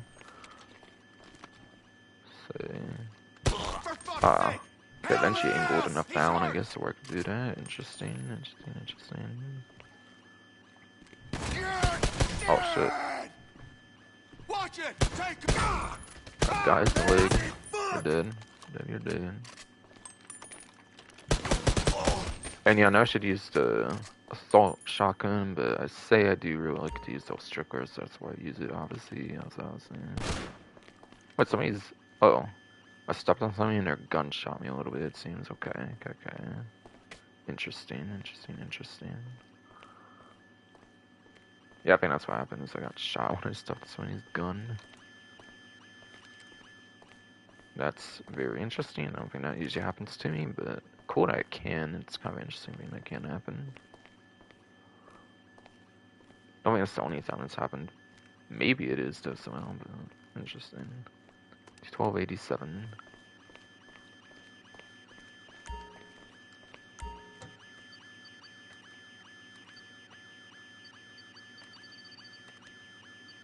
Bro, I was one off on both of those. How? Oh shit! No way on the analog stick. That right to 87. No, that was cool. That was cool.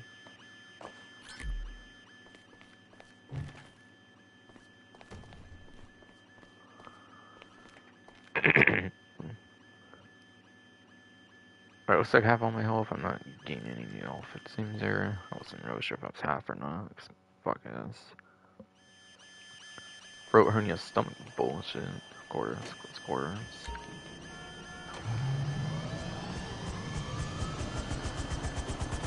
But still, I think I have to make up for 2 stash houses or something, I think, from 4 if I remember right, of course. Or like ones I didn't get to do on stream. Could be wrong though, could be wrong though. But I've already at least 2 off stream for stash houses. I don't think I've done that yet, of course. $1,000 and weed, okay. Not amazing for weed, I would say. But it did recently receive a boost, so maybe I'm not giving as much credit as I should then. Might not be as bad as I'm thinking it is. Of course, the recent buff for the smoke on the water, of course.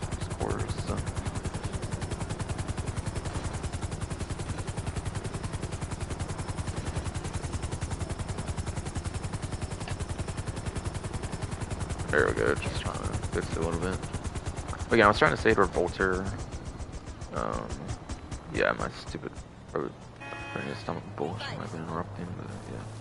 I was trying to say Revolter might very much be in yet, because of the thing going on with it, of course, like the last couple weeks. It might only be one interesting vehicle here. Bought a Banshee GTS, which is HSW on a newer platform, so that's already good. And Urmach Revolter yet for the free one.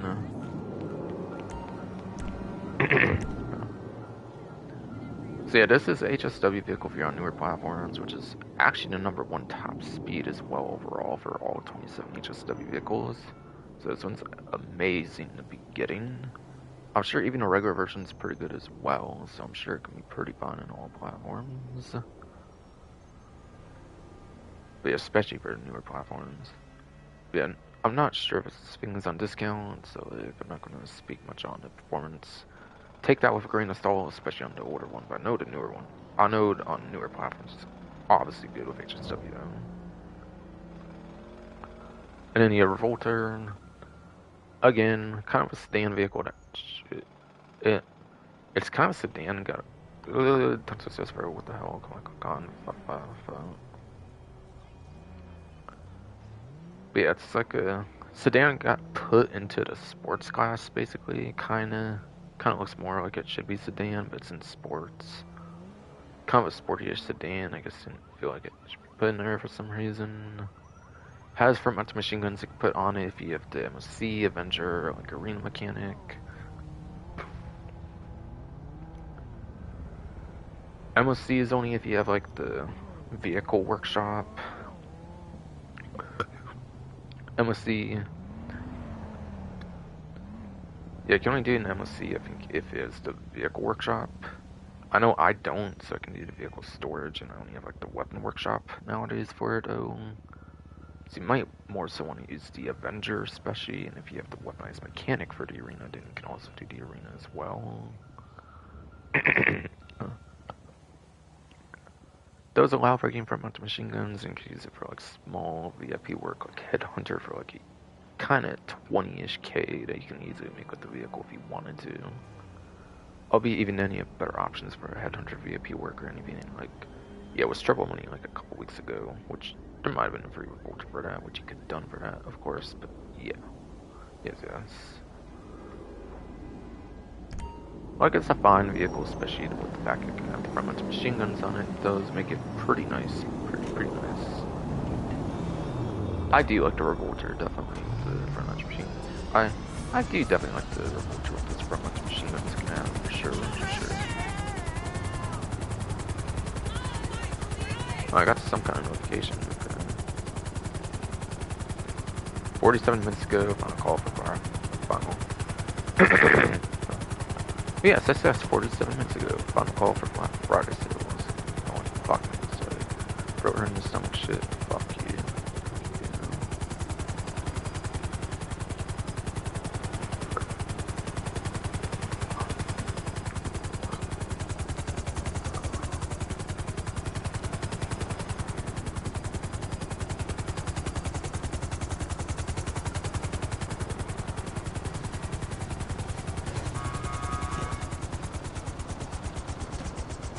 Start 2:00 p.m. and I did this what? Almost 4 hours ago, and it's all your fucking volley, stupid fuck ass body though. Alright, the Boxing Champion. In fact, I only made 7 out on, so Tesseract is probably gonna be on sale. Yeah, probably Champion as well, I'm guessing. Regular Ignis, yeah, probably would be on sale. Everest is probably gonna be on sale.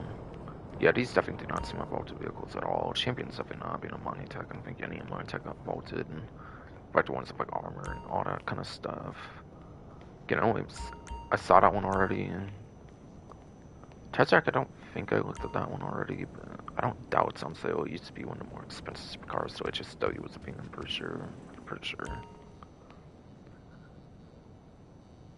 If the weapon Ignis isn't vaulted, I assume this isn't, obviously, and then I literally just talked about the Emerson. Yeah, Emerson is like very top supercar in the game. For non-HSW is pretty much the top non-HSW supercar, so yeah, that should still very much be on the website.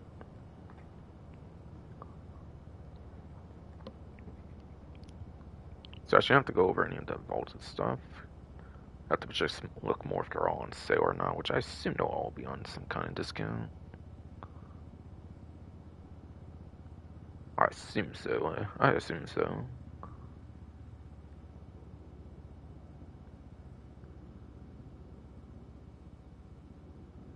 Oh yeah, Champion's on sale.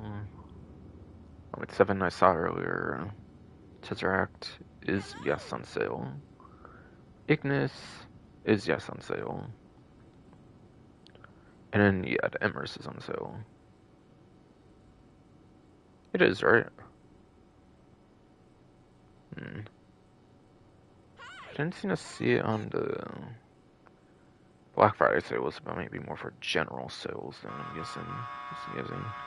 Oh yeah, it's in the general sales, so it's actually less than 40% on that one, but yeah. I think the other ones are at least 40% off discounts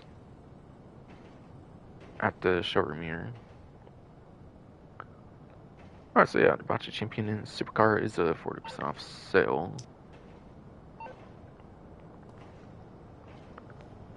Alright, so 40% off on this, apparently it's looking like $1,749,780. It is a money tech, it is from contract, so it is one of the more feature-rich ones as well, so it has all the features pretty much that you pretty much expect for the most part on the older ones. So can have armor plating, not electric though, it's not the most armor plated money tech, since none of the original batch I think was electric, so it's still serviceable, especially with a lock-on jammer though. Fluorescent glass on the vehicle, it comes with it, you don't even have to modify it for fluorescent glass, it just already has it on there. As mean it's like the different tints and stuff that it might have over other glass in this dealership. So it's like 16 pistol rounds, 16 assault rifle rounds, such etc. Not always 16 rounds, but it's more or less kind of being like the weapon kind of, or like equal or like even less maybe. I think snipers would break a glass more than like. I think. Twist this for a microphone. Stupid ass goddamn throat hernia stomach. I meant to say though, sniper rifles I think will break the glass in less rounds than a pistol and assault rifle, so like maybe like 5 to 7 or something I would guess, maybe. It's not always 16 rounds for each weapon type, but yeah. It kind of varies depending on like what weapon you're using. The FMJ from Little Jacket, like purple rounds, I mean, might have been talking about the FMJ. I might have, yes, been talking about the FMJ from Little Jacket rounds. Those instantly penetrate those glass, like fluorescent glass. The purple ones, I was using like this, for example, here, the marksman rifle. If I use this, then I can instantly penetrate those glass panes, even on like the champion. So there's a way to deal with it, like any traditional bullet, if you have the right, like, or 2 weapons and stuff, but yeah. Yes, yeah. Either way, you get some level of protection for the windows, which is nice. Being an initial contract DLC batch, you can have front-mounted machine guns on the front, which is nice. So you could use it for something like a basic headhunter, do not have to use your, like, drop-by weapons or something. Which isn't a big deal if you just set up, like, the ammo. Which, yes, it's not a big deal if you just set up, like, the ammo stuff I was talking about, like the gun locker, put like some pistol in.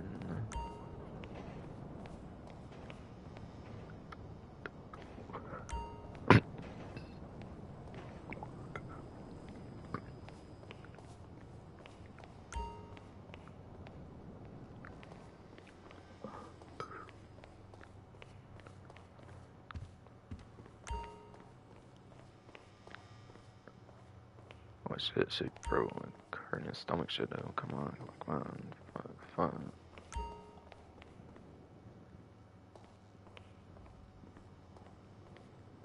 What was trying to say though before I feel like somebody's in my fucking way? I don't fucking know. Fucking know.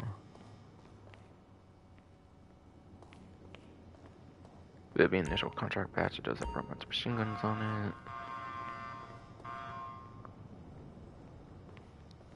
Which lets it be used, obviously, for like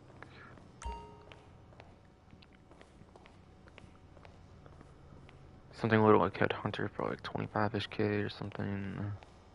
Again, a couple weeks ago, that was like 70-ish, like 80K or something, I think. But yeah. So you can do light remote work with that, having front mounted machine guns, really.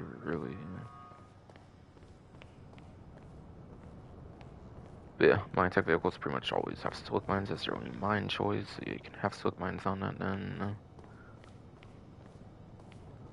And then it does have the missile lock-on chamber remote control unit as an option. But yeah, missile lock-on chamber obviously prevents missile lock-on. It was the first supercar with the like mining techs. I think they kind of made it like a not so great one as well, if I remember right. So on the champion, even though it's a supercar, I probably would actually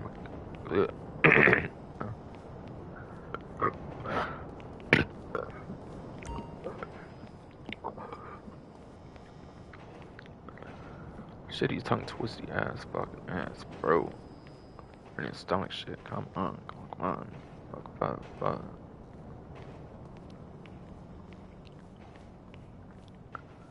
But yes. As I was trying to say though. Yeah, Mr. Lock-on Jammer though. Champion was the first supercar ever to get a mining tax. I think they treated it like very carefully, where they purposely kind of made it a bad supercar, if I remember right. So like obviously wouldn't be like super unbalanced at the time when they were first experimenting with the mining tax. So honestly, this might actually be one surprisingly where you actually would want the Mr. Lock-on Jammer over remote control unit. And I say that because the normal mine tech ones from contract, the initial like 6 of them or whatever, like they have the front mounted machine guns, and if you have the remote control unit on them, you can actually use front mounted machine guns as a remote control as well under the initial contract batch.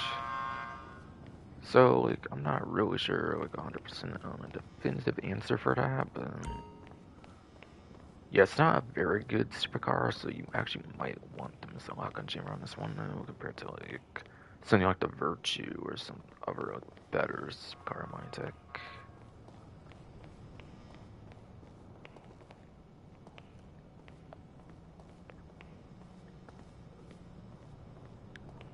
But again, to be fair, if you do remote control unit, you can actually use those for mounted machine guns as a remote control vehicle.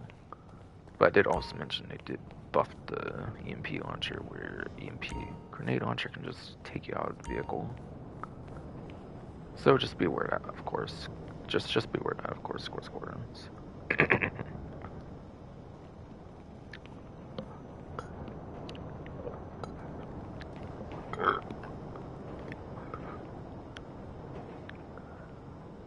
I did kind of already mention a good bit about that. I could mention performance, I guess, if I want. I might not. Not sure.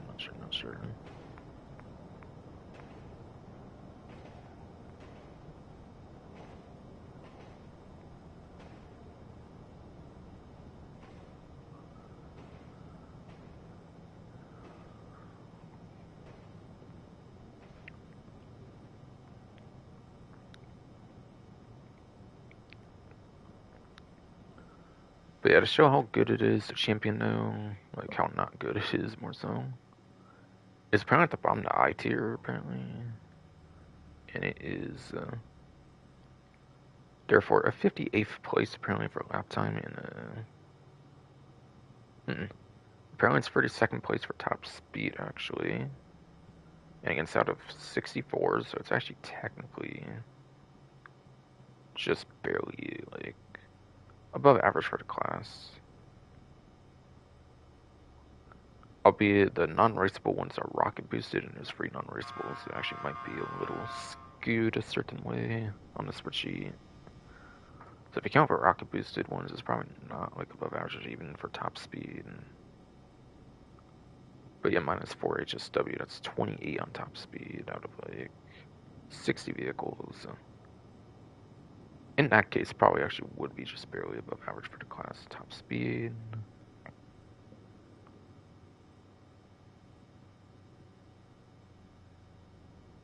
So it can be fine for top speed, like just barely above average, but yeah. Like no matter what, it's terrible for a lap time though. So yeah, it's actually a pretty bad lap time. Supercar, so that's kind of why I do recommend a lock on jammer. That's kind of why I do actually recommend a lock on jammer.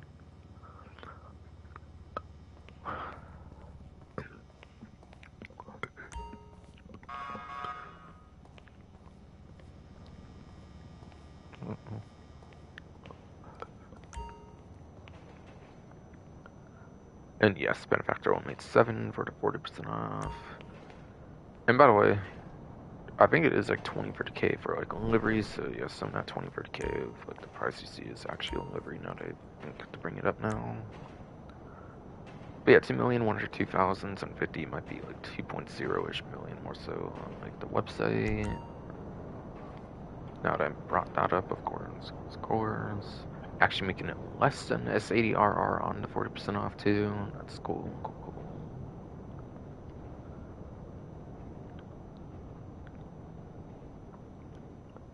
Another supercar there, I'm pretty sure, of course. I don't know, made 7. Yes. But yeah, that one. It is apparently in B tier for the supercar class.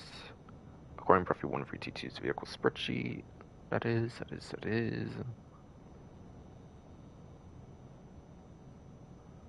Giving it 9th place apparently for lap time, and then also 13th place top speed. So for sure, if we took away HSW, it'd actually be top 10 for both lap time and top speed actually. So it's very, very good on the legacy platforms. But still good for lap time regardless on the newer platforms as well. So it's definitely a good one to purchase. So yeah, Champion's good for Mindtech, that's good for lap time on all platforms, top speed on the legacy platforms as well. So both of these so far are good discounts.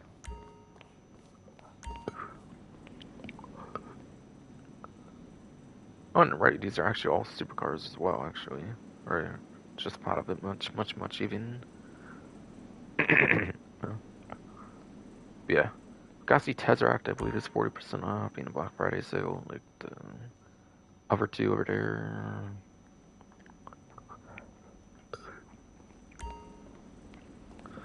Looks like on at 40% off, it's $1,072,510. It looks like, that's what it looks like.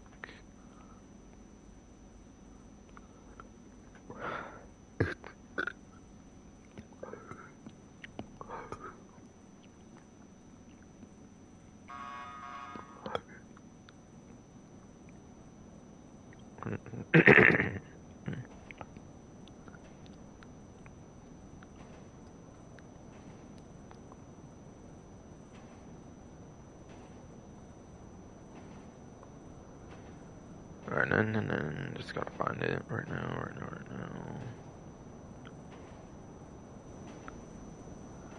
Yeah, according to Ruffy 152's vehicle spreadsheet, it is apparently 29th place at lap time as well as 25th place top speed. Alright, so no matter what, it's pretty much in the 20s for both metrics, it looks like. That's not that amazing if you consider the fact there's 2 much better supercars right before it, obviously. So, yeah, I don't really think the Tesseract is a good buy nowadays. It just used to again be one of the more expensive, and when it first came out, I wouldn't thought it was very good when it first came out, but not really nowadays though. Not nowadays though.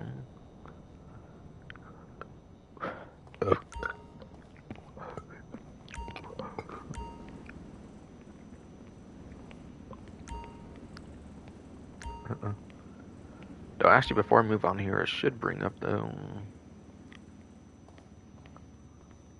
I think if the Rockstar Create Transform races ever come back, like the traditional ones that aren't known, I know this came back, but the other Transform races they had before that were more like the normal Transform races. If those ever come back, I think it is used in some of those Rockstar Create ones. It's like a custom vehicle you can have. So it could be good for that, but like, I doubt those are coming back anytime soon, since they skipped on it the last time. They did Transform races at all for Rockstar Create ones.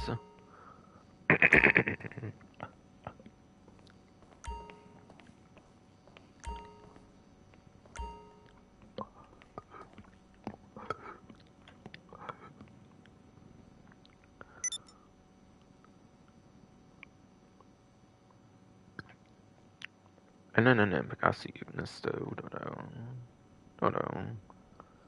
Fuck guys. Bro, on your stomach shit though. Fuck you. Ignis though. The non-weaponized one, of course, has to be compatible for all platforms. As I kind of brought up earlier, I think. We're talking about premium race for supercar class.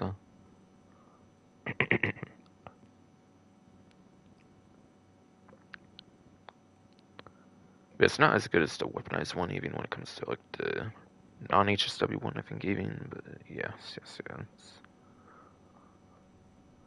The regular Ignisto is apparently B tier, right underneath the LM87, which actually gives it 10th place, I think, for, yeah, lap time, indeed, that's the case.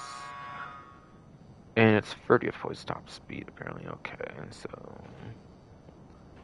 At best, that makes it like 26th place for top speed. Yeah, it's not really that good for top speed, it's more of a lap time vehicle. It is serviceable.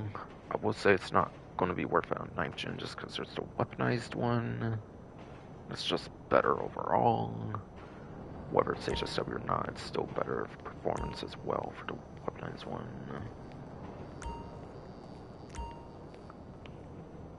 However, though, on the legacy platforms, it's definitely a solid option, though. For sure. Would it even be like 6th place on the lap time? Or no. Actually, I think it would only be like 7th place lap time there, since the NTMT is a terrible lap time, as I already established earlier.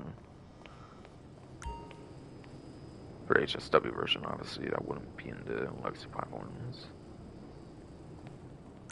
Alright, and then, yeah, finally, the Progen Emirates. This is the one that's not 40% at 30% off. It's more of a general sale for the event rather than a Black Friday sale. This one's just your 30% off. Yeah, I didn't show the price actually on this one, I don't think. Alright, my bad. Just a little over 1.7 million. Okay. Again, it's liveries. It's probably more like 1.6 about the livery. Like hot 1.6.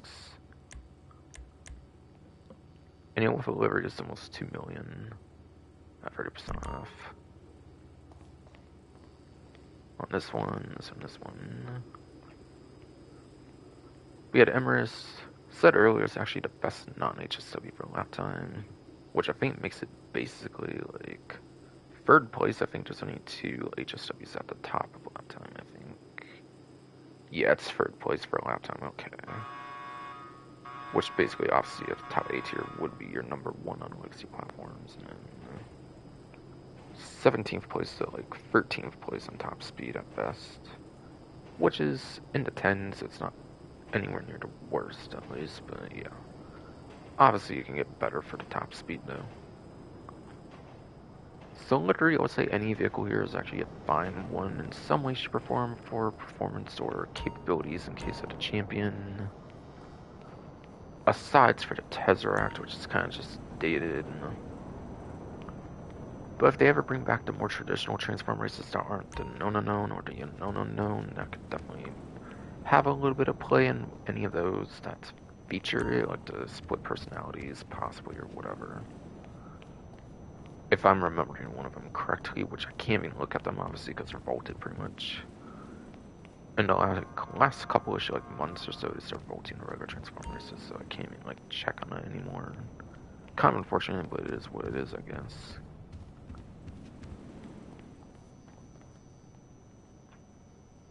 That just barely took me into 4 hours. God damn it, all because of you stupid fuck ass goddamn like fucking fruit, stomach hernia bullshit. Fuck.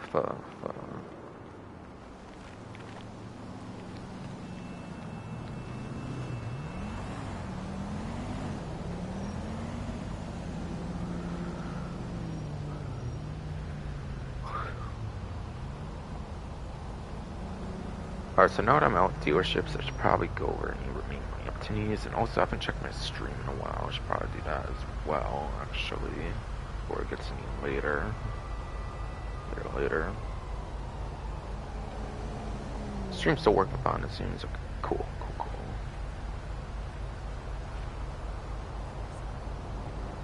Not too surprised, but just making sure, of course. Kind of had an iffy experience with the new extender in some ways. Mostly with my phone though, I noticed like the bars change, but maybe it's because of constant use, but my PS5 is always in the same spot basically, so I might not have to worry about that there being wrong. Oh, but yeah.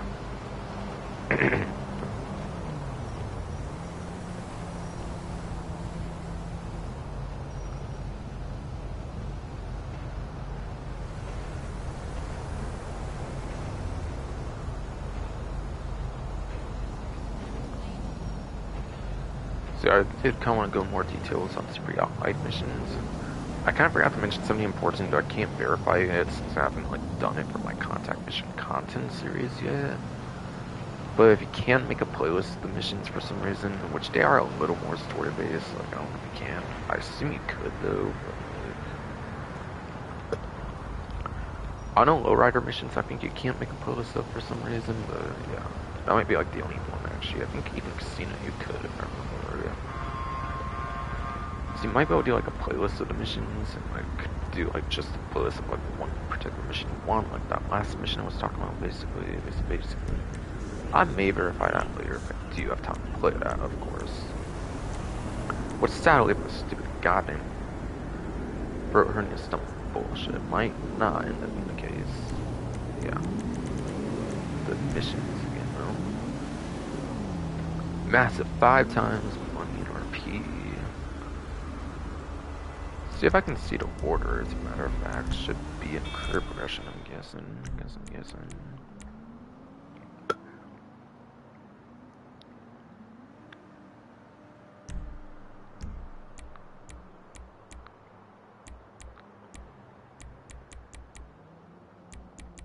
I just want to look at all this for some reason, my bad. Overboard salvage all hands, icebreaker, bon voyage, D-Day. That's probably when we to order. Probably.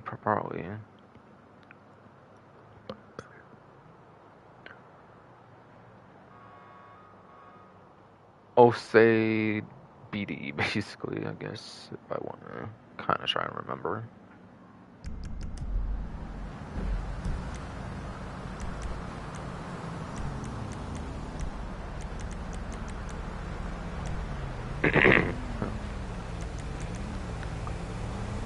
So it seems like Overboard's the first one here where you destroy like the marquises or something. I remember that. Yeah, I think the Savage works pretty good for this. You just have to like destroy some like stationary boats.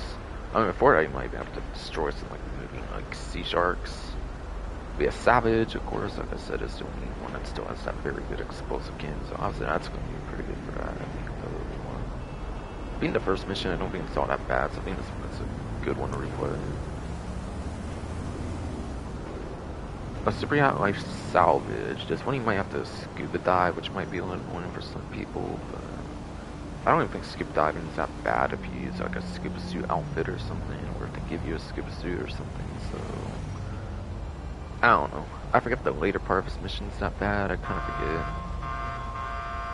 That's the one where you have to like save the guy that could get shot, like your captain or something, and like maybe that's one to avoid, though. I'm not too sure on top of my head, though. But, seemed like all hands was the third one. This one is a slower mission. It involves like using a specific tool that has like water bombs that cannot be obtained in free mode. So yes, you do have to use a specific tool that might not have engine upgrades and stuff, so it might be a painful, like, slow mission. That kind of mission works good for payouts, though, if you're trying to get, like, a long mission for good payouts, though. Besides for that, though, honestly, it might be kind of a skip, though. Like, this one might work fine, though it might be easy for them to shoot your aircraft and stuff and it not go good. And probably should definitely use the bomb camera on this one for sure, so you can aim your bombs easier for sure,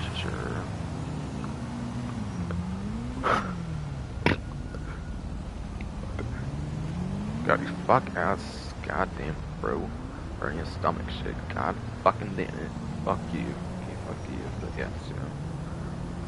Yeah, this one you should definitely use the bomb camera, I think, most likely.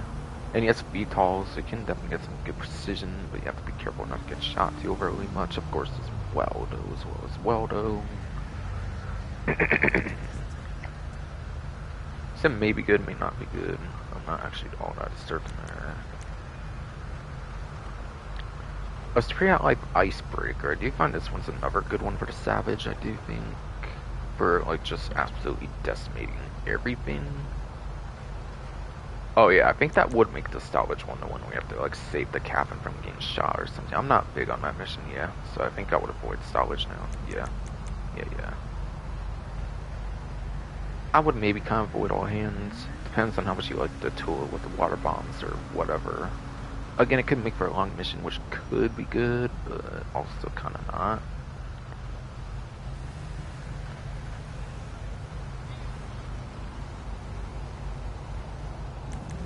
But yeah, back to Icebreaker though.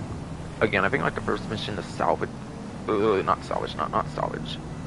Just confused with the mission name and the stupid goddamn body messed me up and stuff. Please do that. But yeah, back to this again for Icebreaker though. I think it's another one that the Savage works good in, just like with the first one of Overboard. Since you pretty much just destroy everything in your path, if I remember, for the most part. Might not work as good on this one as Overboard, but it still does a nice job, if I remember, for the Savage. Helicopter for the heist, DLC. Overboard and Icebreaker are definitely two where you can actually have a lot of freedom with the personal aircrafts to use, I believe. Whereas I think the other ones are a lot more like scripted with like what you can do and whatnot, basically. Yeah. So Overboard and Icebreaker kind of enough on it really to play. So yes. Overboard and Icebreaker are definitely two of the more fun ones to play, since you can actually have freedom to the personal aircrafts. Whereas I think the other four are like a lot more scripted with like what you can do in them and whatnot.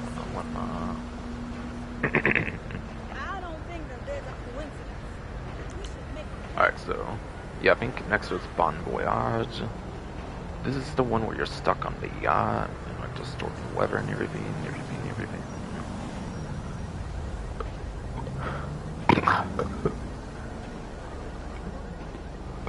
Oh. God damn it, you stupid goddamn fuck ass. Bro, hernia, stomach shit, body as a whole, god fucking damn it, bro.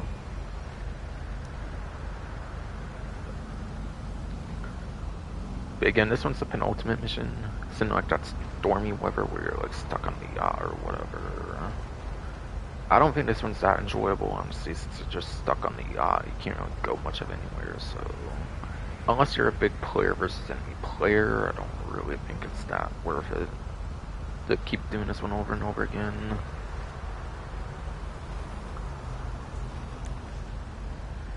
So I think it is one that I would mostly avoid. This might be the one I actually mostly recommend avoiding over even like all hands or something. And even salvage, maybe even. Again, you just got to go a lot more places on those, to where I think those should be more worth it than Bon Voyage, even. Since if you're stuck on a yacht, you can't really do much to stall the time on the mission as well, I feel, since you're just straight up stuck in the yacht area.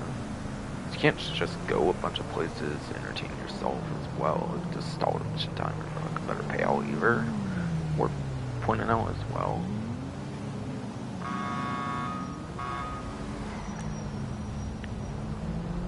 And then yes, Superyacht Life D-Day. Again, apparently this one is a glitch in the game that actually makes the mission much easier, where like, the helicopter just kills himself. Apparently that's how it works, from what I remember. Like once you get to like beneath the yacht, I think in like the submarine, the guy just kills himself or something somehow nowadays. And you basically have an easy mission right here if that's indeed the case. I'll check later, but either way it's the final mission, so if it doesn't work that way it might be difficult, but I think this one is kind of worth it, honestly. Regardless though. So yeah, if you're finding it, you can get a bunch of money back for your yacht. Good event to be playing, apparently, if that is indeed still a glitch, for sure.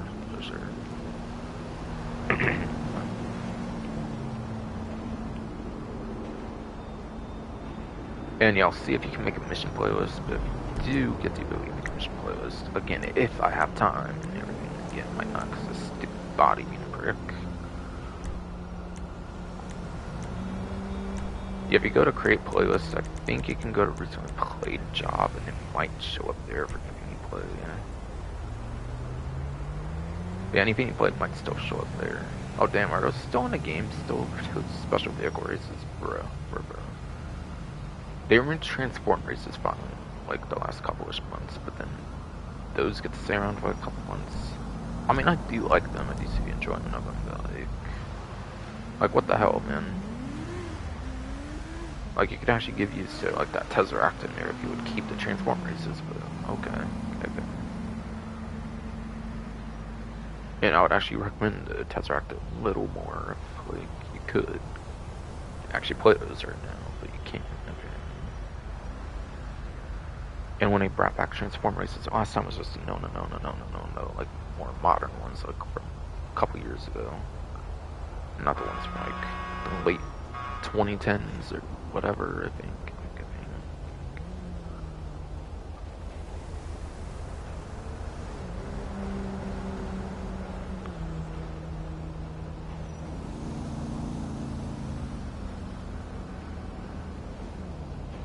And yeah, you might think you might be able to do missions, but no, that's just like versus missions and stuff, I think. It used to be contact missions, I think, in the early days of the game, like 2013, like early 2013.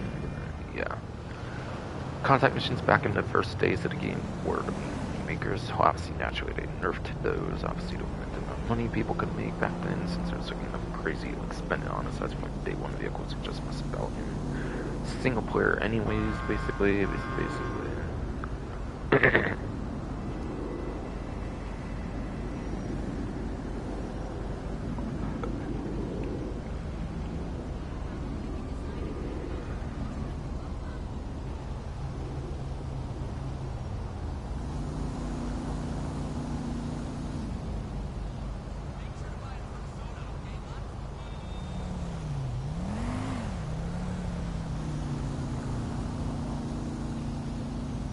Okay, there's something worth mentioning actually. For 4 times money, it's actually the next highest being below the like Superyacht Life, and it's actually in here apparently.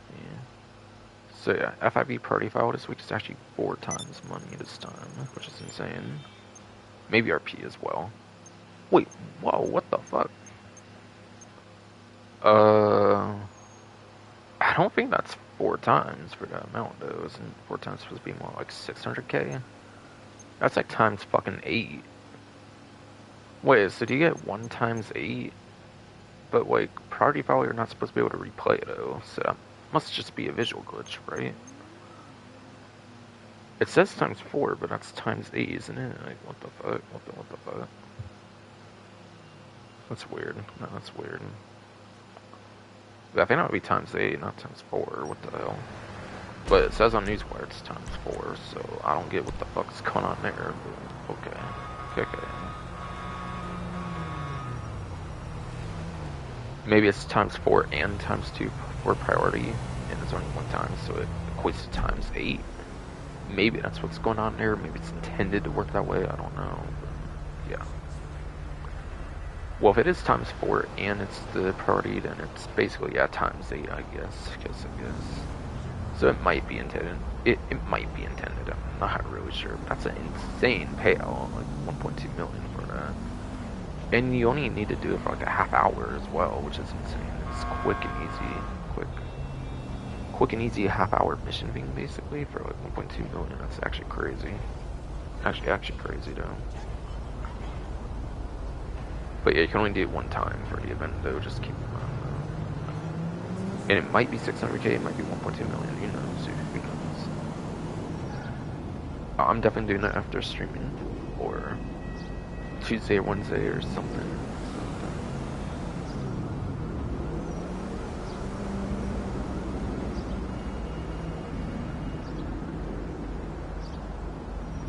So it might even be times 8, I guess, with priority and 4 times. That's fucking crazy, fucking crazy.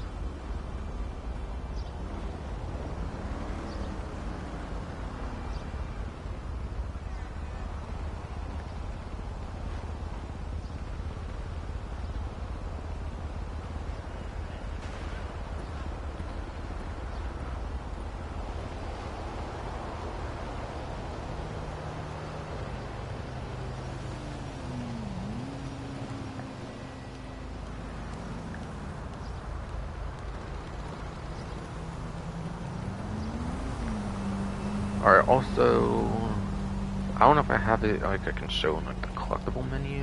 Let's see. Is it, like, a daily one? I'm trying to remember.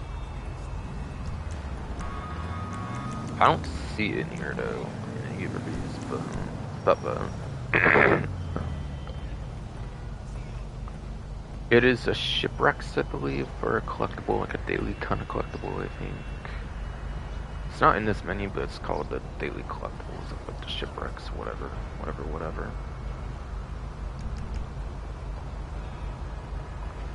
So the shipwreck, like daily collectible things or whatever, are 2 times money in RP apparently. Oh yeah, it looks like priority is only money, not RP, by the way. But yeah, either way, 4 like 8 times is fucking insane.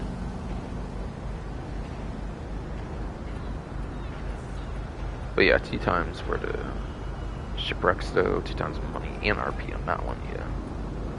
I don't think they're all that worth going for, honestly.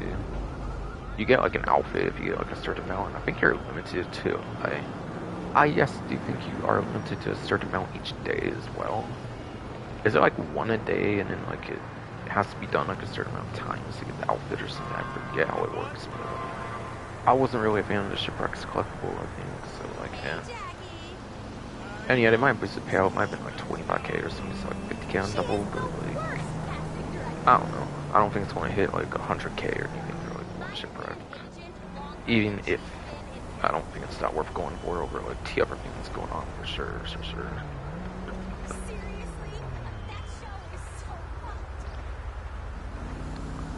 Especially 5 times on Superyacht life missions is insane and good. The 1-time party file for like the 4 to 8 times is insane.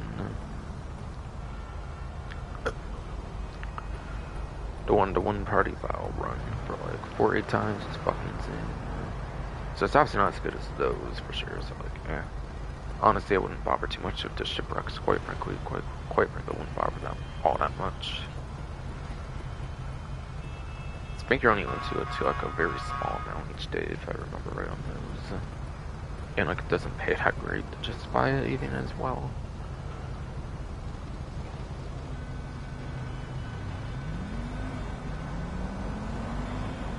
Okay, and then new listings continues as well for 2 times or 4 times if you're plus. So yeah, this is 2 times if you're not plus, 4 times if you are plus for any of those free for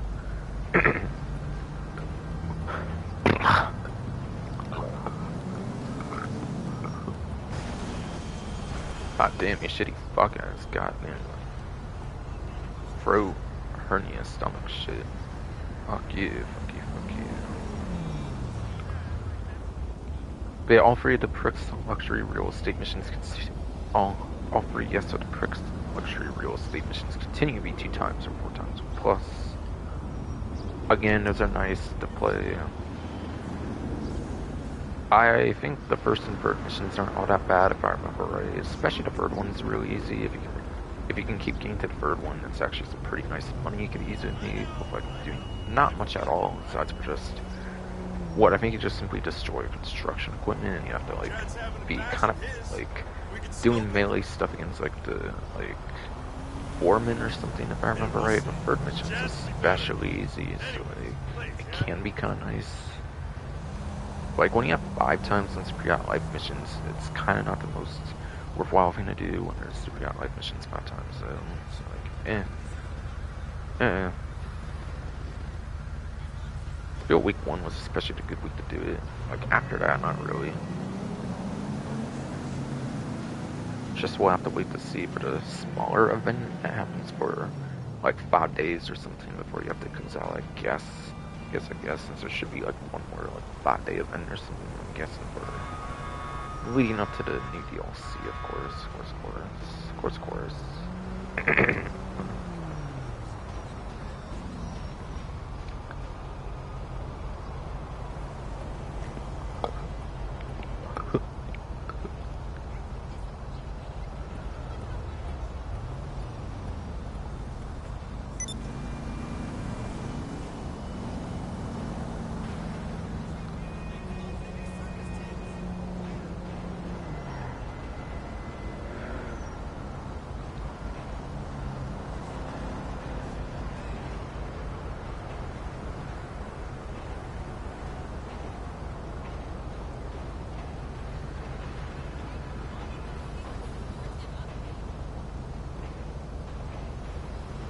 Okay, there's kind of a couple more times things, and that's kind of it looks like at that point.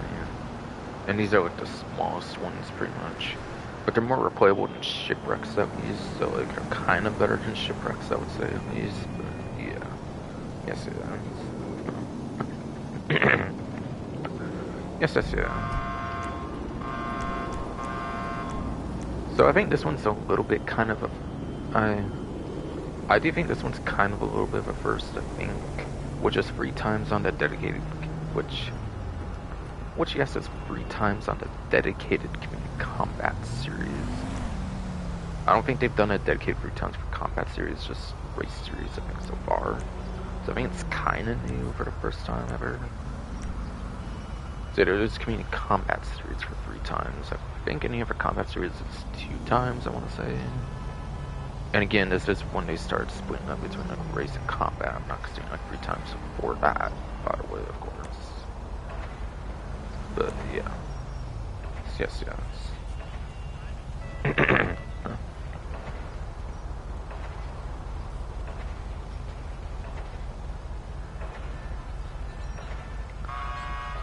Yeah, it doesn't say too much on like which one's new, but it seems like the one that is new is someone from like some creator called Colonel Hogan.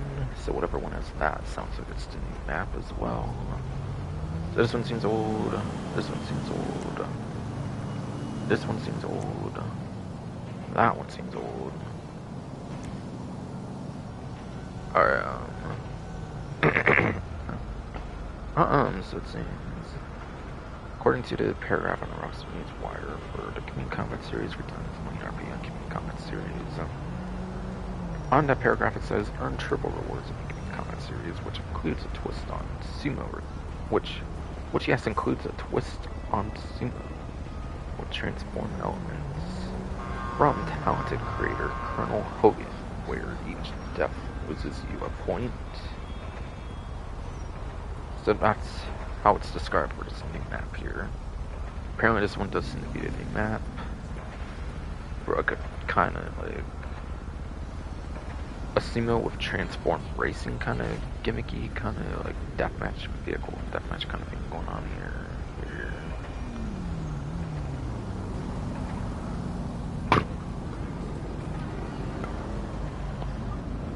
Fuck, that's bro in your stomach shit indeed, I think that's the case. Yeah, fuck you.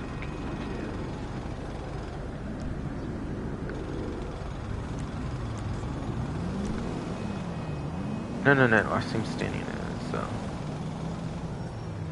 Left bracket, CMJ, right bracket, runners versus Hellfire.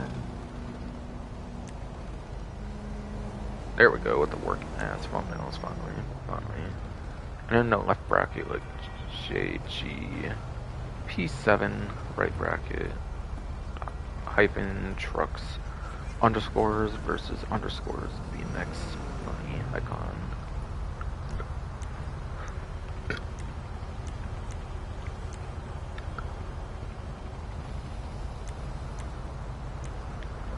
And yeah, the King of Hills overlap between deathmatch and like actual the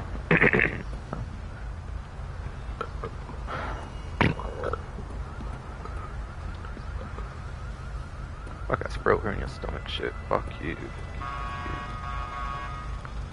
But yes, it's just King of Hills apparently overlap with the one deathmatch that's new in deathmatches for some reason. I got so smoked out last night. And yeah, there's lots of things, but yeah. Oh, and I didn't necessarily even say the name here per se, but yeah. This one's Suzanne Morris or something. For that one, by the way. Again, this one's left bracket, CMJ, right bracket, like crew, clan view, whatever. Runners versus Hellfire, apparently. Apparently, yes, Runners versus Hellfire. And this one was left bracket, JGP7, right bracket, crew, clan view, whatever. Hyphen, trucks,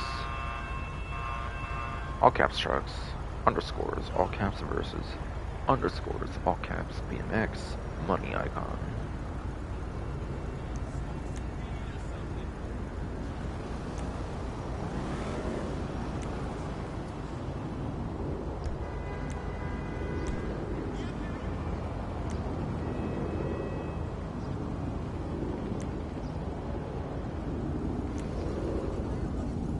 Alright, well, fun new one's working this time.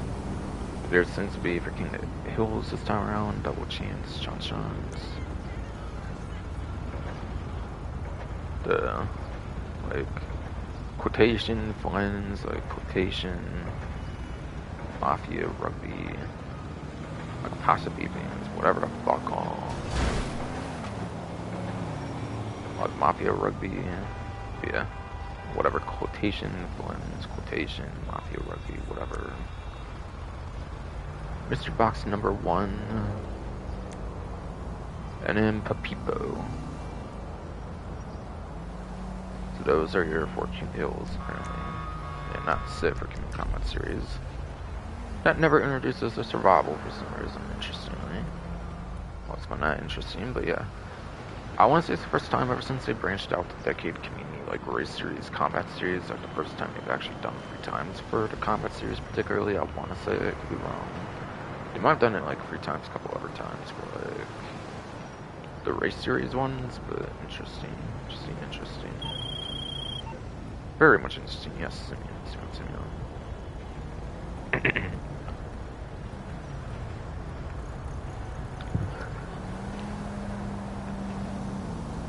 And then, yeah, there's one more. That's an absurd mode, I believe. Also, check for any returning game modes or anything.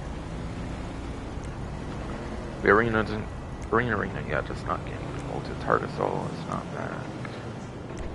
Again, apparently these OG, like, special vehicle race things, right? The Cunning Stunts from yes, a Cunning Stunts special vehicle circuit, like DLC, that small DLC, like early 2017, I believe it was. Small 2017 DLC that came out like right after Import Export, I believe. They introduced those special vehicles. But yeah, there were stunt race fans of the Boys or Aqua Rocket Voltic Runner 2000. The OG ones, not the newer ones of the Deluxo, the like Strong with Thruster, those are still not in again. It's those still remain in the game somehow. And yeah, but regular stunt races, and that's probably it, probably. Since again, they unfairly voted as Transform race things that could have made it. That they did unfairly vote the Transform races that would have made the Tesseract more worth in the showroom.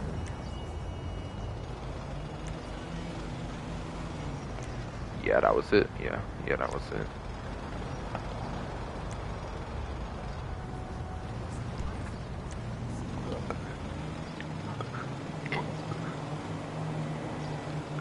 Bruh, fuck ass goddamn throat hernia stomach shit. Fuck you.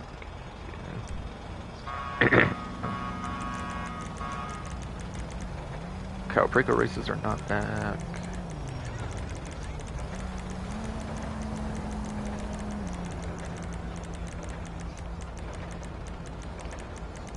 Open wheel races are not back. I forget if they were in last week. I feel like they were in recent, but yeah, they're not back though. Those get rotated in. Those get rotated in nowadays. Not nowadays for open wheel races still. No. So I don't think anything happened here. So it's like, yeah, no. I don't think it's just traditional stuff races. Death matches is like holiday ones and like the car crash full auto, like that kind of like kart one they did one time. I think they're very much faulted nowadays. I think they're very much faulted that nowadays.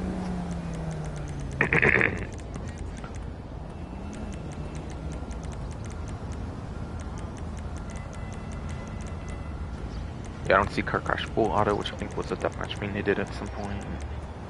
That seems bolted. And yeah, and there's surely no festival ones since they saved them for that pretty much. For like Halloween, which they didn't like return for that event at all this year around it. This year they didn't do the Halloween deathmatches, I'm pretty sure. And then there's the Christmas ones, which I could be saving for next month, maybe for like the snowball deathmatches. That is.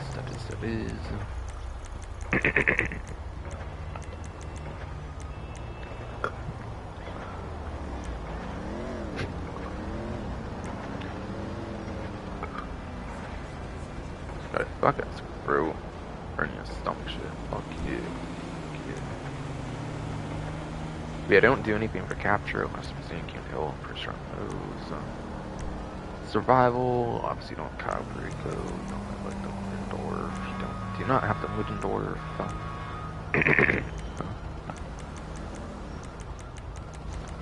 No alien survivals.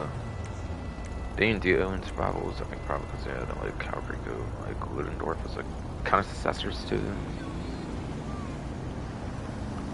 But yeah, none of those are back. Missions don't really get like rotated in now or anything. There were like deleted content missions back in like 7th gen days that might have not even made it to like 8th gen.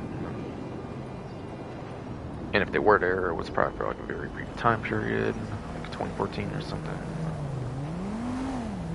Like maybe early 15 or something. Like mid 15. But those might be deleted, or those might be like deleted contact missions or something for some reason. And if they're not, then they just never came back or anything. Nothing for versus. Alright, so it looks like it's just gonna be deadline for something returning. Okay.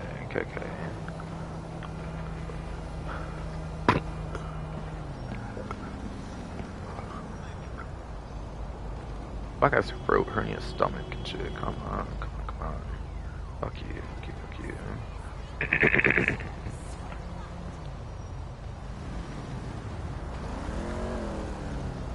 But it looks like all 14 deadline maps have returned. It looks like all 14.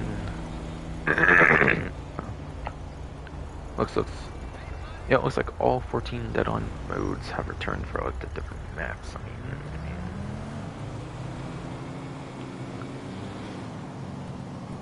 For IBIX 5.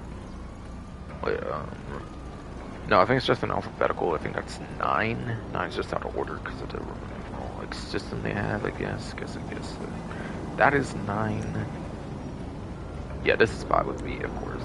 6, 7, 8. So IB. B. Yeah, VI. 6. Of course, which 26 coming out, obviously. EI. And IX is 9. I just got confused since I was how order. I feel kind of disgraced for calling it 5 or something when, like, this game is GTA 5. Like, online and stuff. But I mean, they should have a better way of like naming it then, I feel as well. It's like 9 should not be out of order, I feel, quite frankly.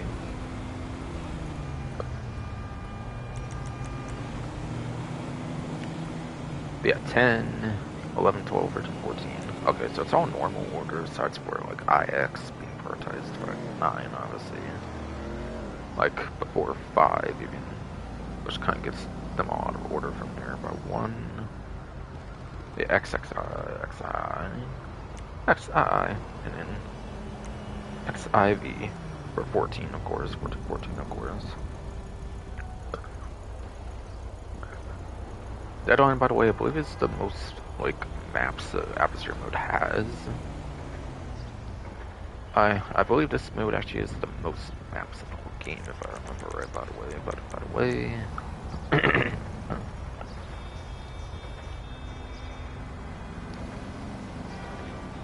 Yeah, Deadline is the Atmosphere mode, not the biggest, most maps, I believe, in the game with 14. Having Pillbox Hill, Los Santos International Airport, Galileo Park, Grand Senora Desert, Terminal, Bottonwood Hills, Mount Gordo, Bottonwood Racetrack, Pillbox Hill. Again, that's 9 again, as reminders, since it's in weird order for that one, because it'll ruin the whole system.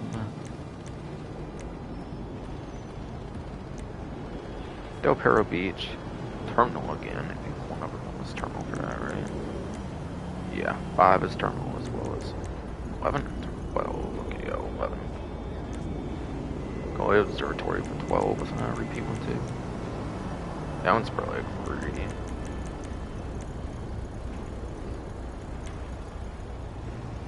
Is just for Galway or whatever. I mean, that's the unique location for that, and then Ron Alton is one farm for 14.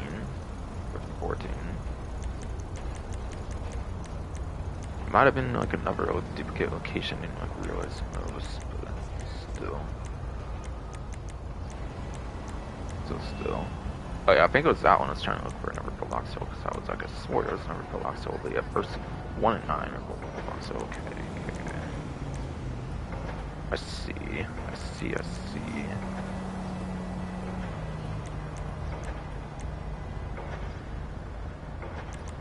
There's kind of a couple view duplicate areas that kind of get reused, it seems, but yeah, I mean, with the stunt tracks, they're still different, surely. Or whatever.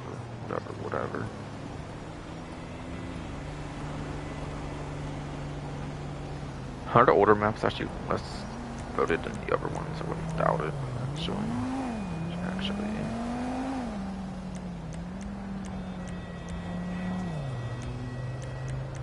Yeah, kind of asides for IX, just some people might confuse this an OG map, just because it's with the other OG maps. Seems traditionally the like newer ones have 50s instead of like 60s, or okay, maybe I'm a little wrong. There are a couple like that too. I don't know. Interesting.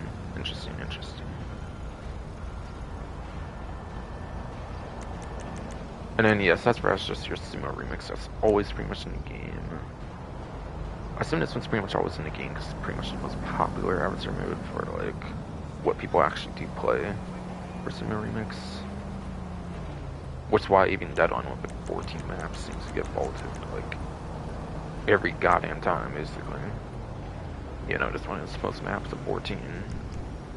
Because Cox would be weird like that.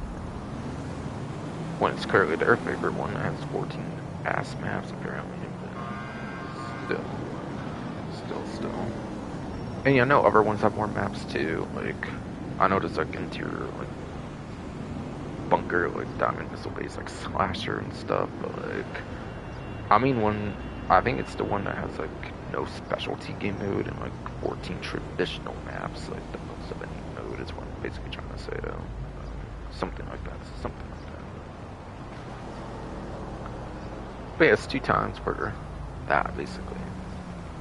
But average modes pay based on like amount of time they last, how game it puts into amount of time. how many players are allowed, such, etc., which looked like it was like 4 players kind of on Deadline, which isn't much. It's power up mode with like not necessarily too much play space, so like yeah, not a lot of players can be supported on that, I guess. But yeah, I wouldn't expect any crazy pay on that when you have obviously 5 times in this round life. The one-time run of the FIB party file as there many things kind of going on in this event. So.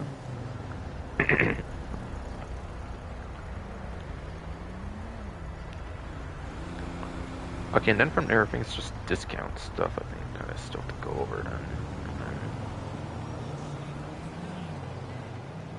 And then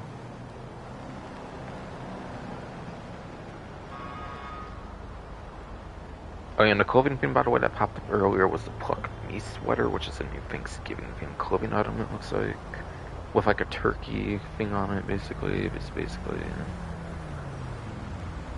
But right, obviously this event went into Thanksgiving. I kind of just forgot about that because obviously Black Friday, Cyber Monday is kind of more noteworthy, I feel. Still. With all the sales you get for that kind of stuff, obviously, for the event. But right, I didn't like come across me with seeing Pluck Me randomly pop up. It's like, wait, what the fuck is that clothing item? It's what I was like, I think, or something. Something.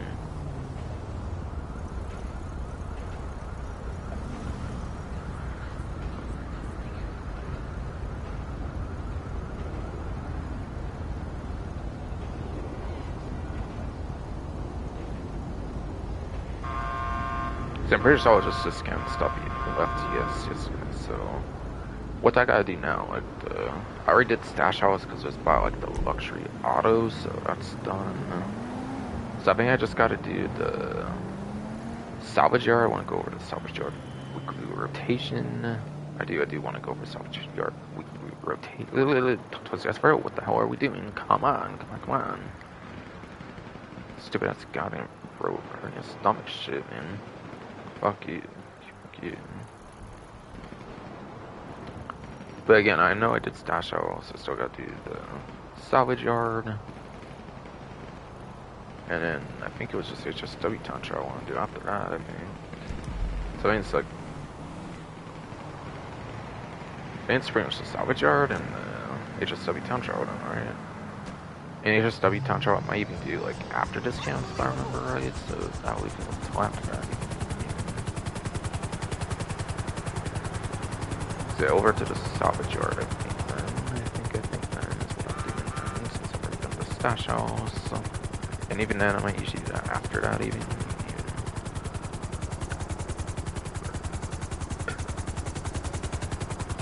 Again, sorry, just feels like a long fucking day, because it's fucking stomach being like a bitch and shit, man.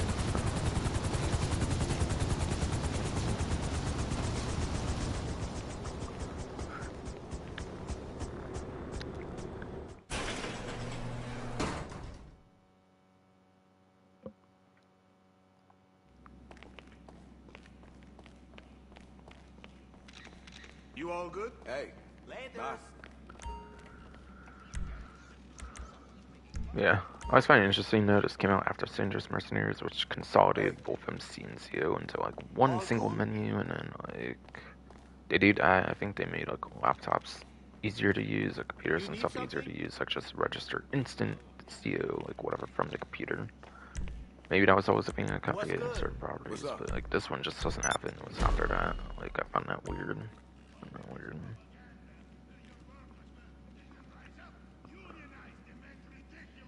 Interesting. There's 2 of the exact same values. I don't know if that ever usually happens, but interesting.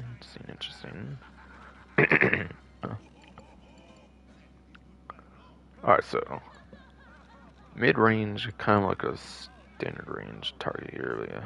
Guess kind of mid-range target number 1 here is the Grotti Stinger GT. As a reminder, as the last event, I'm kind of deciding not to go over like what robberies they are from the GT series videos community post.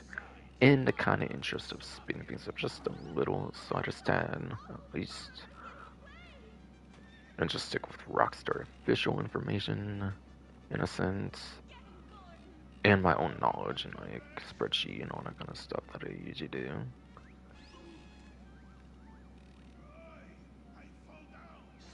So yeah, whatever robbery it is for but yeah, Grady Stinger GT.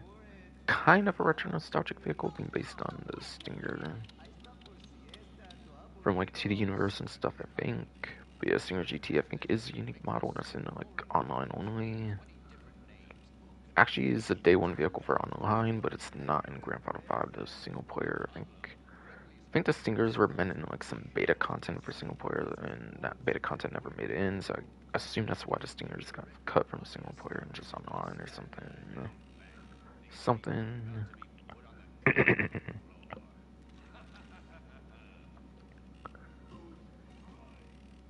So yeah, it's a day one GT Online vehicle, whatever robbery it's part of, whatever gets you max sell value of $335,000 and salvage value to $68,000. Alright, true mid-range vehicle or mid-range vehicle number 2 is Dinka RR. Released during the Los Santos Tuners DLC. Little retro nostalgic being based on a San Andreas vehicle with a Jester. Albeit that is basically more so the Jester Classic to be fair, but still in a slight sense, I mean.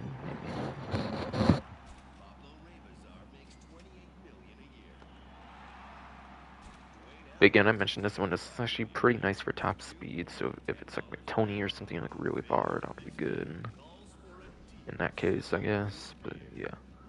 Again, I don't go over what the exact robberies are anymore from GT series videos, I just kind of go off purely the newswire pretty much for like event news, I guess.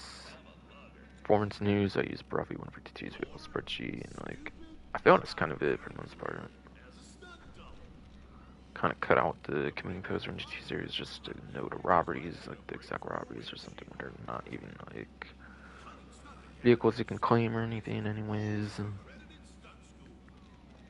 But either way, again, same values at $335,000, $268,000 for the salvage value.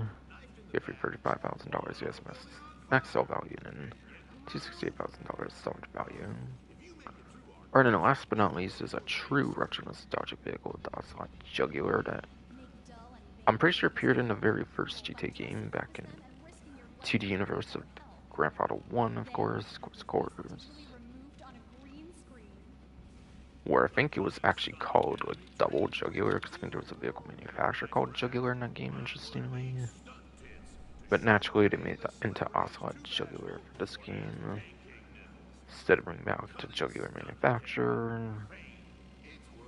Would have been funny if it was like Double Jugular again, like it was in 2D universe, but yeah, not surprised there, obviously. Ocelot's a good fit, I imagine. I imagine. Yeah, this one is a top range vehicle apparently for the event. For whatever robbery it's featured in for $346,000, and then for the max sell value, that's yes, $346,000, and then salvage value is $276,800. Yeah, very good 4-door sports car. Yeah, just RR and the Jugular are the more interesting ones, I feel. Performance-wise, Stinger GT is kind of like a mid-tier sports classic or something, I feel. At best, at its best. Again, I already spoke just RR's basically best top speed to use for a Robert contract, I believe, since I don't think they'll use the newer ones in Robert contracts in particular. I think. Jugular's a pretty nice 4-door sports car. If I remember right, at least.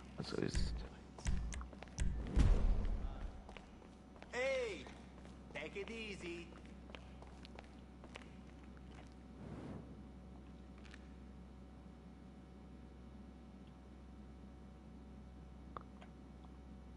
Alright, so after that, I'm gonna go over remaining discounts, I guess. And after that, it should be the HSW Town Trial and any possible other thing I want to go over. If I do show off the one contact mission, see if it's indeed as easy as I remember it being with like some glitch that happens in the mission.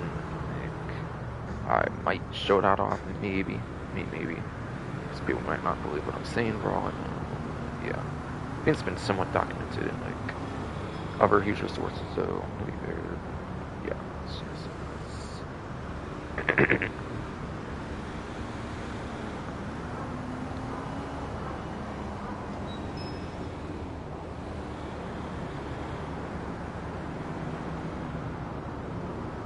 So I do kind of want to start with property discounts, I think, since I'm not as big on property discounts as vehicle discounts. Since obviously properties, there's not as much buyer beware on properties. You usually need properties to get access to some, you yes, usually need some new properties to get access to some new money-making opportunities. So more often than not, properties are always good anyways, compared to vehicles where there's a lot of like bad vehicles, I find.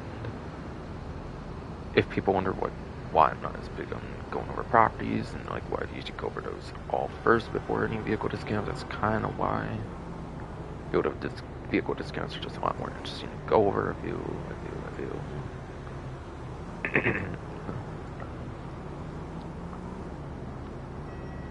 So starting off the first one, I think is obviously going to be being towards those missions. Obviously the yachts modify from nothing.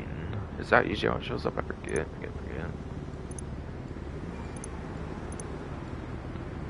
But yeah, 500k, 300k if I want to downgrade over to Orion for some reason.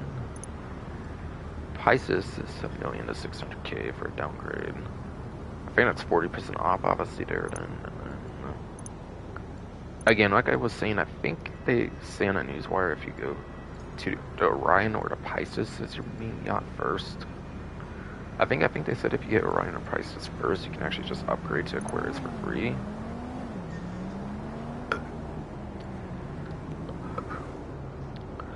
Got you fuck ass goddamn bro stomach hernia shit. Fuck. Come on, fuck. But again, I think if I remember right, newswire, they said you can actually go from the Orion or Pisces over to the Aquarius for free, I believe. They said, I think, for this event week, by the way, as well. I haven't actually checked that particular spot on newswire, but I swear that's been going on right now. If I remember right, at least.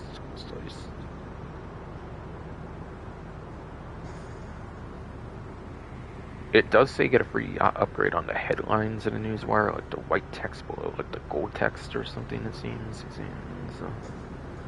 So it does very much seem to be a thing, though. Yeah, upgrade. Current Orion or Pisces owners can graduate to the luxurious Aquarius Superyacht, the most expensive and luxurious Galaxy model available for free.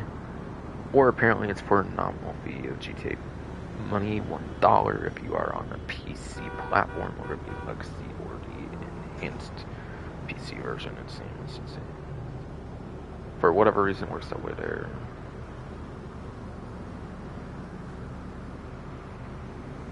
And yeah, I think it's what showed like the other one is like 1 million, like the middle one, if I wanted to go down or something. Yeah, no, hold on. Yeah, the Pisces. So if this is 1 million, you're basically saving like 2 million for an upgrade on the Aquarius. So you basically get 2 million thing for free for the Orion or Pisces over to the Aquarius. Again, it's not getting it outright. You have to already own one of the cheaper yachts first for that free upgrade. Otherwise, you have to go directly to one for like 40% off or something. It looks like.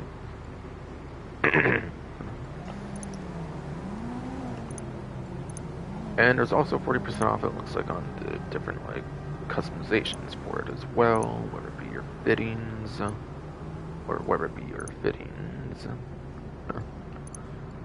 lighting. Don't want to go over all those particular values, I think, especially with how many sales there are for this huge sale event.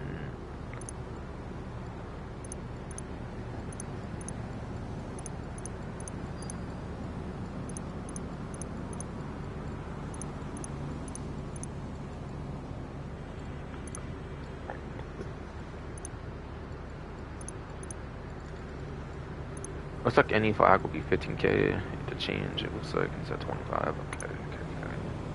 Okay. I'm not sure if a name change charges or anything. I forget. Basically.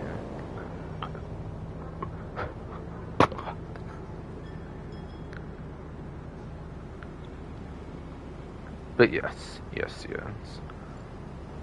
I do forget if it charges you for name changes ever at all on this, like you can for like other kinds of name changes. I think like the CO change or something, you might get charged for those if you do it like a certain amount of times or something. But, yeah. So yes, it's me. I don't really get the reason for changing names much, honestly. On things like honestly, though, people do know all the time for some reason. But yeah. Anyways, any sort of renovation isn't even like gameplay changing, so like, besides for any renovations with the model itself, you're not really getting any gameplay changings on the other renovations. So. Like, you're basically getting your main things already when you just straight up buy your yachts. This, by the way, what the Aquarius comes with for the free upgrade if you're just in that. Like, honestly, the Pisces is kind of alright. I think if you're definitely Orion, you might want to definitely go Aquarius, but, like, you might as well take advantage if you're going from, like, Pisces to Aquarius. You might as well just try it out or something at least. It's one that's, like, basically fucking nothing to do right now.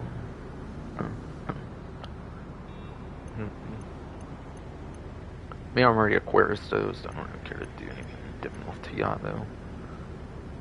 Though I could experiment with the other ones, I guess, if I wanted to for like the week. Would be interesting, I guess, but yeah. Don't need to be like spending money where it doesn't need to go, I guess, right now. I don't need 30 million to be fair. But still.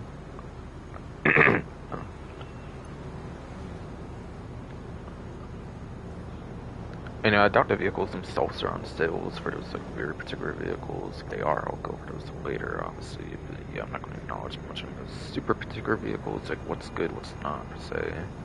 Of course, the most expensive, they're for the best, but the Pisces also can be kind of fine, I think, like I said, though. Like I said. I think it has like a Swift or something for your helicopter, which is still a good helicopter to have. Might even be Swift Deluxe, even if it just has regular Swift, which is quite an expensive aircraft, like, on elitist travels, so like, it is a good deal, if it is in fact.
Alright, so, yeah, Black Friday sale, I guess now for properties will be what I do next then, and then, cause I think it was only the one property, obviously, for the basic event, obviously for the yacht stuff, obviously the yacht stuff I think is more for regular event, to go with the money opportunity, than anything.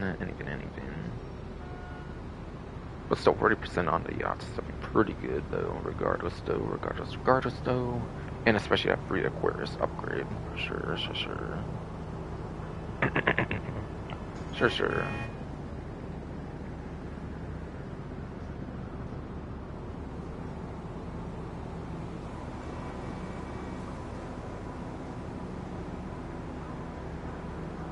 There's how many different websites, maybe like a couple or something at least.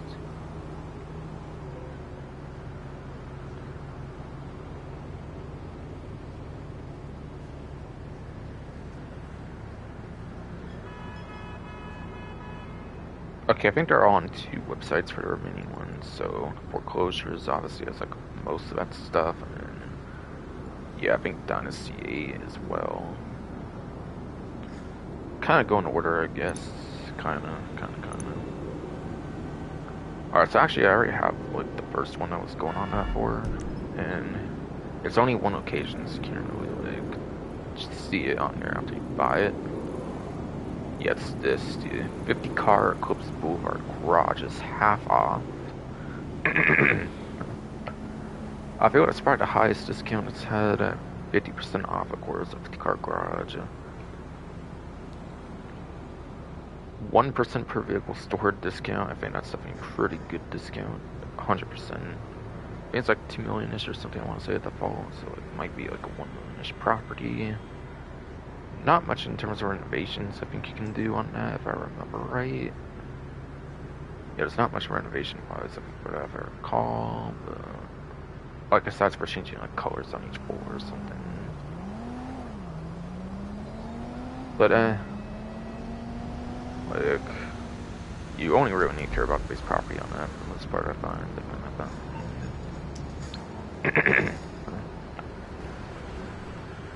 I guess to continue, I can just basically go for the rest on this site. Even though it's kind of out of order, I'll just do it now, I guess. Why not? I'm not big on these anyways. And the stats bar is just all high-end apartments, so it has to be 10 vehicles, I'm guessing, for that. So you're not going to get anything like 6 or 2 vehicles, which is good. Obviously, you want as much vehicle storage as you can. I don't really know who's going 2 or 6 car, unless they want like different interiors or something. Like, you're probably not going to like all your different apartments most times, honestly. So like, caring about having different interiors is not worth it if you're sacrificing vehicles to lots. I find.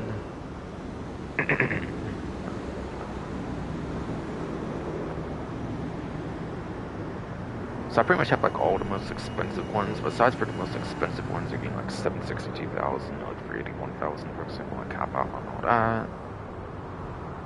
Yeah, I think it's worth noting every property discount from here, by the way, is half off since they're all Black Friday ones and they're all in that one category. In case I didn't mention or forget.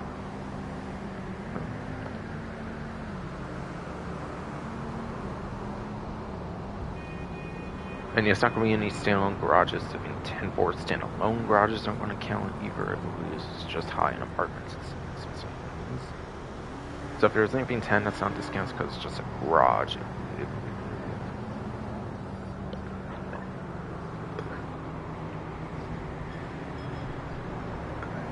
So like the 150K 1 year for Marietta Heights 10 car garage is not on discount yet because it's not an apartment. Alright, so I think it's pretty clear what's on discount, what's not. Basically. The only ones with renovations, I think, are like the Eclipse Penthouse ones, I think. I think the Eclipse Penthouse and the Eclipse Boulevard Garage are the only ones that have renovations, by the way. And those might be on discount too, I'm not sure, it doesn't really say, so maybe not. Even the renovations might be full price. But renovations aren't even that expensive, I think, even. And if they are, maybe just don't change it so many times then. Or something.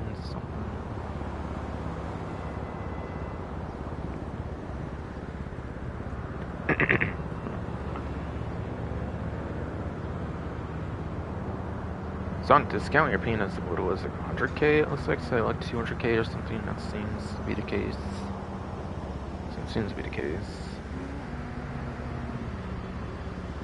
And I think you can store like, what, 8 properties at this point for Dynasty 8?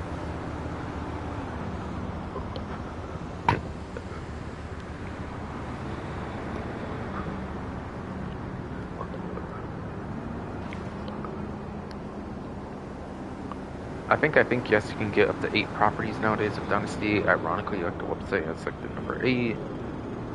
So yeah, 200K is your entry point normally, so percent off is 100K. That's pretty nice for 10 car apartments, for sure. Though they weren't really ever expensive in the first place, I find in like the modern day GT Online, where they're pretty cheap compared to what they were back in 2013. When you only had like contact missions for the most part.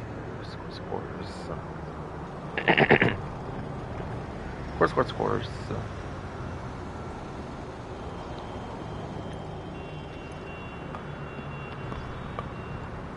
So there can also be foreclosures for properties.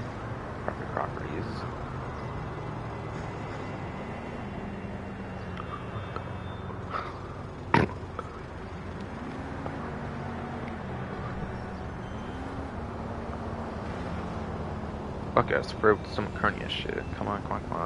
Fuck.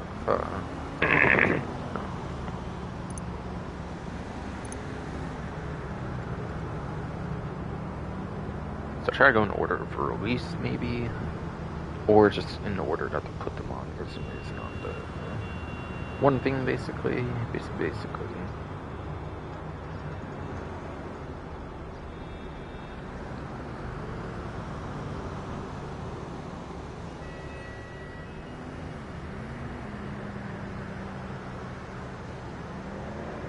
Maybe I'll just go in order on this thing, just make it easier so I don't like have to do my own order, I guess.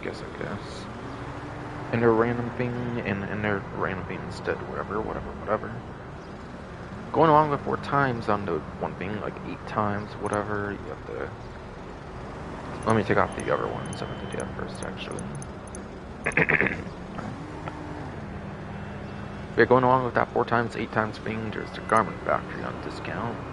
And I cannot show the price on it because it's not got renovations at all, apparently, so I cannot do that really.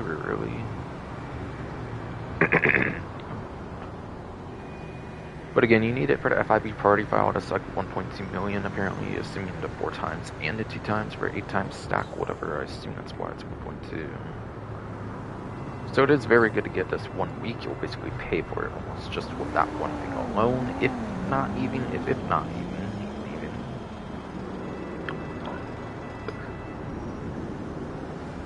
But you'll probably get at least half the buy-in price for that one priority file alone, if not like all of it even. Forget how much it even costs. It might be like only like low 1 million or something. It might be a low property. I forget.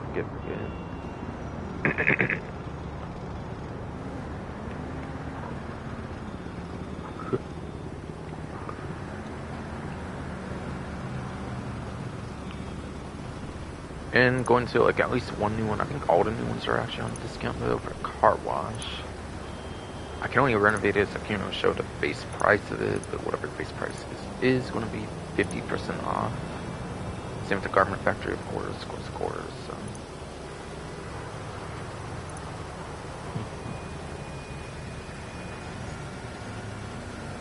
Mackenzie hangers are on half off, apparently. Or no, not Mackenzie. I think I might. Do I mean Mackenzie actually? Hold on. Or wait, that's later. Okay. But I meant to say the regular hangers. I was like, why is there nothing down there? But I clicked the wrong one. My bad.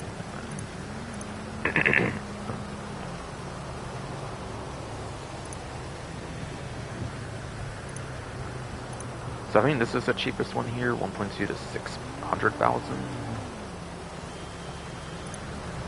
1,525,000, 762,500. I feel these have had these prices before, but I could be wrong. Either way, very good entry point to hangar for sure. It's also one of only 2 that has the upgrades as well, half off. It looks like.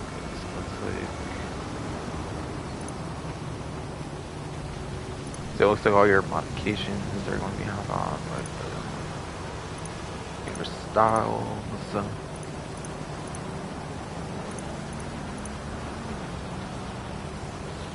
Complete cosmetic there, so I don't really care for that, obviously. So it's not the biggest deal on that for sure. Your lighting, for graphics. Again, those are just cosmetics, so not a big deal. If you want them, they're half off at least.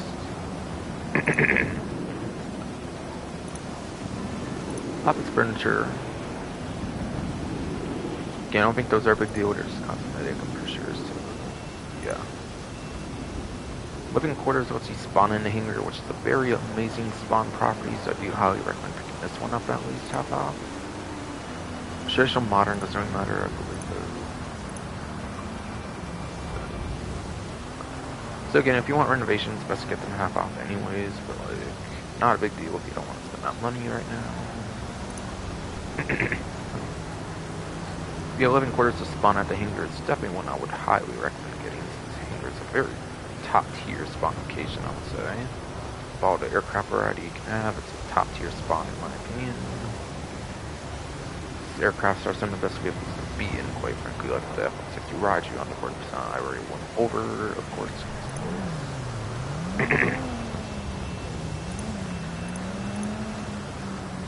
In hangar workshop, $1,150,000 to $505,000. Also, with Dangerous Mercenaries, they started including the weapon workshop as well. But yeah, the original release didn't have weapon workshop. I think Dangerous Mercenaries onwards, they included the weapon workshop with the hangar workshop as well. So it's kind of complimentary because I think they added it later on in 2023 for the weapon workshop. So those are definitely the two things to get, I would say, for renovations. If you're just going for bare minimum, which means that cheapest for 600K or between doubling up to like 1.2, 1.3 million for the best stuff. Which isn't that bad, I would say. You can do that in like an hour and a half, I would say, for doing ideal money making methods. In fact, you can do that with that priority file right now, kind of as well, even. Yeah, the priority file can pretty much get you almost all of that alone, actually, today. Like, right now, even. Right now, even.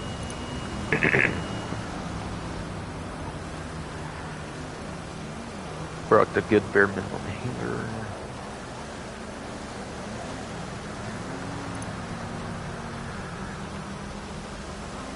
And, yeah. LSI versus Fort Kudo for spawn location. Whatever one you choose, don't you spawn vehicles more convenient at the LSI or the Fort Kudo? So like if you don't own LSI, your vehicles spawn like out here, for example. So vehicles will spawn out here if you don't own LSI and you own Fort Kudo instead. Fort Kudo, you might be able to get certain vehicles to spawn inside of Fort Kudo, like your Pegasus aircraft, like personal vehicle aircraft, at least. Sometimes I have like vehicles spawn out here, but maybe that was of like a different location that was not like A1, A2, or whatever. Yeah, A2. So like this one and this one might get you like worse spawn locations for your like land vehicles for some reason. But, like honestly, you don't really need land vehicles spawn in there when you have like your personal aircrafts you can just use right away. Anyways, I think. It's not the biggest deal, I think, anyways.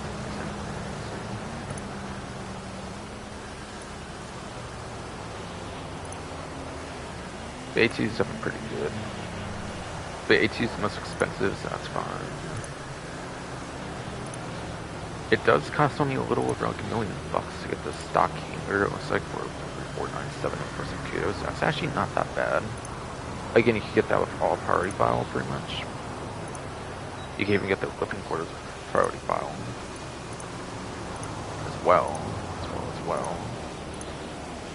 It will cost you a good bit more than the priority file if you do the like workshop. Like even just workshopping in the property, you can easily get that living quarters still with priority file as well. But it's still not that bad, I would say, if you want to just get the cheapest for Kudo in there. Fort Kudo also gets you the low level clearance.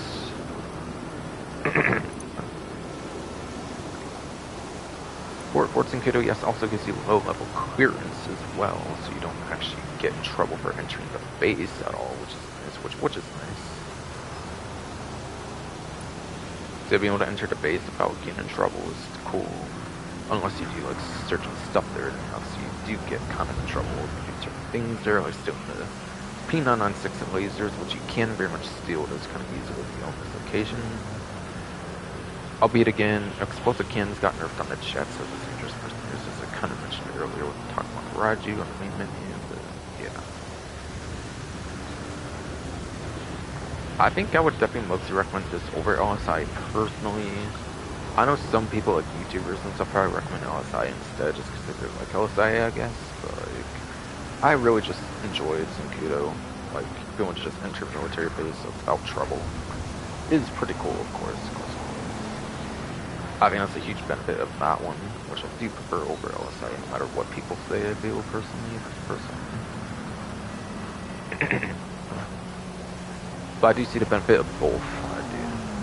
I do see a benefit for having both locations, which you can't have both at the same time. Just saying that right now, but yeah.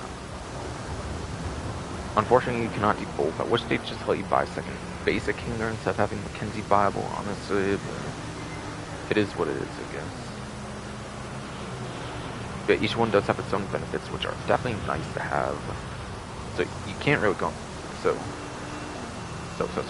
yes, you really cannot go wrong with either location. They both have really nice benefits. The other one does not, basically. Does not basically.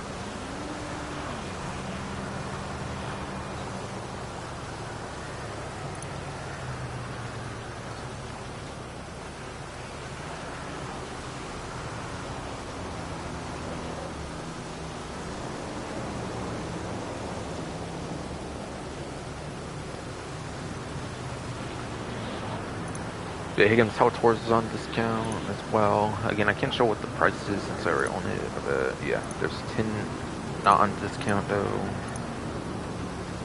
But it's like super cheap anyway, so it's not even a big deal there.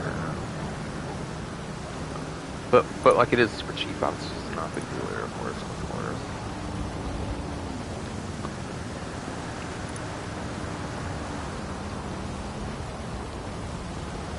But yeah, as I show in like every stream lately, as I do show in every single stream lately, the Higgins House Tours does let you spawn helicopters there, which is cool. So that's a huge spawn convenience for helicopters. 100%, that's a very good spawn convenience and a good reason for this one. Otherwise, it does boost your hangar business by like 5%, I believe. I do believe your hangar gets a boost by like 5% when you buy it if you don't care to use the actual property itself. Even your hands-on car wash, I think gets a little bit of money, like depending on your how it's worth, like how much you do there or something, like up to a certain amount or something. I think like the agency and like the agency said goes up by like 20k and up to if you do like 201 security contracts, something like that. I think it looks like that. Or it can boost your car wash a bit further if you don't want to necessarily use the actual how it's worth itself for some reason. Which why would you not? It literally gives you like helicopter access, so I don't see why you wouldn't use it though. I think just the spawn convenience alone is 100% making it worth it. I already talked about high-end apartments, so I don't have to go over that on the other website. And going to the last one, it has the renovations half off. You do one of only two with the half off renovations, like the hangar. It is apparently nightclubs, apparently.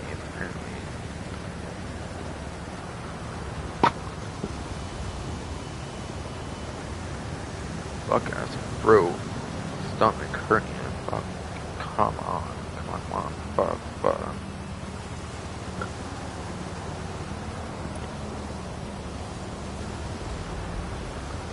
The nightclubs are apparently half off. I think this is like second cheapest one down here with LSI, and it's just because I want something down at LSI to get me going there more.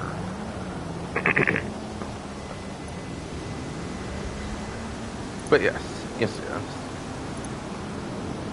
I kind of want something down in the LSI area. Is the only reason why I still keep this location over like upgrading to like a location higher up personally. But yeah, I mean it's like second cheapest location. If you want to know the cheapest, I think location is the cheapest at $540,000. And yeah, again, one of only two that has the renovations as well for half off. So you're going for like 150k. From 300k on the nightclub style, 300k, 150k. Just cosmetic though, not a big deal though. Light rig is pretty much its own cosmetic, I'm sure as well. Sure as well though. So again, not a big deal, but you might as well just get you might as well just get those renovations half off if you want them though. Of course, it's obviously better to do that than nothing. Your name in general is just same price, probably for preference reasons.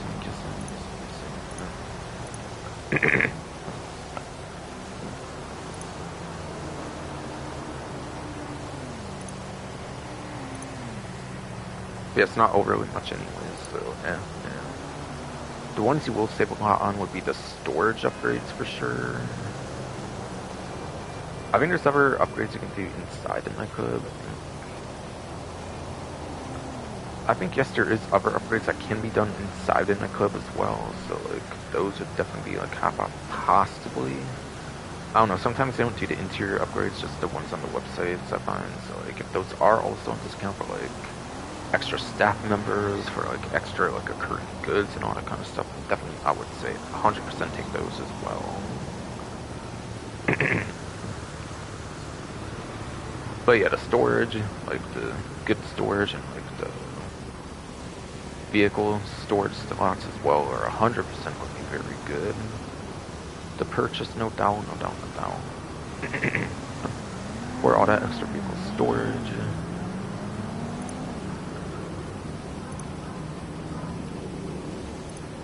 Yeah, dancers is pretty much complete cosmetic, of course.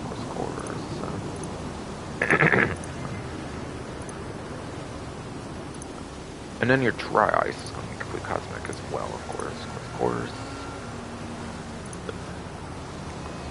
So again, the only one that really matters too much is any storage ones for your actual storage bay areas, like whatever the fuck, for storing goods, and the vehicle storage, of course.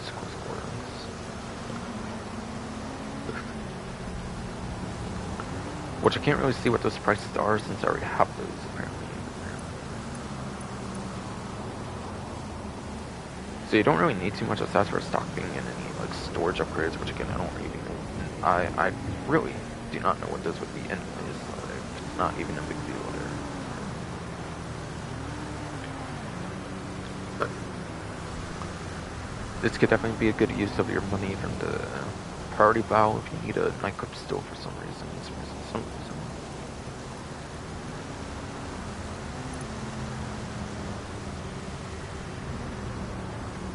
Again, only the hangars in this have to half off on the renovations as well. Anything that has renovations that aren't those will charge full price.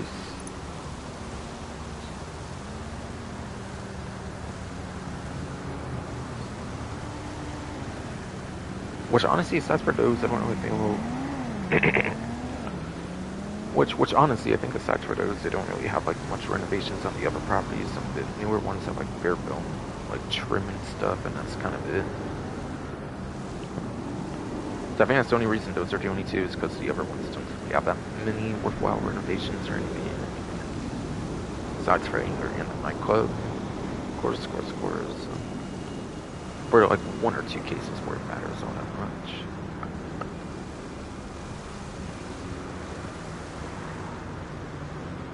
Alright, now it's time for Mackenzie, apparently. Oh yeah, well, what's actually the most expensive nightclub? I want to kind of go over that as well. I think it's the West Vinewood or something. I think it's the most expensive, I think. So like 1.7 to 850K is easy. So yeah, you could easily get this one for your priority file as well, basically. Not sure how much storage upgrade on top of that would be all that expensive, but still. Very good. You might as well go to the most expensive if you want. I feel you might as well just go to the most expensive one. Yes. You might as well just go to the most expensive if you do want it, though, of course.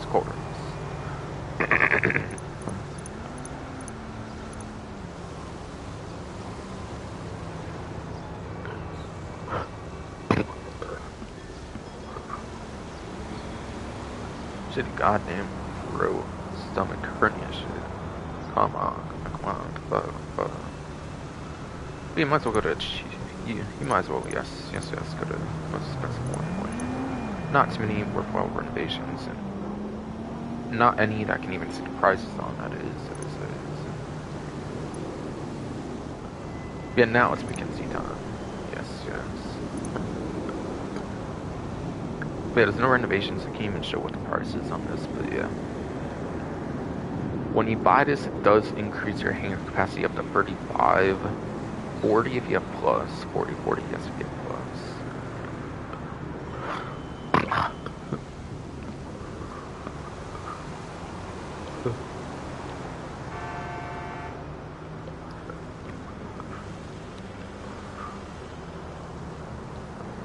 God, what the fuck, asshole? Is a shitty ass fucking ass body though. God damn it.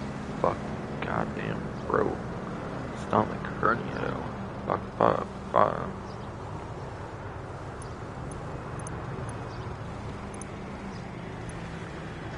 But yeah. Again, I cannot show the price of this, but it does increase your storage stuff. Yeah, footage for your own personal aircraft storage.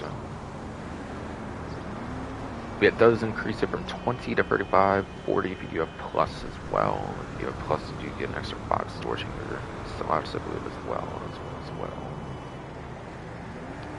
Which, honestly, I do think is one of the better benefits of plus, having those 5 extra hanger storage slots.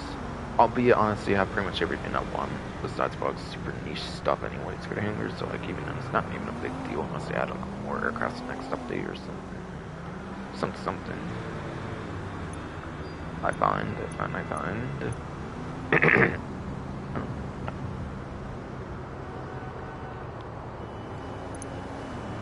And then, yeah, it does give you the Titan job. It does. Yeah, this does actually give you the Titan job access, which is a pretty good money maker, I would say, in general. It can give you like 800k or something for like an hour or something, which is pretty good, which is pretty good. It is a nice thing you can do for like no event weeks. Like, if you don't want to focus on the event weeks, if you don't want to focus on event weeks, it is a good money opportunity for like 800k or something, like an hour, which is definitely nice, which is definitely pretty nice. And on double money event, it's definitely pretty huge as well. Double money event has like 1.6, 1.7 million or something insane, I think.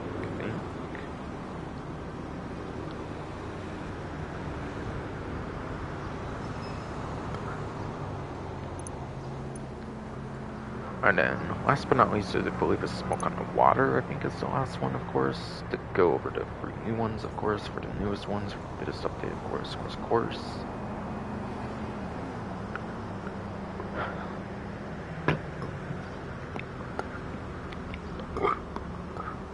Chorus? God, shitty fuck-ass body. Fuck-ass, bro. Stomach hurting and shit. I swear. Come on. Fuck.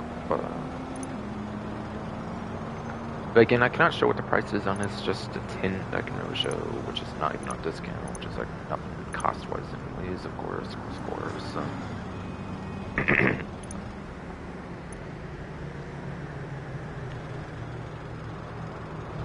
But yeah, Smoke on the Water I think is kind of least useful for you to have personally. Albeit you can instantly get rid of the heat pretty easily as long as they don't like fix it next update, which is coming out like not that long from now anyways. But like, currently you can like blow up the van after you deliver like one thing of product, and it basically just instant get rid. It just instant gets rid of your heat meter for this particular business. So heat in particular for Smoke on the Water can be got rid of pretty easy if you just deliver one thing of product with the van, and then you blow up the van and just gets rid of the product on. It gets rid of the heat, pretty much instantaneously without actually do the whole slow-paced mission. At least currently, without like another update happening, of course. But again, that's happening like a week anyways.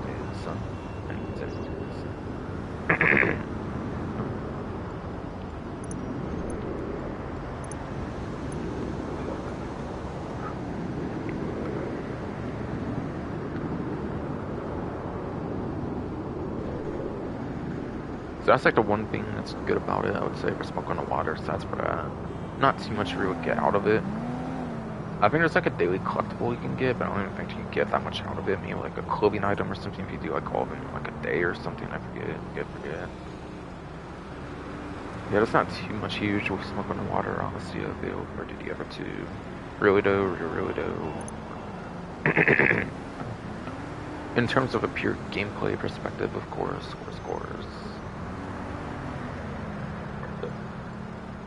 Oh yeah, it does actually. Yeah,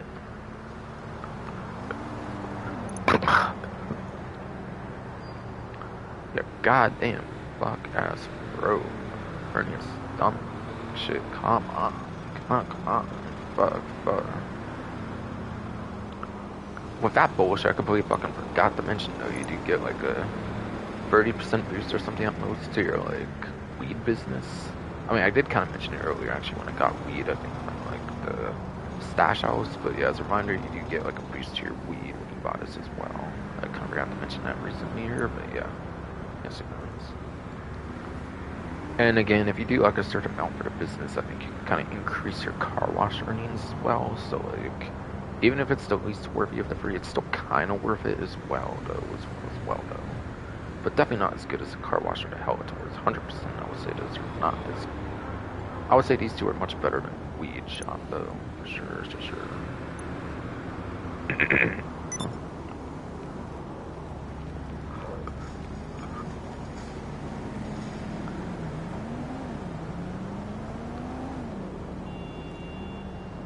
Yes. Alright, so that was everything for upgrades and properties for the discounts for the like Black Friday discounts. That is. And yeah, that includes the Adventure and the Terrify. I've already covered those on the main menu or whatever, of course. But yes, I did already cover Adventure and Terrify. Oh my God, Ron, come on. God, I've been interrupted hopefully for one fucking moment. Goddamn. Yeah, I went over Avenger, Terrify on the main menu, and now I went over all the properties and upgrades for Hinger Nightclub, obviously. Hinger Nightclub, that is.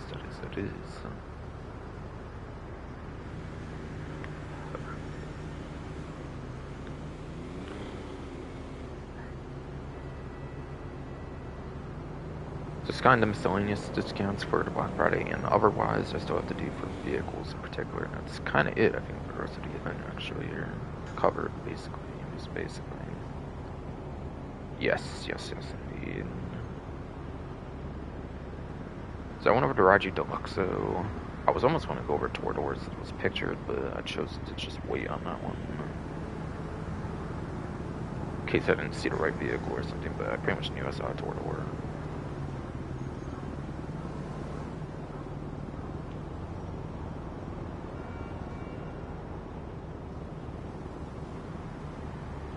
Okay, 8 more Black Friday vehicle discounts covered, it looks like. And probably I'll have the regular ones, I'm guessing.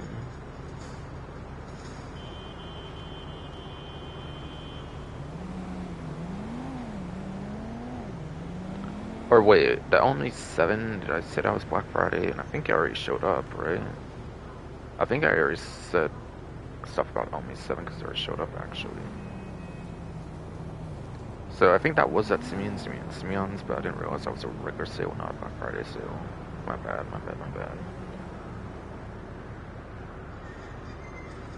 Right. So yeah, Champion, Tesseract, the Champion Tesseract and Ignis were Black Friday sales. Yeah, I think I thought Omega 7 was a Black Friday sale as well, but no, that was actually a regular 30% off sale, so my bad if I confuse people there.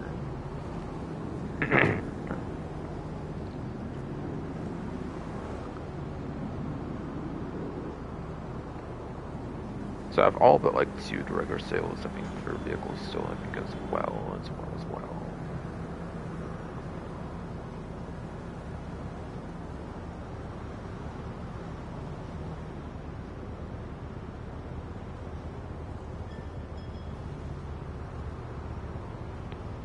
So gee, I think I have like something like 25 sales to still go over. Damn, man.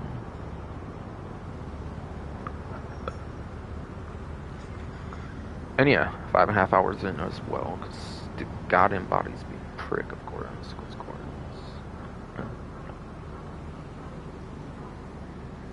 I refreshing my stream, like, on the Stop Pushing Studio, just making sure it's good, and yeah, it still seems to be going good. Okay, awesome.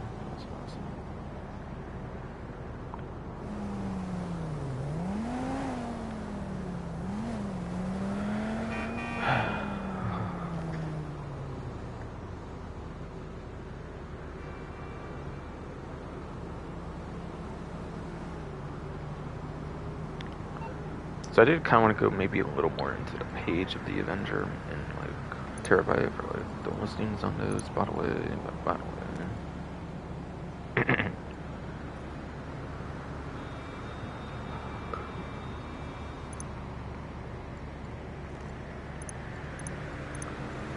Alright, so yeah, color is going to be 70% off, apparently. Interior. Making it a terrible 6-digit to 5-digit pricing is definitely pretty fine.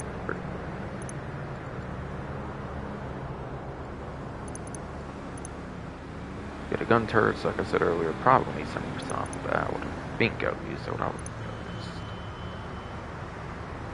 And it says the upgrades modifications, so it should include anything on the website as well.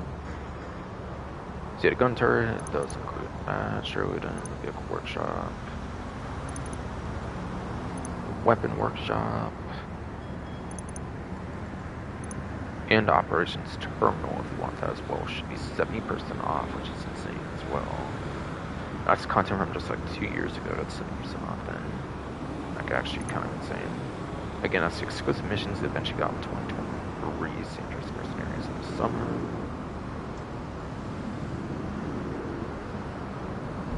Which, as a reminder, by the way, is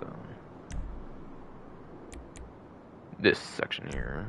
This section here, of course. Those missions. Those missions.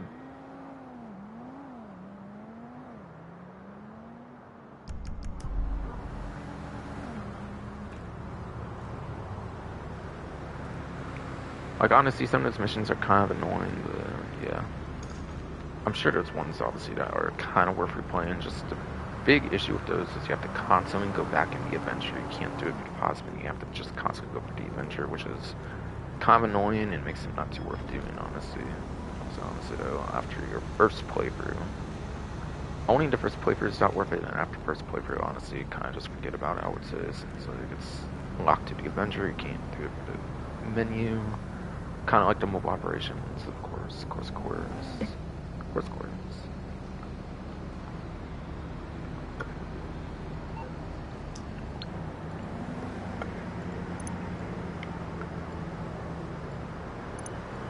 Then yeah, the turret probably half off of all the upgrades. Obviously for this one, it's only half off on this. As a reminder,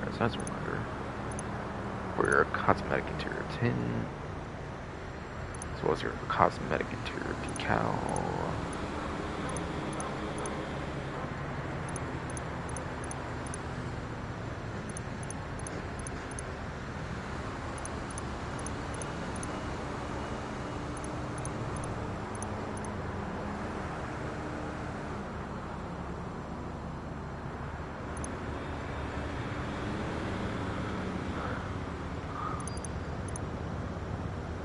Yeah, turret station, yeah, that missile thing I was talking about from earlier, yeah, okay. Doesn't come with it, yeah, it's just hop on. Drone station can get you a couple of those missions with the Life Invader and the Evangelical Jewelry ones. Those two require a drone station. Again, don't use the drone on those missions, it's inefficient to do that. Just use your actual character, you just need the drone station to kind of play them in. But you don't have to use the drone on those missions, which is nice. Yeah, weapon workshop to Mark II theme, and yeah, the specialized workshop for the Mark II is in fact a separate charge, like I was thinking. Okay, cool. Again, that definitely makes the Terabyte very worth it, since whether you like it or not, it is one of the better vehicles for grinding in certain circumstances, even with all the nerfs and stuff, even with all the nerfs you've tried to do to it.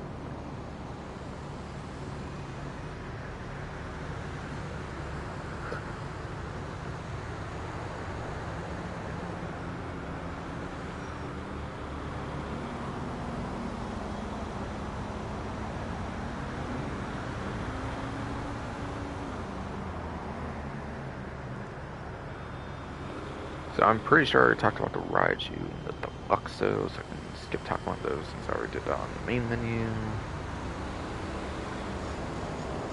So going in order on the one thing, I'll go for the Tordor now, I guess. Again, I already spoke of this one. And yeah, you have to do one of those operation missions, I think, by the way, for the adventure missions for the trade price on this.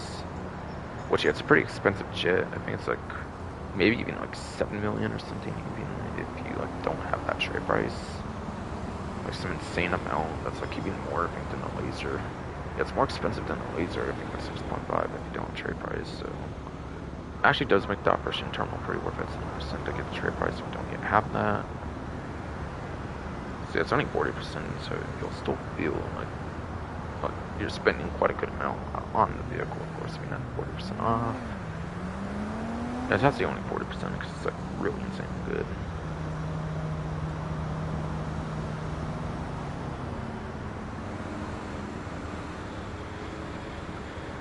So here's that tour-door discount, apparently. Again, that was the red vehicle that I was kind of mentioning earlier. That I just didn't go over, of course, so I figured I would save the website.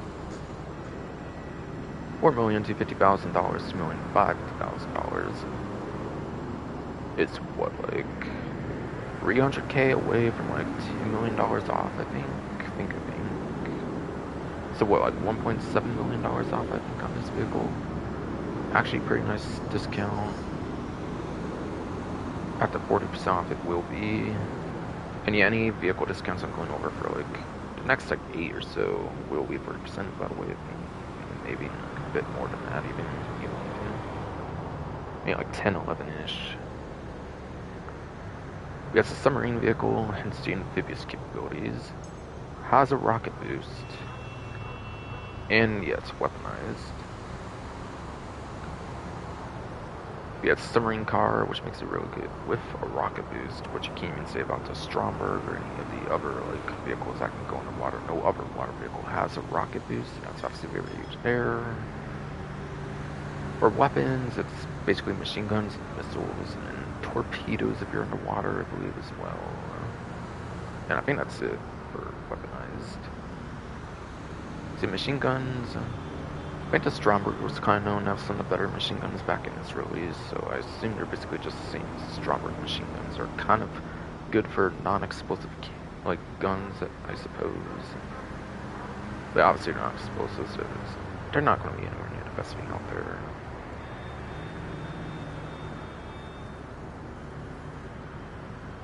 But yeah, missiles. This actually has unlimited missiles for a land vehicle, which is actually insane.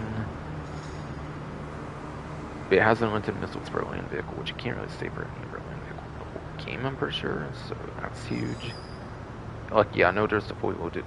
I do know there is the unlimited fully loaded ruiner that's tied to a mission for like 20 minutes, but I'm not counting that. I'm just counting the vehicles you can use like a free mode without the need to launch a mission.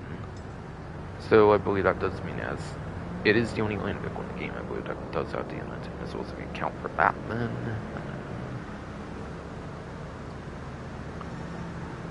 And yeah, they're not even the worst tracking. I think they're like in the middle for tracking.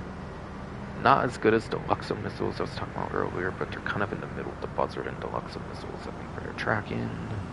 And they're unlimited, so that's pretty huge. Only land vehicle in the game, again, that you can use at all times that has unlimited missiles. Which is definitely huge. Which yes, is definitely a huge good thing about it. And yeah, torpedoes, I assume if you have unlimited missiles, you have unlimited torpedoes as well. So that is huge, I guess, if you're underwater, but there's not much to do underwater. Now, there's one nerf that they did to this, I know for sure, is that I think they prevent you from using it in heist setups now. You used to actually get to use it in heist setups, but they prevent the ability to do that, I believe. I think as well they also took out like traditional contact missions as well. I think you can't really even like use it outside of remote work nowadays, since they took out heist setups. They also took out like contact missions, I think, as well though.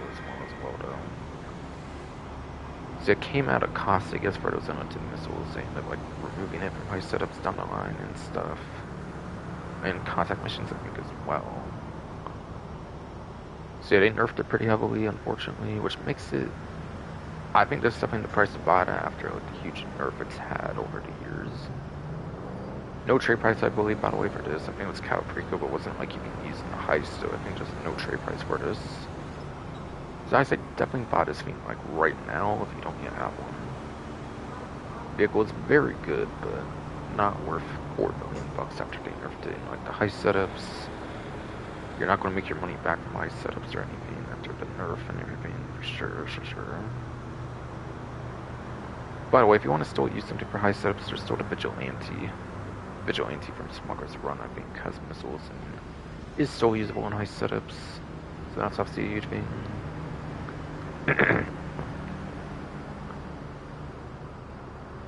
So yeah, very good vehicle. Very good vehicle. 100% is the best aquatic vehicle in the game that can go underwater.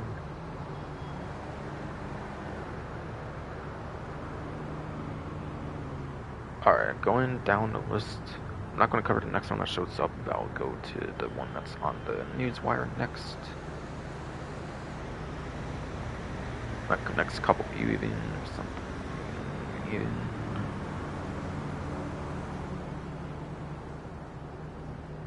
So, the Mammoth Hydra apparently, from $3 million to $1.8 million. $1.2 million off on the quote-unquote trade price. I think it's like the having done the heist price more so than the proper trade price. Because yeah, trade prices weren't even a thing until 2016, I believe, until import-export came out with those special vehicles. I think that was the start of trade prices, I'm pretty sure. And then it started being a trend ever since. Heist update again was like 2015, like mid-20, no, it was early 2015 after like countless delays. After countless delays, it was early 2015. Early 2015 after you had countless delays.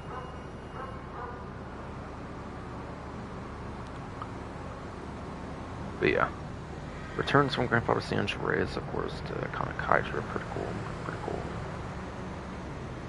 And this game has the explosive cannons, which again used to be so good until they nerfed it in the last couple of years. There's Mercenaries DLC. So, again, I think they alternate, like, I think they alternate, like, each shot now.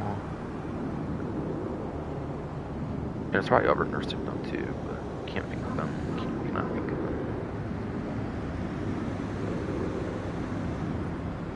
And then he has missiles like the F-160 Raiju, where they're like two missiles, and you have to wait like 2 seconds to fire 2 more. So you can't just spam them like willy-nilly is what I meant to say before, but yeah.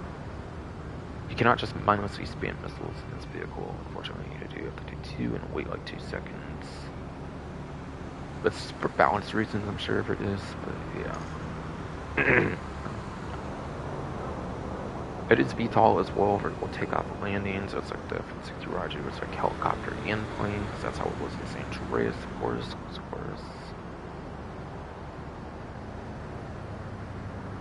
So it's a very good aircraft.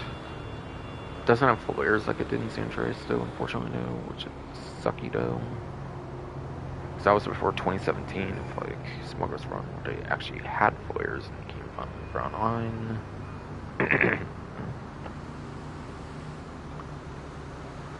But yes.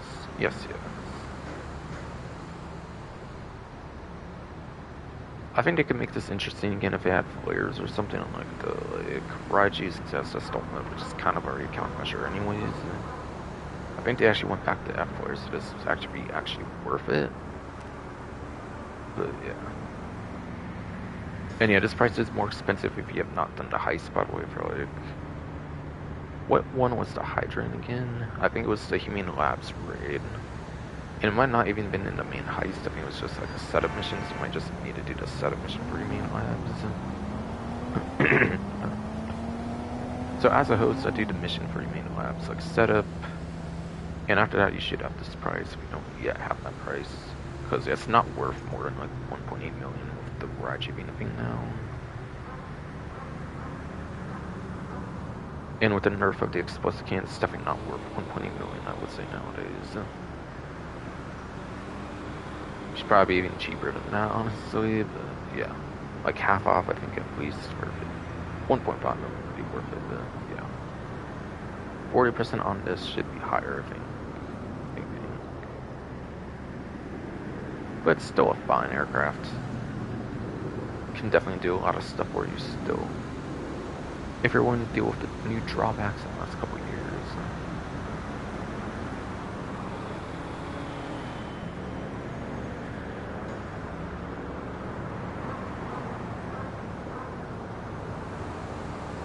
But yeah, Righteous is just better in every single way. Like, it's upgradable in hangar for like armor upgrade, like the handling upgrades, all that kind of stuff, of course.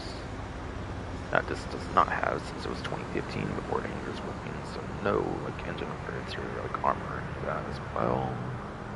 I have still not yet mentioned for this, technically speaking.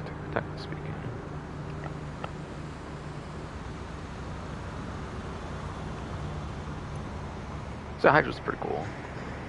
Still pretty cool, but yeah, fell off. It fell off, but it's still pretty cool. Pretty cool.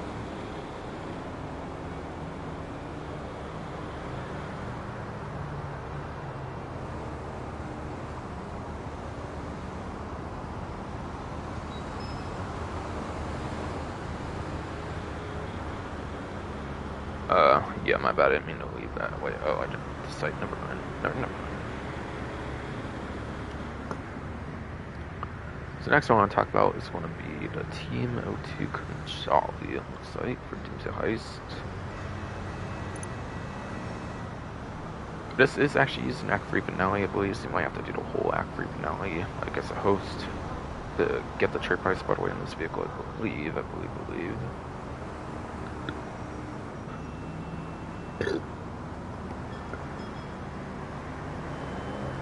Otherwise, obviously, it's just going to be more expensive.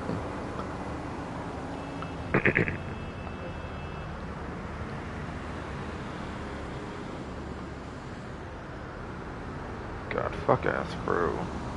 Stomach hernia shit. Come on, fuck. Yeah, on trade price, $2,895,000. 40% on is $1,737,000. And as a tank, you can't get shot in it when you're inside, which is definitely a huge thing. At the cost of it being like super slow. Armor, I think, on this is also universal as well, and I was wondering what was like multiple armor types as well. So like, pretty much anything I think does at least, or like at most would take like something like 8 rockets or something, which isn't too much, I suppose, but yeah.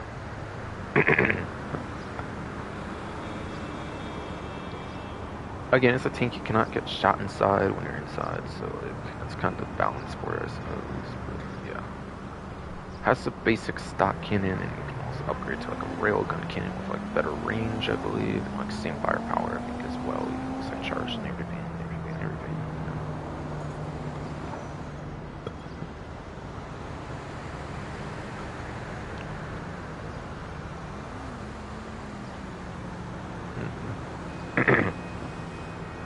Passenger, I think, can use the machine gun on top, I believe, which is a bullet weapon, obviously, like non-explosive, obviously not explosive, but yeah. It can be nice if you need to destroy like other vehicles that the Conchali cannot focus on, I suppose.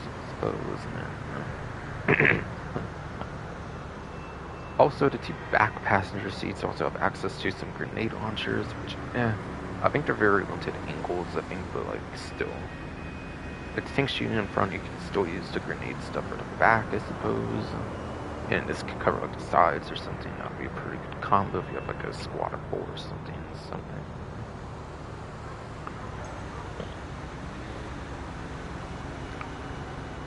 It's very slow, so you can't really use it much for money making, I say.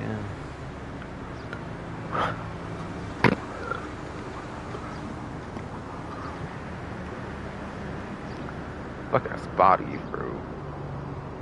Stomach hernia, bro. Come on. Yeah, this thing's like way too slow to make you some decent money, I think, honestly. So like, you're not gonna make money with this vehicle, quite frankly. I feel you're just gonna use this around with a free mode. I don't think you can really use it for contact missions all that effectively, unless you want to spend like 16 minutes in a mission pretty easily. But yeah, again, not too worth it, especially not with Superyacht Life. You're not gonna be able to use it much there, I feel. Since you're going to start the yacht and you like, use your helicopter to get to one in the first place, it's kind of a little too much off the wood to do, I feel. Yeah, honestly, if you're huge on player versus player content, it's something good, but aside for PvP, it's not too useful, I feel. But I mean, it's still super weaponized and stuff, so I highly suggest buying it, though.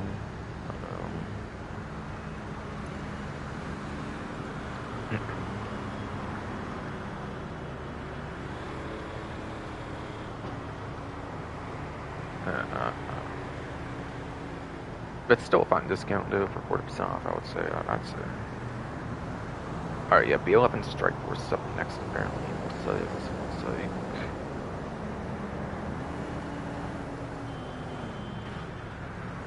There's also some non-Black Friday discounts, by the way, to go over on the site, by the way. But I think it's the last Black Friday one's on War Stock, I think. I don't believe this has a trade price. It was an after-hours DLC, and after-hours DLC did not really use an emission, I'm pretty sure, so 3.8 to 2.280. 2,280,000. 2,280,000, yes.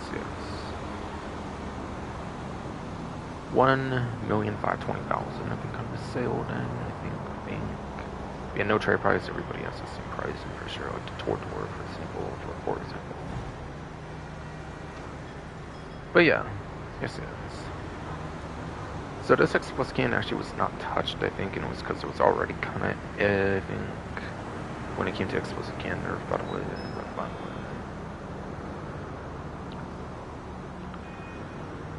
But yeah, this one's more of a plane than an actual jet, by the way, for those wondering. It is actually in plane class. I don't think they really consider this one a jet, I believe.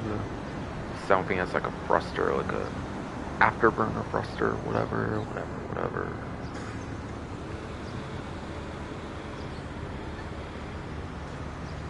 Yeah, this thing is a bit tanky. I think it does take some missiles before it goes down, like only like a couple for you, like maybe several if you're lucky or something. But yeah, explosive resistance isn't the greatest. Plus it's a plane, so if a missile hits the back, I think it was like the control surfaces and stuff, so even if you get hit by a missile in that kind of way, like, then your controls just fall off or whatever, which isn't really all that good.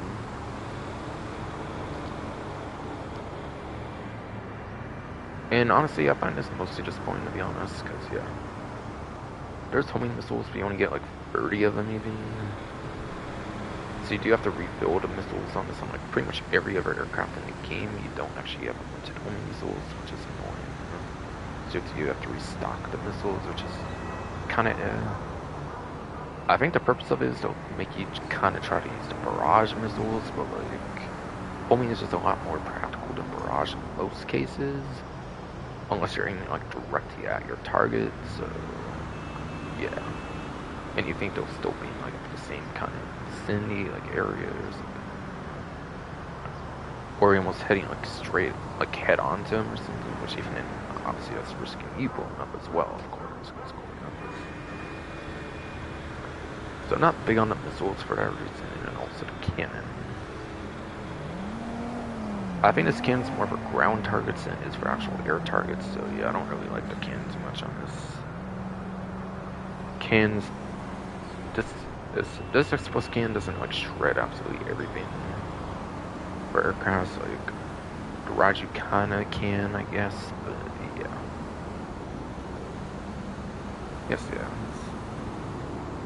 Like, yeah, it might be a good dogfighter plane, but in general it's not good for like blowing up like actual aircrafts. I think that's kind of why it's a good dogfight plane, because it's like meant to like be able to give you long dogfights. Part of dogfighting is you want them to kind of last some time, become interesting, not just have them over in like a second or two, like with an explosive shot or something that's actually powerful. But I think this one does a lot of like rounds at one time, and like they don't do as much damage or something. It's kind of thing I'm not big on. Like, B-11 Strike Force is a unique, interesting aircraft, which I do like. I just don't like the weapons in general on it, though. So I just don't use it that much. If I do see people use it in free mode, I do think people do enjoy using it. So good for those that do like it, and I do think it's good enough to buy it for sure, but yeah. 40% off, and it's definitely not too bad on that one. I think 50 would maybe be a bit more tempting on that.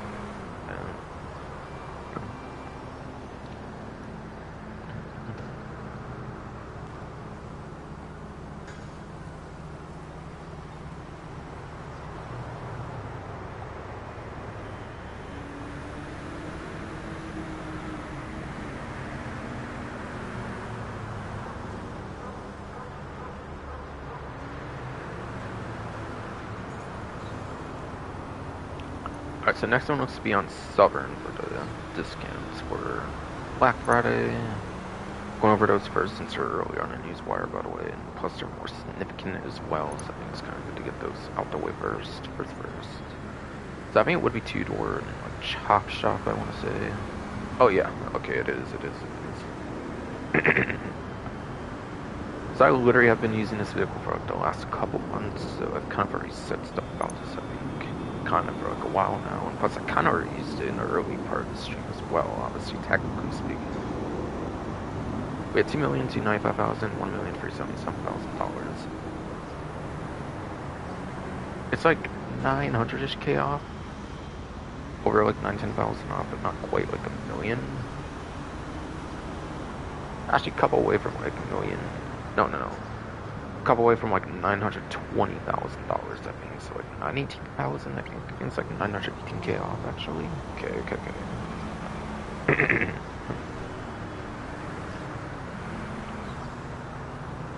So it's like a 1.5 hour grind, so like a 2.5 hour grind, which is pretty respectable. But yeah, it has HSW upgrades, so that's why I've been using it for like a couple months now, since I've been using it for HSW time trials.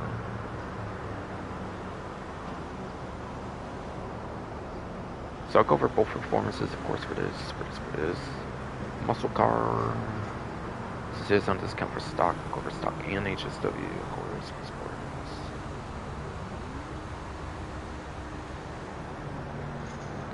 But yes. According to Bruffy 152's vehicle spreadsheet, it's been a while, of course, I'll mention again. So I was talking about what nice stuff, I wasn't talking about performance, of course,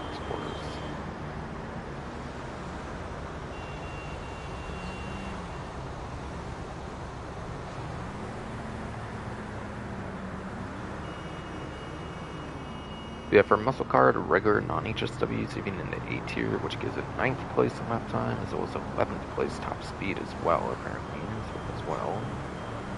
And that's with HSW, so without HSW, it's even top 10, like, single digit even for top speed, which is insane.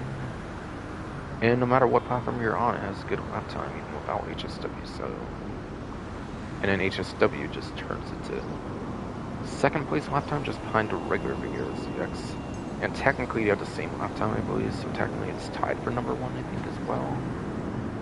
And it's number 3 or number 2 top speed, just behind the Team GT, so... Especially insane on the newer platforms, for sure.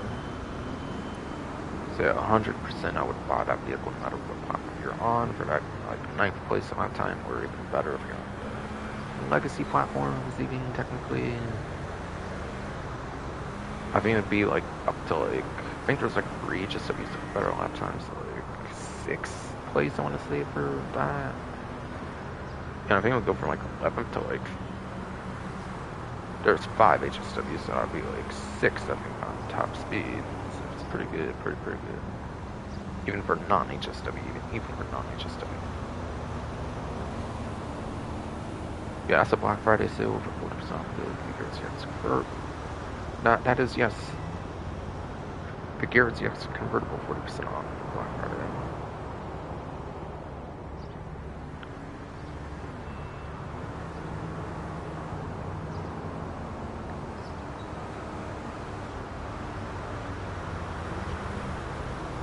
Alright, so is the STX on this too? I forget, for the contract one, or is that going to be on Legendary? It's one of those two, surely. Is it even 4-door? Do you think it might be 4-door actually as well? Could be wrong though, but still. Oh yeah, it is in 4-door. Okay. Another 40% Black Friday sale here with the Buffalo STX. 1,612,500 on trade price for 967,500. Yeah, I'm pretty sure this has some sort of trade price, being one of the OG like contract vehicles.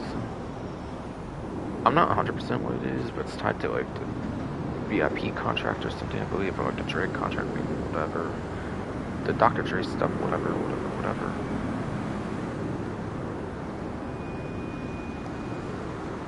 Like, what, like about $650,000 off the trade price around there. I don't really care to calculate the rest of it. It's just trying to kind of get previous discounts, but yeah, especially with how discount heavy this spin is. But yeah, again, same deal with the Champion as the armor plating. Not electric since none of the initial ones had it, so not the best armor plating for my tech, but still serviceable with the missile lock-on jammer, especially. With missile lock-on jammer, especially, it's pretty serviceable.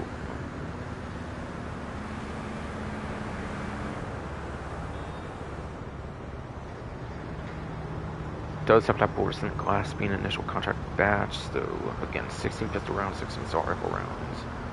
I think it's less for stuff like sniper rifles, etc. Not always 16, but yeah, depends on like the type of weapon.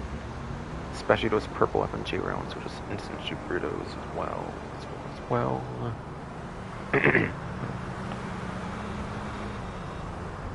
Again, being initial contract batches from machine guns to silk mines.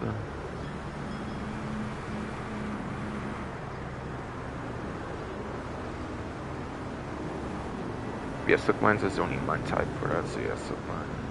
Not the greatest, but they're alright. They can only spin vehicles out, of course, of course.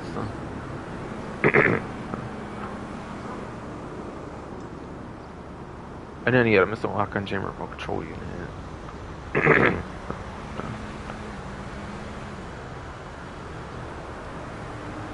But yeah, this vehicle is pretty quick and stuff for SUV class. I mean, it's still actually pretty top tier for muscle car class as well.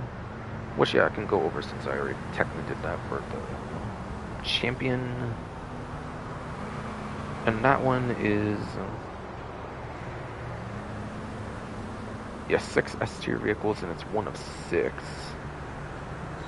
But it's in the bottom half, being not one of the 3 best HSW vehicles.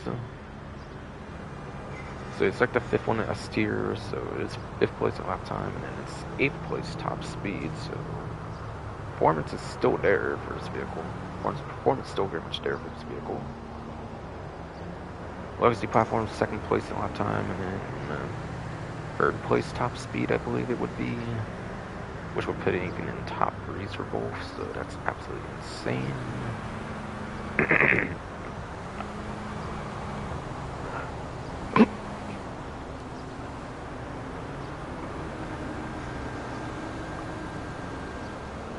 Shitty fuck ass, bro.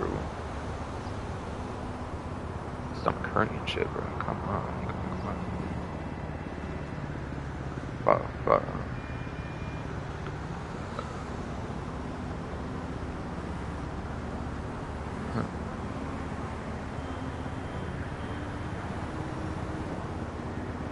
But my attacking very good performance is absolutely good for this vehicle, of course. Since it's pretty speedy, I think it would be good with either the lock-on jammer or the remote control unit. I think either would work good for this one for sure. You can definitely go either if you want to use the remote control unit for the machine guns or the lock-on jammer just for more survivability. Alright, that does it for that for sure.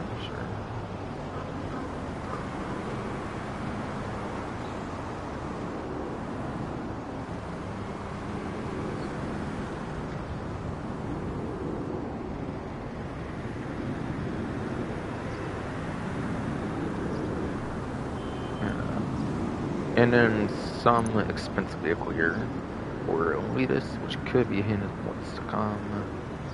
Not the Lux or Deluxe apparently, but just this with Deluxe. That's interesting. So no, they're not giving you like the most expensive, like just standalone vehicle in the game with Deluxe or Deluxe. Apparently, you just get this with Deluxe. Cause fuck you, apparently. Fuck you, apparently. Albeit, weren't these already on kind of a discount this DLC already? Anyways, I forget.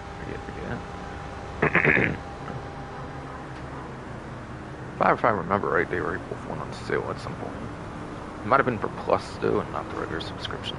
I mean, yeah, it was probably for Plus, not the like traditional event though, for sure. So yeah, I mean, kinda counts, kinda doesn't. But either way, everybody gets a discount with Deluxe, going from 5,150,000 to 3,090,000. 60, what, 2,060,000 I think on this, I think. And yeah, I think this is the best, like, helicopter. It's in single player, so it's like the best helicopter, like, for like a year or something to like deploy this. I think, you know, like for top speed to run it or something. This one is in extra classes, so I have to go to another section of the spreadsheet for this one. And there's no letter tier for it, so no letters, just numbers to go through on this one.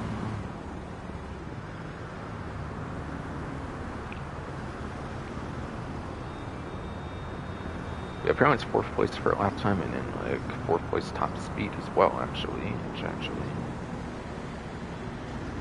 So it is top 5 for lap time top speed on all platforms, because obviously there's no HSW for aircrafts. So. And yeah, it's Pegasus. You have unlimited storage for Pegasus. You must just buy one if you're interested. But yeah, with a new DLC on the horizon, definitely have like tons of money before you even consider spending on this, though, I would say. With mansions coming out. Because that's not a worthy discount.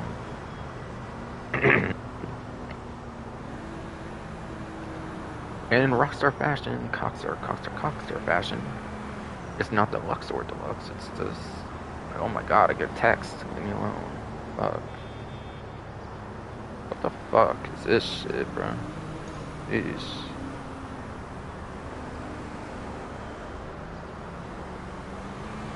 God, like, bro, I don't care about PS4 dying. Like, what the fuck? I have PS5, stupid old ass 4 ass bitch, bro. Grandma and shit, bro. It's only one person in my family I know that even has one, though, and not the 5. Fucking they play PC, like some cheapy Chinese built PC or some shit, man. Not American made or some shit.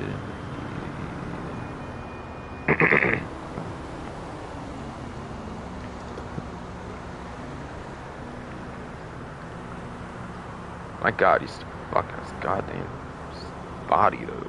Ass bro. Stomach hernia shit though. Come on, come on.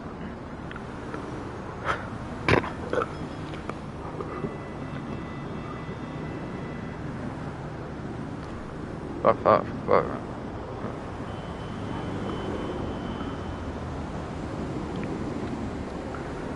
But yes, that's in traditional Cockstar fashion. It's actually the regular Luxor on discount, not the deluxe for some reason. So instead of 1,625,000, it's 975,000. Wow, what savings! Should have totally not done the Luxor Deluxe, huh? Cockstar. Totally not joking about it.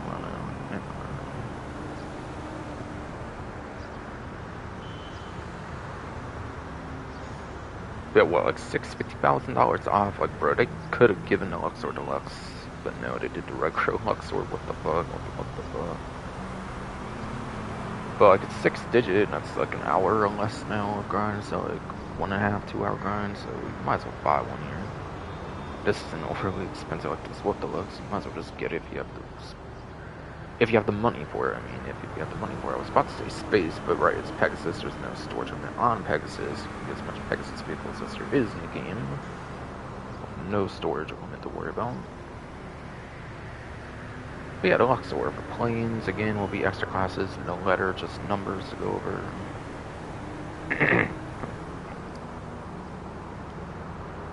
On Bravo 1322's vehicle spreadsheet, Luxor is 19th place in lap time, as well as 21st place top speed out of like 39 planes apparently. So it's just barely above average actually for that lap time, and it's below average top speed apparently, just barely as well. Rubber.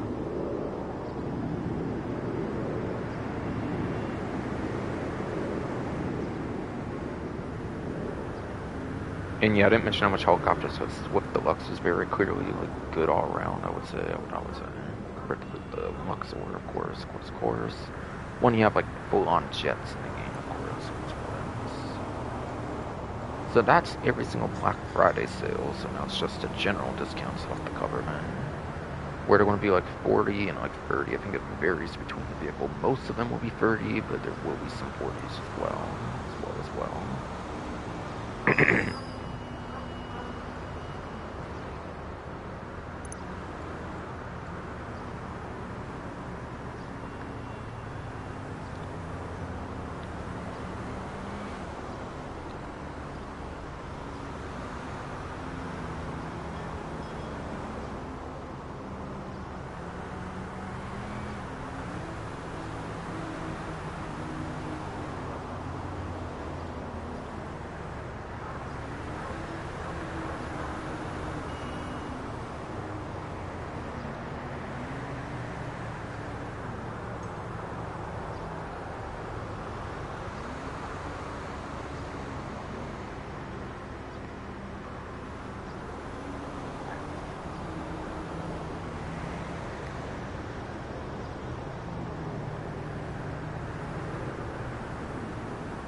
Alright, so I don't know if I'll go over. I don't know if I'll go over these website order like I kind of do for regular discounts. Usually, I probably will. Honestly, when I just kind of found a little quicker, of course. Of course.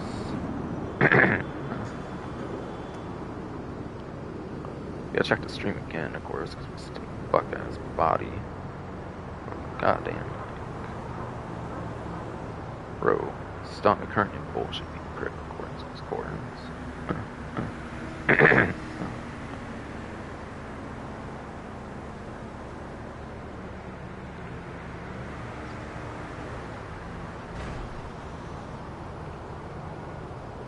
So I think there's only like 2 regular discounts. I think I have all but like 2 to cover still. For vehicles, I mean in particular, of course. Not counting the yacht, which is more property than a vehicle, I would say. Sure. Just can't actually like pilot it, of course.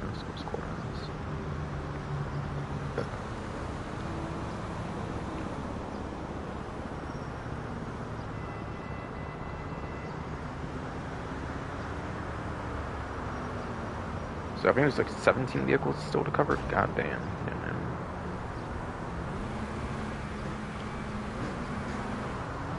Anything on Arena, I wonder. Probably not going to be. I'm kind of guessing, honestly.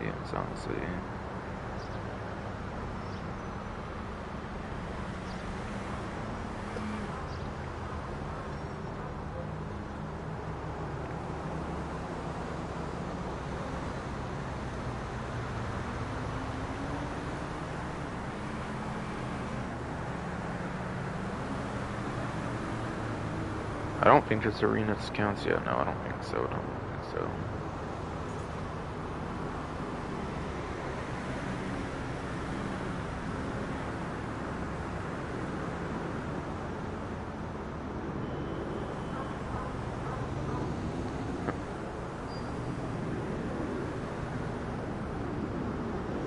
Not Benny, so maybe not.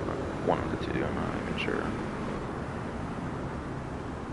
Sounds so. I guess most likely not, honestly.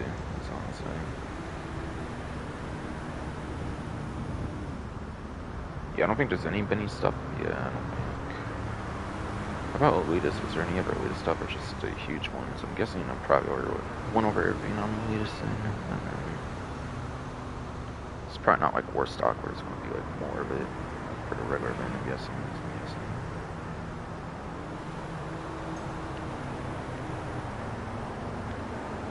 Yeah, I don't seem to see any aircrafts for regular discounts, so I'm pretty sure Elitist is done with the Black Friday stuff.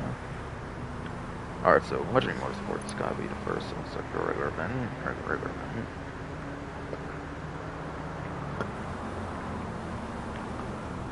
Okay. Wait, oh, so this is on discount, okay, for luxury autos, hold on. I guess I'll go there then, or something. I didn't actually know it was on sale until now, so my bad. Would have covered that one much earlier, had I known.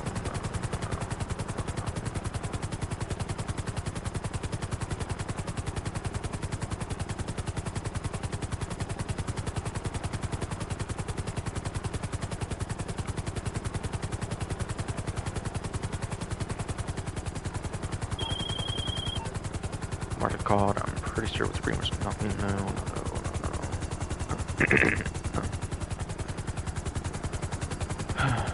God, bro.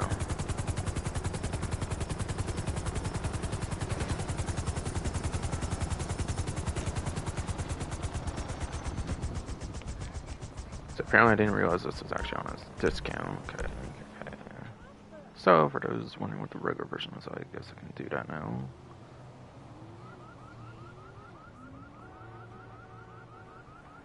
So I'll make this one kind of quick because it's a showroom. Sports, of course. Scores. Or scores.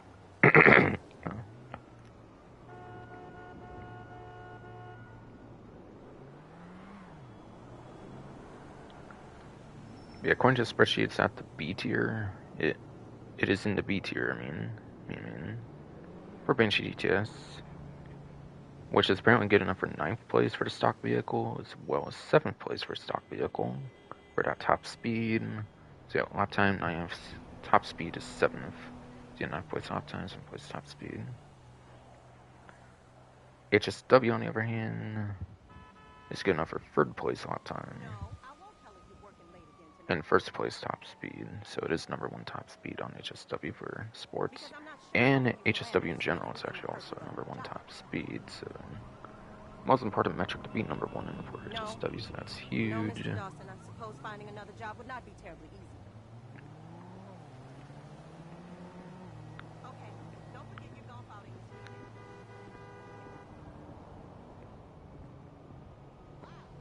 And I think 5 HSWs are below the, like, I mean, 5 HSWs are above the basic Banshee GTS, So that basic one could even go to 4th place on legacy platforms, and then, yeah, I think it would actually be the number 1 top speed for even a basic one without HSW at all on legacy platforms, so, like, top 5 and top 1 even, for the basic version, so yeah. Very good vehicle all around, whether it's non-HSW or not. That's cool.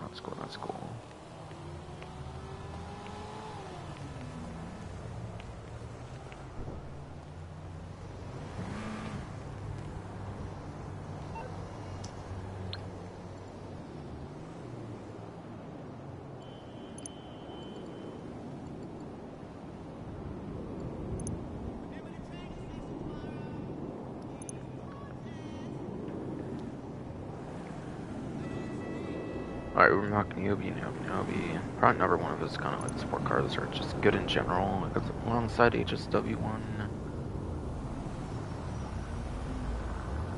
Or HSW vehicles in general. Like KS1 is like good non-HSW and with HSW. Product the CX convertible and the GTS or whatever.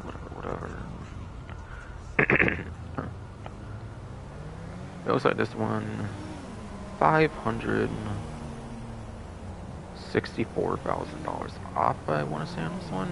Pretty sure. And yeah, I don't think it has a trade price. I mean, it's the price for everybody. This should be for 40%.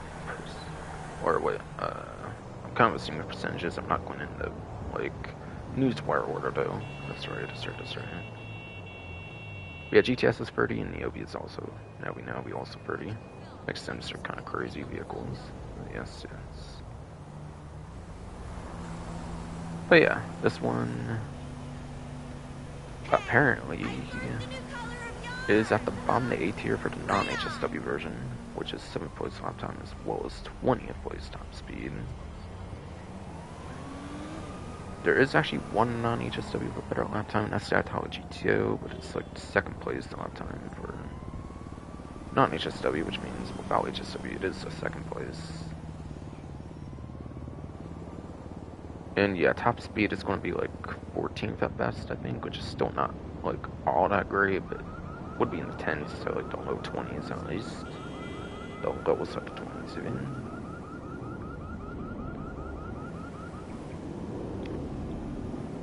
And then yeah, the HSW version is actually the top of the S tier with the number 1 lap time. So GTS is the best sports car for top speed, and Yobi is number 1 for the lap time, the more important metric, aka at the top of S tier for that lap time at number 1. And then yes, number 3 top speed for HSW version as well.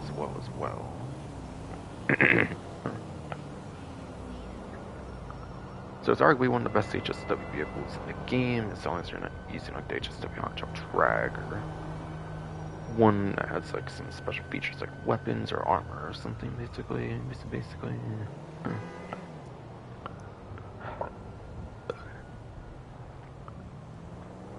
So yeah, really good all around, like I kind of expected.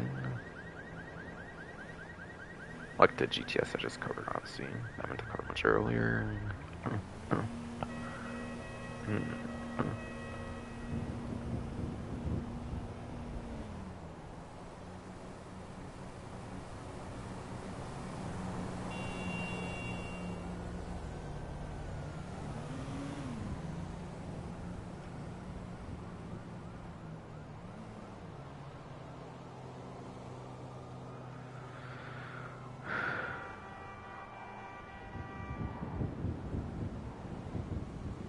Helen, are you the gap-toothed one or the one with lopsided tits?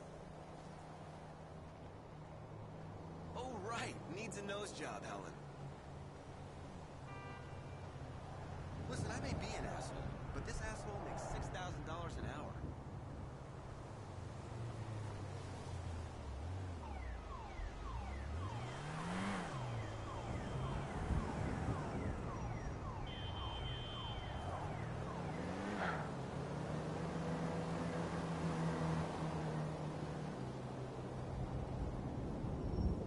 Try my streaming, keep hearing all kinds of fucking banging around and shit, bro.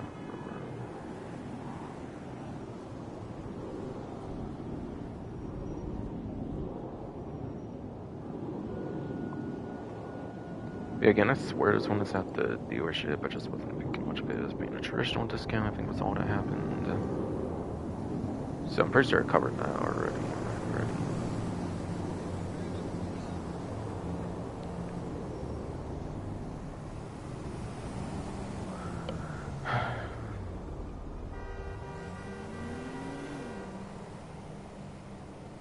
The Ignis and the Champion, yeah, those were at the dealership as well. Those are done. Those are done.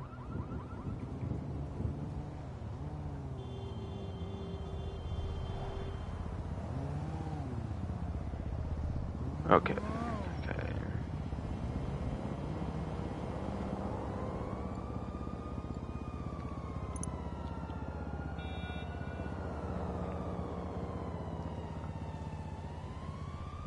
So on trade price, this goes from $1 million to $11,250 to $726,750. My God, some goddamn rummaging for the damn hallway and shit. Totally not what caused me all this fucking bullshit in the first place.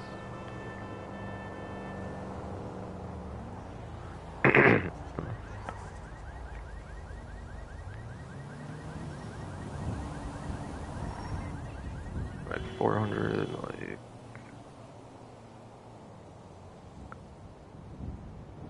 85, like 84,000 or something. Can't think the most because I'm fucking ass bullshit right now. But yeah, this one's actually 40% off instead of 30. I'm pretty sure. This one. So what's on Newswire was listed with the 30s. I'm not even not sure. Yeah.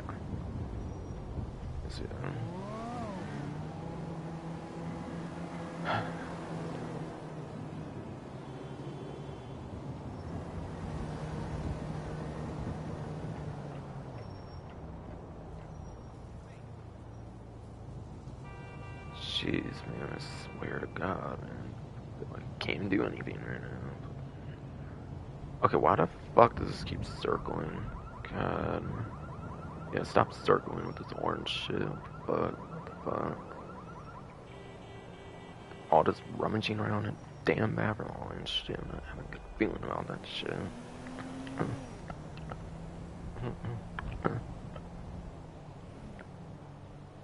It's like for 84,000-ish, I think, on this. Or 44,000-ish, whatever. Yeah, it's kind of, I think the goddamn most right now. No, man.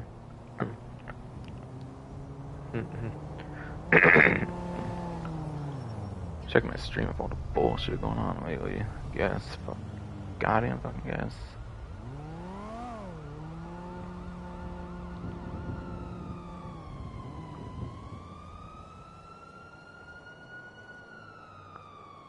Yeah, since Tuner subclass though,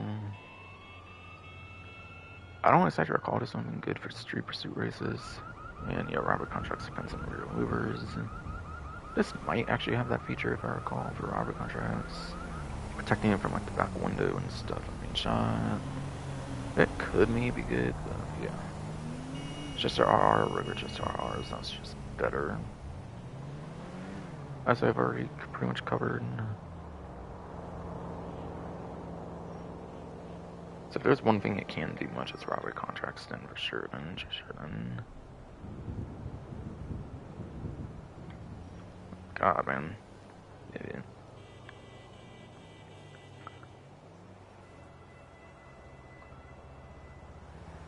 He also has fucking drift tuning.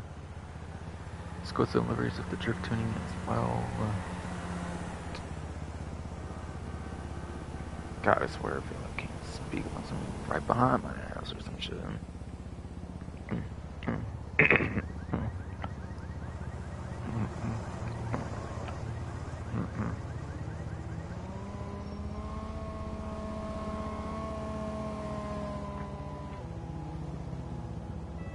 Yeah, your team doesn't have performance upgrades anyways, so it's kind of meh. I see yours at the lock-on jammer as well. This one is not, so like, yeah. Did it? Like the yours also appeared in San Andreas previously, so this one's the actual San Andreas version as well. What's the yours? What's X32, X32, X32 for the San Andreas version?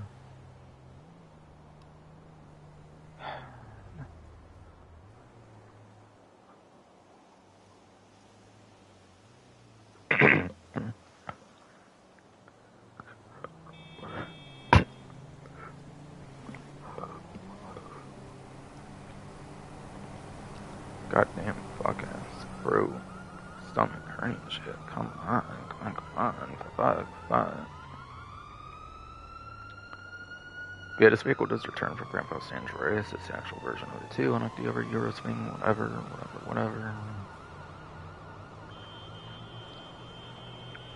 Yeah, 13, no performance upgrades anyways, not a big deal. At least Euros have the lock-on chamber. This one, Unless you're nostalgic for San Andreas, honestly, I don't really see it being the most worth it. Yeah, trade price tied to rank 5, 10, 15, 20. Trade price, yes, tied to rank 5, 10, 15, 20. Oh my god. I can't even feel like I can say this shit. It's all the damn rim team. Fucking goddamn all the way behind me. But yeah.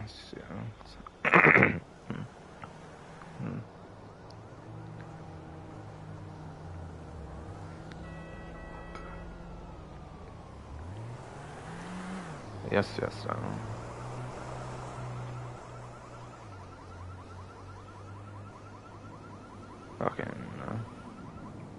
Fucking no.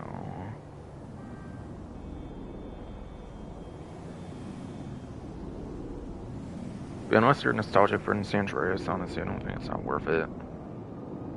It's one of like so many damn sports tuners in the game at this point. It's not been on it funny how many sports tuners there are to the rest of the classes. So yeah, unless you're nostalgic for San Andreas, I don't think too much reason to buy it, unfortunately. But yes, trade price tied to rank 5, 10, 15, 20, 25, 30, 35, 40, 45, 50, 55, 60, 65, 70, 75. For that coming reputation again. Oh shit, robbery, okay. Interesting. And I gotta get back to where I was now, because all this distraction and shit lately.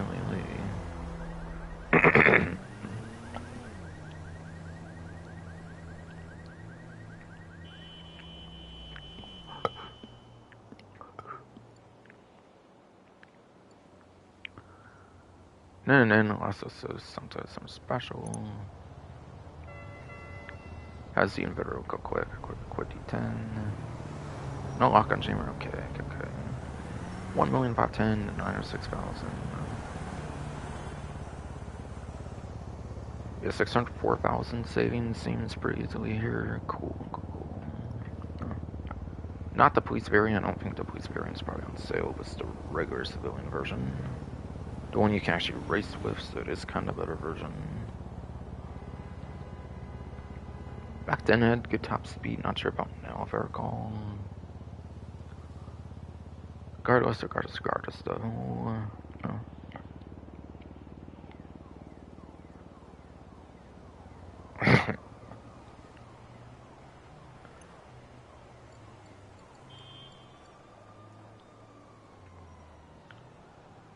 Actually, don't. I didn't go over basic performance on this. I meant to. That's like not the subclass, junior subclass, but yeah. Well, Sophie dates a guy that lives on a boat in Del Perro somewhere.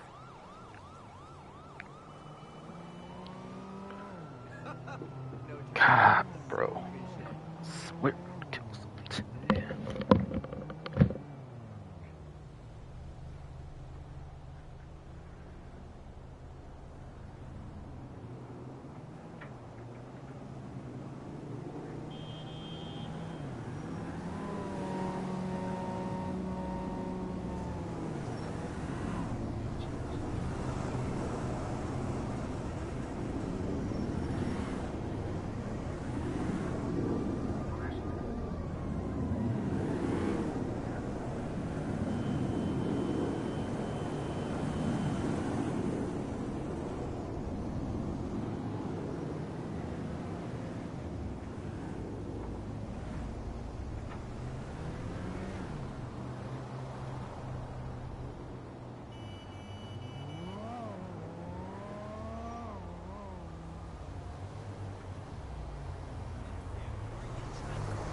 God damn, bro. I have to fucking find out what to eat for somewhere now, since apparently people can't keep their fucking goddamn dinner plans like fucking straight, apparently. Work stress, you know.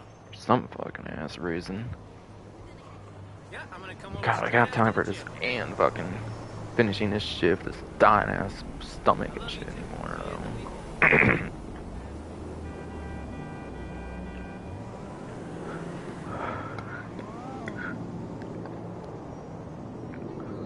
We had a sports performance, by the way, for this, though.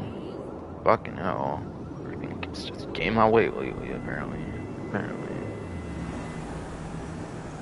Like, I can deal with everything else on top of this stupid stomach bullshit. Like, bruh.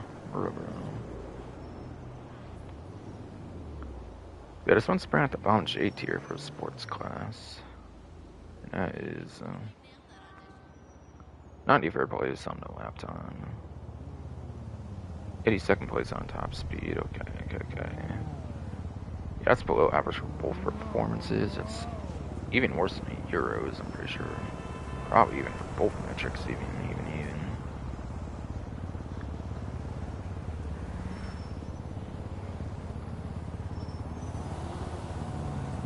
Basically.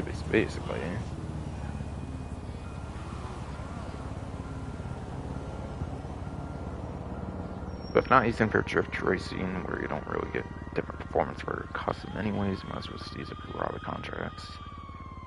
So just gave it a nostalgic a bit for being for San Andreas, I feel. Only reason I bought mine, pretty much, I think.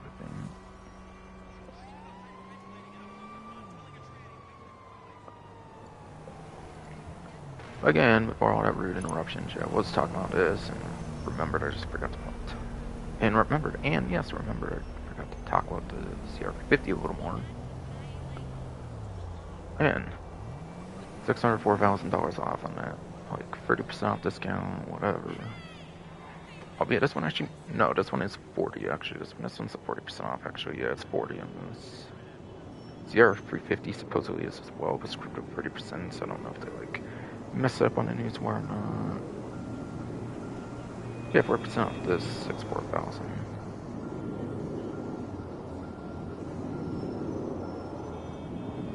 Civilian version, I can actually race with, and not the police version, so it's kind of better version. Basically, it's basically.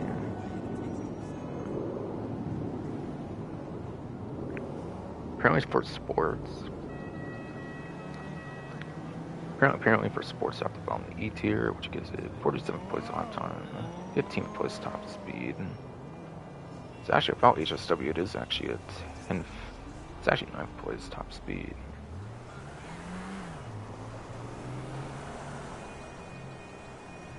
It is yes, 9th place top speed for non-HSW. Whatever the fuck, whatever. Fuck, I can't think anymore of shit.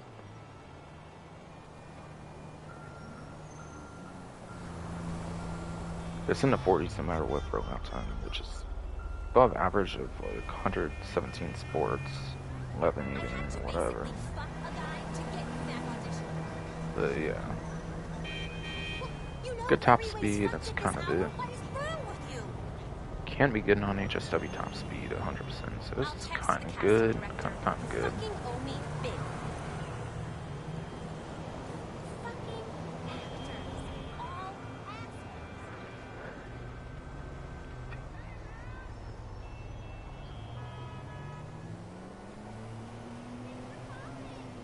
Yeah, Emerson was at the dealership, but that's covered, no.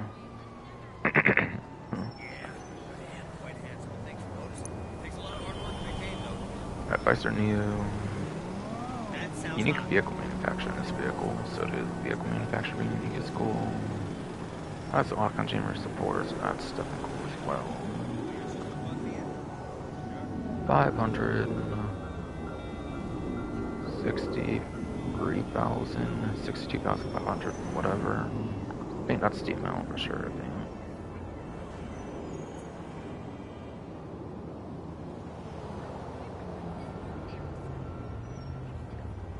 And not much more from there, I think, to say, aside from performance on this one. This one's 30% off, by the way, not 40 for this particular one. Unlike the D10, which is 40, apparently. This one's actually still kind of good at 5, if I remember right. Could be wrong now. Or it used to be good for a lap time, at least. So apparently nowadays good enough for top of C tier, which is 16th place and 27th place. Okay, I'm not wrong actually. Exterior HSW, like taking away that, that's actually like 10th place actually for HSW actually. Legacy platform is still pretty good for legacy platforms. So still pretty good for legacy platforms. So.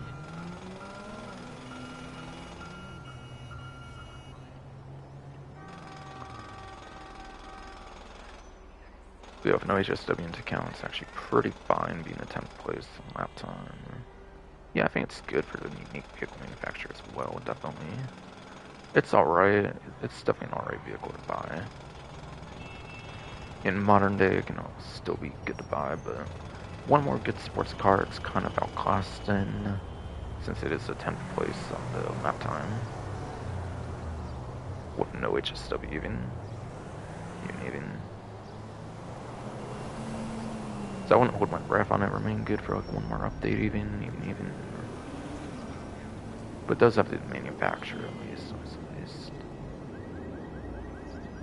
Tyrant. I went over Tesseract, but the Tyrant.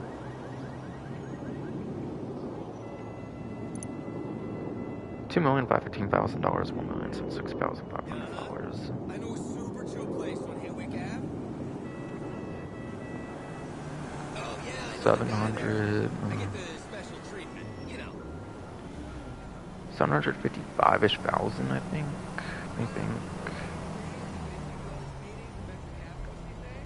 Maybe like 54 or 500 or something.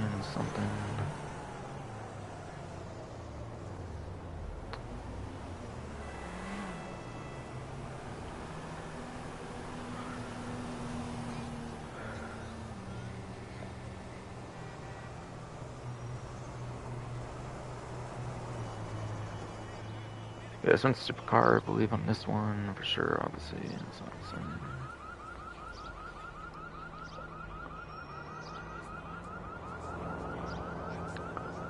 Also, this one's kind of infamous for being like a bigger size supercar compared to the average, which is interesting. If I remember right, if I do remember right.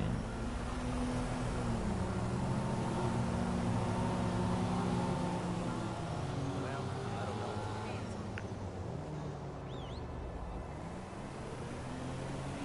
I suppose so. Try and write it out with one another. Yeah, well, that's just the way. But yes. Apparently nowadays this is in the E2 supercar class, which gives it 35th place lap time, which basically is 31st at best. And then it's 44th top speed with 40th at best, so... yeah, I don't think that's that good. If it can, in some technical sense, be above average for a lap time, at least, it's still, like, not all that good, so...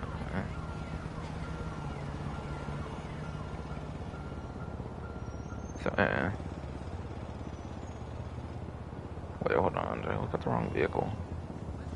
Oh, actually, wait, hold on.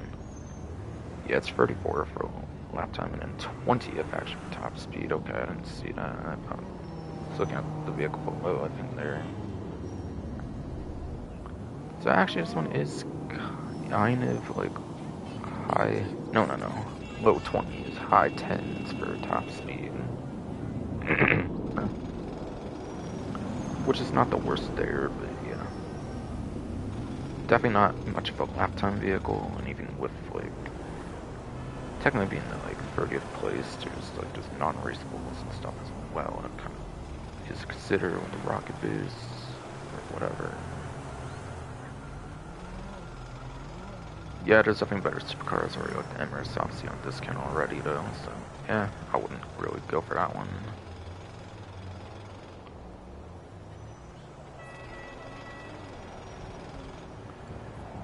But yeah, again, Tesseract was at the dealership, so I went over that.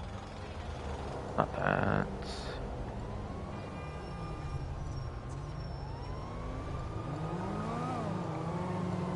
Another supercar here with the Oswald XA21 apparently. This one actually has a lock engineer for her, so that's cool. It's a supercar already speed enough. That'll make it more harder to get hit by those homing missiles. $2 million for $75,000. What's that going to be? Like 700, 12,500, I think, on the savings area. Seemed kind of look good for that one, but yeah, I think around there, if not exactly.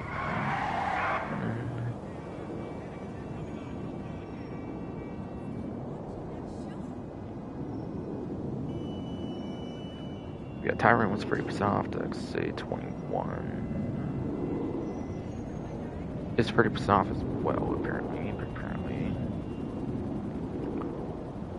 I don't think there's too much more of any mention size for performance on this particular one. I saw it interesting available.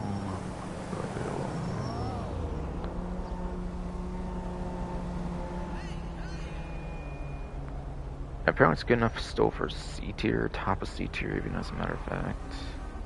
16th place for lap time. And 41st place top speed apparently. So it's like 37th at best for the top speed, which is below average for the class no matter what.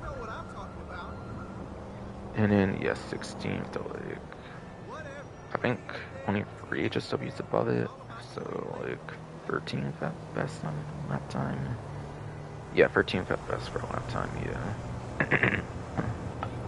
It's not a top 10 for the lap time, just by a couple, which isn't too bad, but yeah. With all the other supercars on discount, you must as well just go on the other ones. I think it is usable in Transform Racing, I think, if I remember right. Just like the Tesseract, if I recall right, if they ever bring back the roster card Transform races, like the OG ones, I mean, not the known or unknown.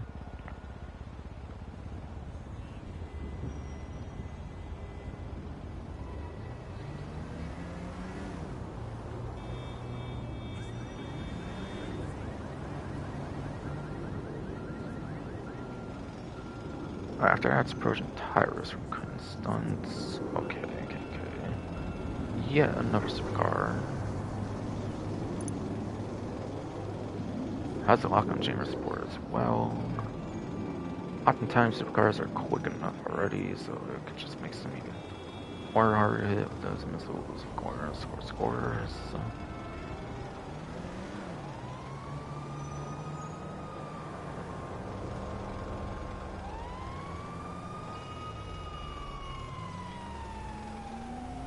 I think it's like $765,000 off this vehicle. It's seeming from my calculations. It seems here, or something around here.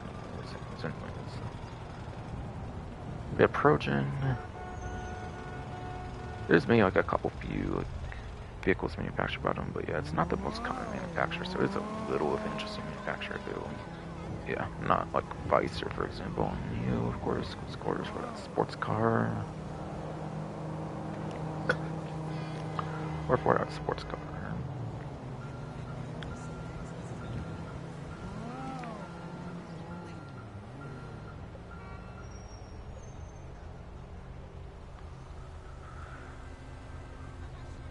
We got 30% on this one. This one, you got 30% off.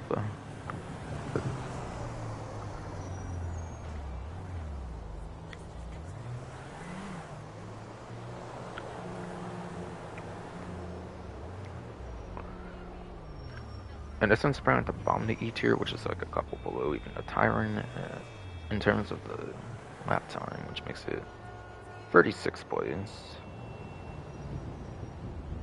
And also 37th place for lap time top speed, apparently. So that means no matter what's below average on the top speed, just barely, and it can just barely be above average on the lap time, technically speaking. But yeah. Obviously much better supercars and all that kind of stuff already, so other ones. And yeah, you don't have to have the livery on it. You can take it off. You just need to take it off at like a mod shop compared to your average vehicle where you actually have to add on the livery instead. That's just how the kind of stunt ones work, I think. For most of them, that is. So there are certain ones for kind of stunts that might not have a livery support. Like at all, even.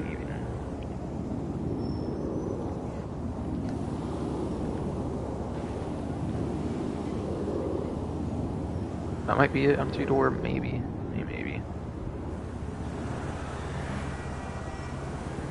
Apparently that was a two-door, yeah. Okay. Alright, a Cinco Milla, Lampadati Cinco Milla apparently is a discount for four-door though. Real legendary, that is.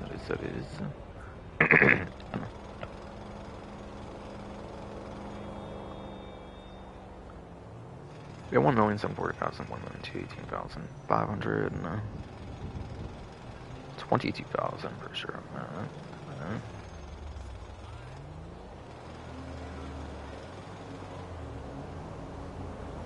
Sedan vehicle here, actually. Sedan, which actually does not have HSW at all for class. So it will be the same performance for all platforms on that one.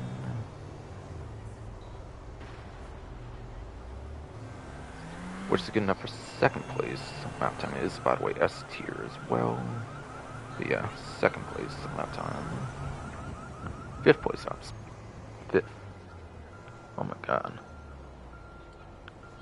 Fifth place top speed.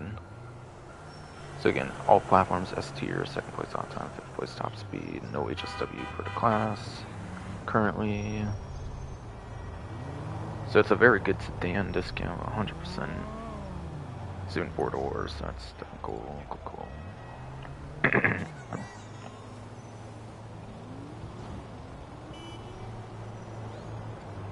That Komodo up next. Men and women keep approaching me for sex. I'll pay you back as soon as I can. Yeah, I don't think Sycamore has a trade price. I think trade price is pretty much reserved for a money tech and contract. I think. Nobody special. I fucking ran out of gas and traffic. And yeah, the Komodo is like 300.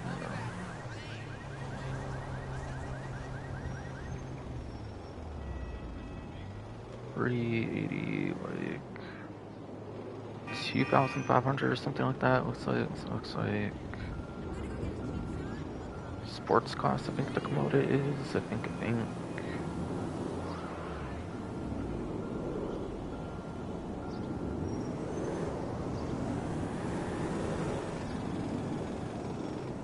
The Komodo might be a sedan, but it's one of those that kind of get put into sports.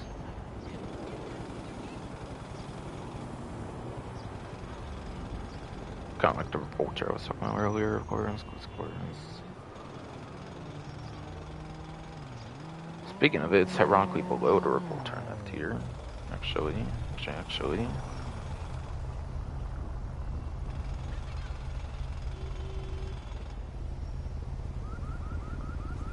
So apparently the Komodo is actually F tier sports car, being a 60th place on the lap time. As well as a 33rd place top speed. At best that's like, yeah, at best that's 54th and 27th it looks like, so it is always kind of alrightish for top speed. Not in the 10s though, but yeah. 20s at best. Isn't all that terrible for top speed. And yeah, 54th would be like above average actually, just barely. Can be good on the lap time. Or can be alright on the lap time. Not as good as top speed though.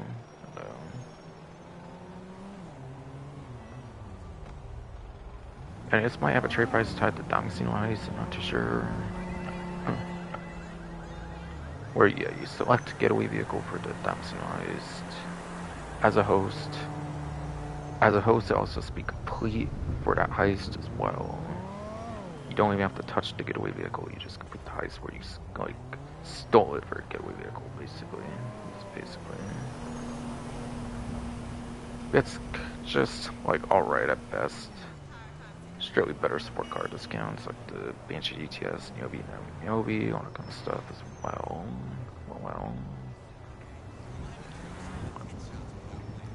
Better talked about this one, I'm pretty sure, of course, being a free product all this time. Alright, that was it. Before or after I go over the raid, and that is. But yeah, coil ridden. 400. 12,500 it looks like on this savings. Around there. If not, there's a lock-on jammer. It does have a lock-on jammer, and it is electric, so it is definitely a good fit being an electric money tech. All that instant acceleration I think does make a good fit being electric. So lap time can maybe be something, top speed's probably not going to be much of anything though.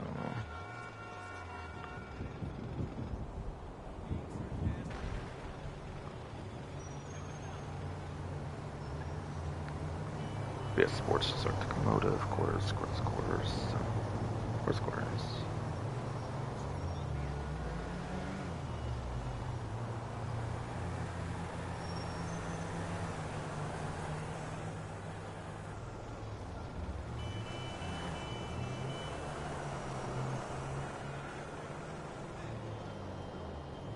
Alright, apparently this one's at top of F tier for the sports class. Which gives it 46th place lap time. And 96th place top speed, yeah. Being electric and not surprised there. 40th at best for lap time, 90th at best top speed. Will average no matter what on the top speed. Lap time not the greatest. Probably in like a better electric sports car, maybe like the Neon or something. Seems like it, yeah.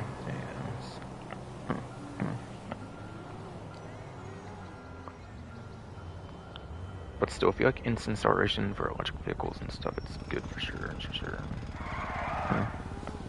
God, I'm pressured again now. Fine, I guess it's a fucking thing, I guess. God damn it. Oh my god. Just keep having everything fucking got him, but no, somebody's sun in my fucking way and shit, man.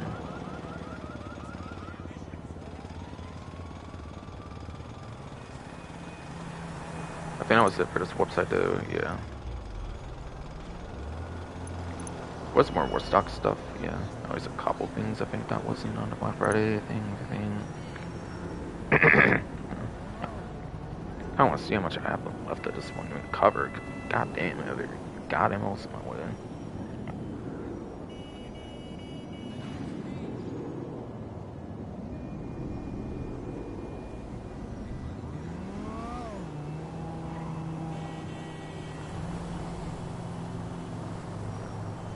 I think I have like 6 left to cover, actually, it's not necessarily getting too bad.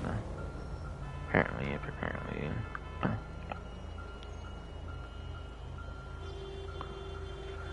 Whatever, I fucking guess. Just gotta try to get through every goddamn thing. Because this stupid ass goddamn stomach of mine.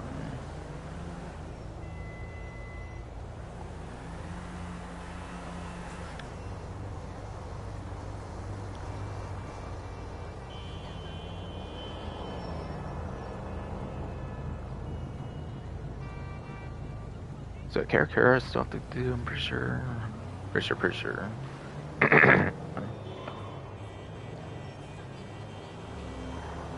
And yeah, if I didn't mention percentages, I think everything has been 30 to 1 over lately. Since like the D10 or whatever, I think was like the last 40 I covered. So Karakara looks to be 30%.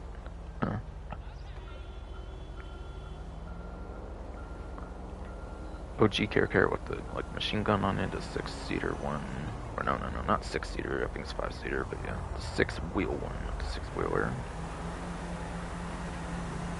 I forget if this has a trade price to target stall or something somehow, which pretty much never returns in the game anymore, but yeah.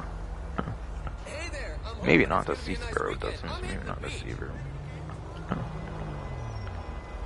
500, 32,500 I think, on savings here, I think here. The only gun's like machine gun that can be upgraded to minigun for the rate of fire over like the power of each individual shot.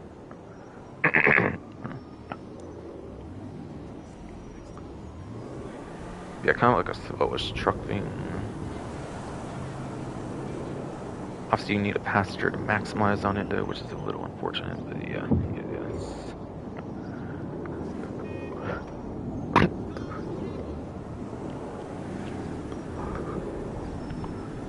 Fuck his body, man. This goddamn ass bro. Stomach hernia shit. Come on. Fuck. Yeah, it can be used for some light combat for sure, but it's not armored though, so it's weaponized and interesting, just not anywhere near the greatest. You're definitely not gonna make all that great of money with this vehicle, definitely not.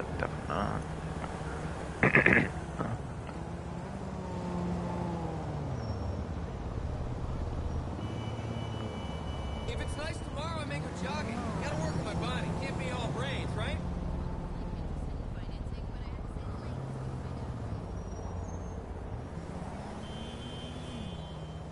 I think Technical might be the last one here. I don't think Buzzard or the Pickup are on discount, just those holiday sales I haven't been able to claim before, like usual.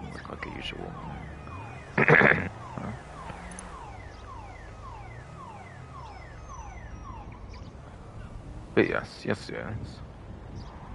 $950,000, $65,000 fucking, so.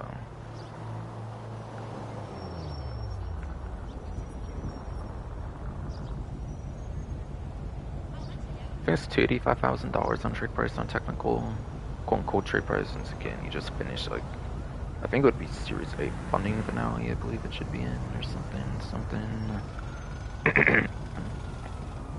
And yeah, back then there wasn't any trade prices, but I think there's like trade prices if you, I mean,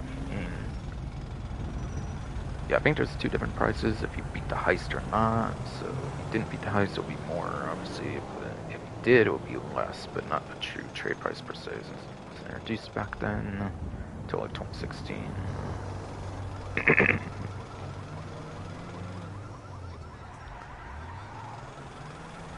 Yeah, 3% off on this one as well. Surely, yes, yes, yes.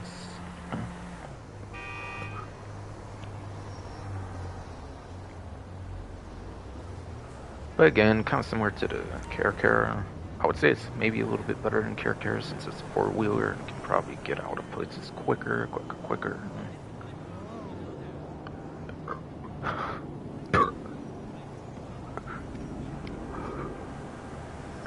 Oh, and also it is actually better than the Caracara because that's technical custom as well.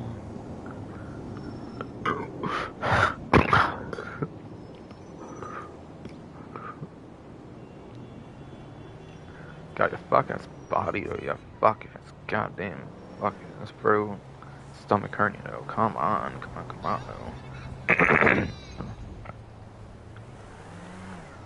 But yeah, right, this one's actually Pegasus only, so if you keep it this way, it's actually worse than Caracara, I would say. But if you upgrade to technical custom, it actually becomes better than I would say, since if you do the technical custom, it can also get the minigun and not be locked to the machine gun. So you have to turn to actually technical custom to make it better, but yeah, regular technical is kind of you definitely need to just turn over to the custom. Which that upgrade price is definitely not on sale. It's going to be full price, but I think it's only like a couple $100,000 anyways, if anything.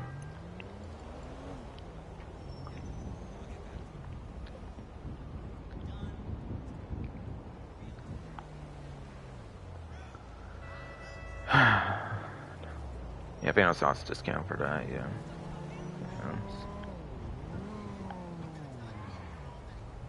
For that site, I mean, of course.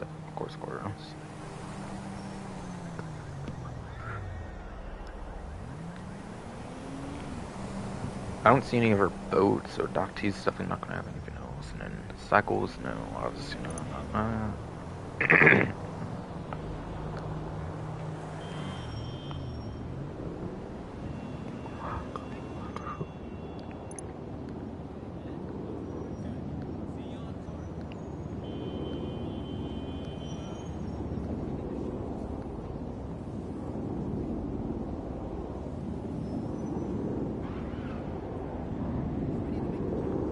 These two are on discount apparently.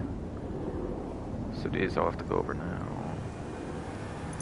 This one's for compacts or something, which is actually pretty niche of a class, and it's also pretty good for that class as well, actually.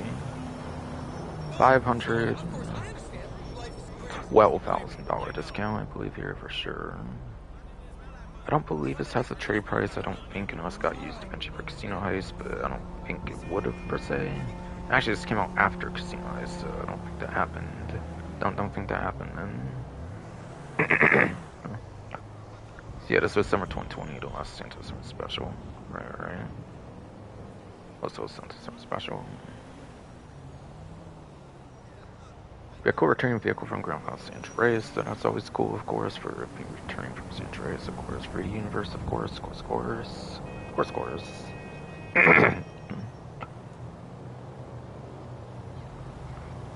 But yeah, this one's 40% off along with the last one next to it. I think it's the final 40% off discount, but with higher percentages. Yeah, compacts, again, it is the best non-HSW compact, the other S tier. It's second place hot time, second place top speed for that reason. Behind the one HSW versus RA, as I kind of said earlier in the stream. We're talking about the HSW Town Charles. Or the one HSW Town Charles. I'll have to see if I can still even fucking do, of course. Where's Cora? Where's Cora?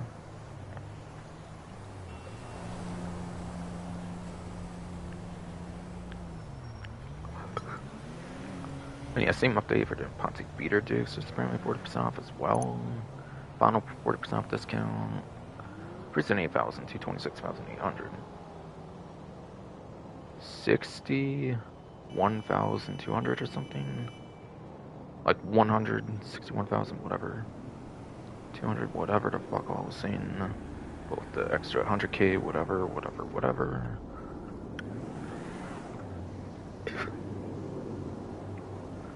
Yeah, muscle car.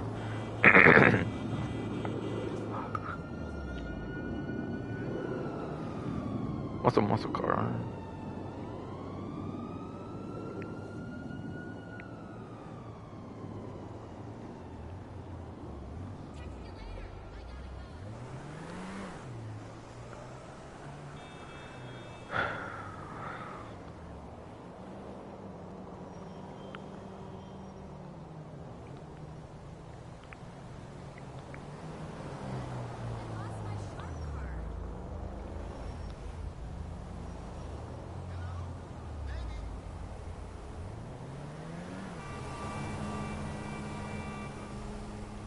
We also be in E tier for muscle car class, which is 37th place lap time, as well as 44th place top speed.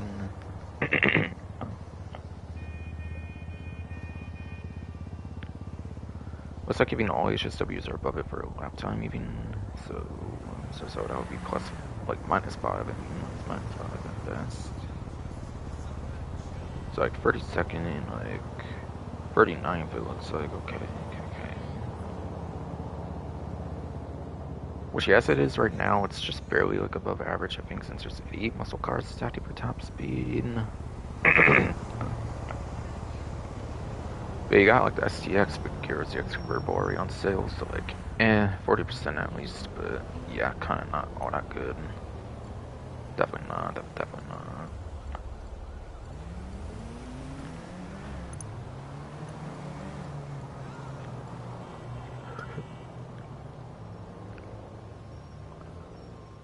Sound Classic is, yeah, another one I still have to cover here. 812,000, 560. 812, yeah, 1,000. 568,400. 200, like 50. Like 40. 200.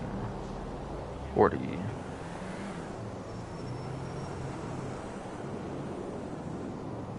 Like 3, 4,000, whatever the fuck, whatever this time. It has missed a lock-in chamber, but like it's what was like sports classic. I don't know how much that helps it too much already, but better than nothing. It at least has a lock-in chamber. But yeah, Zon, I swear, debuted in 5 though. This is like a classic of vehicle that's only in 5, which is interesting, I guess. Not too nostalgic for that vehicle then.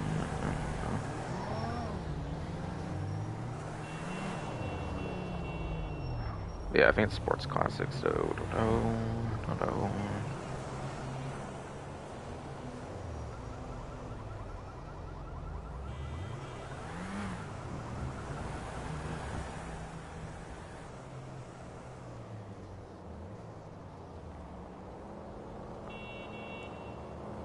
And apparently it's in the D tier for sports classics. Yes. I don't think there's been other sports classics on discount yet, so it's interesting, I guess, for this vehicle here, for this event. Yeah, 17th place lap time though, 25th place top speed. There's only 2 HSWs for sports classics. It's like 15th and then 23rd. There's 50 exactly on the sports classics. Yeah, okay.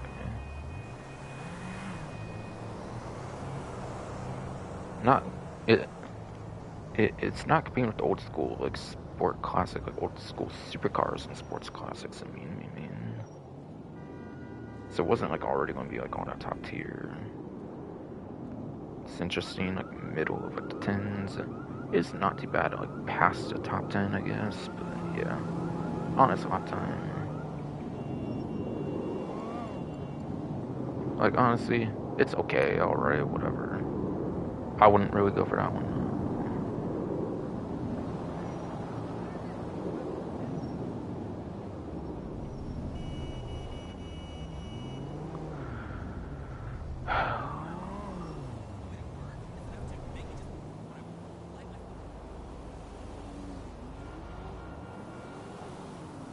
I think that was it for a two-door. It looks like at least. I feel like if anything, there's at most like one more sale. Like I'm practically there at this point. Surprising if it's a fucking stomach. Fucking bro. Hernia bullshit. Bro, like, stomach hernia shit, of course, surprising. It's surprising. I mean, it's barring with that shit, honestly. Honestly.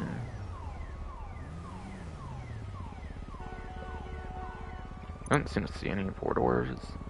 Road, maybe? No. Okay, that's the last one I think here for the Ringer for 600 LX. Any off of one of the initial high-tech vehicle batch means as well. This one definitely calls in the VIP contract, so that's definitely where you would get that trade price, I believe, for one of the particular mission beings for it or something.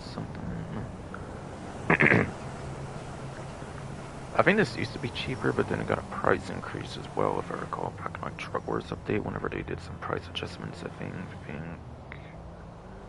But either way, 1.5 million to 1,050,000 on trade price, $450,000 off. Again, armor plating, the poison class, not electric, so it's not the best armor plating. 16 pistol rounds, 16 assault rifle rounds. It's definitely less than like sniper, I think, for example, especially, etc. One FMJ round, which just instantly shred those windows. Has front mounted machine guns, silk mines, being an initial contract batch. But yeah, it's like SCVs, so I definitely probably would recommend a lock-on jammer over the remote control unit personally. Plus, you're already getting a buff on the gun since it's a higher-up vehicle, so it can actually shoot through like windows on certain vehicles compared to other vehicles, which are like, going to have the machine guns closer to like the ground. Plus, the closer to the ground on those machine guns, of course. On the smaller vehicles, of course, cars.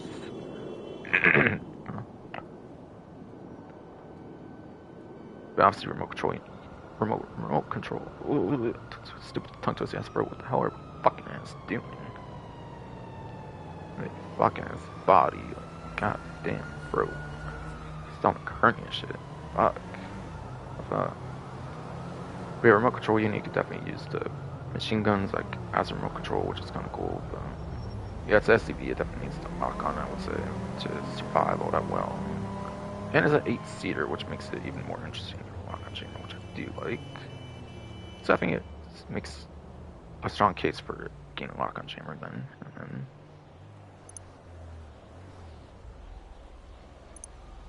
alright, yeah, that's it for discounts, okay. Got one thing to do left, but yeah. Whatever.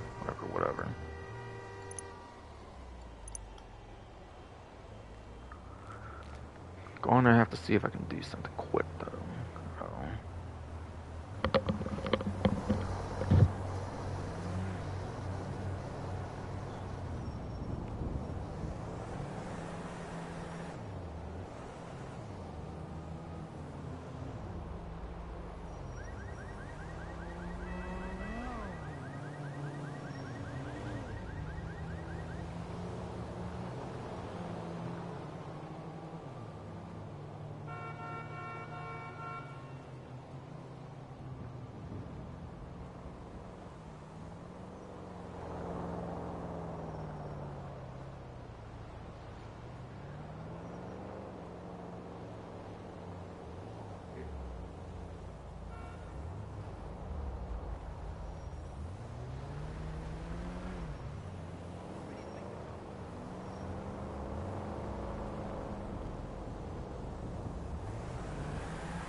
Okay, I'm just going to try to finish this fucking ass time trial and it could be done here because I did what I have to do now for the most part. Still have to shower after this shit though with this dying ass body and shit. But still.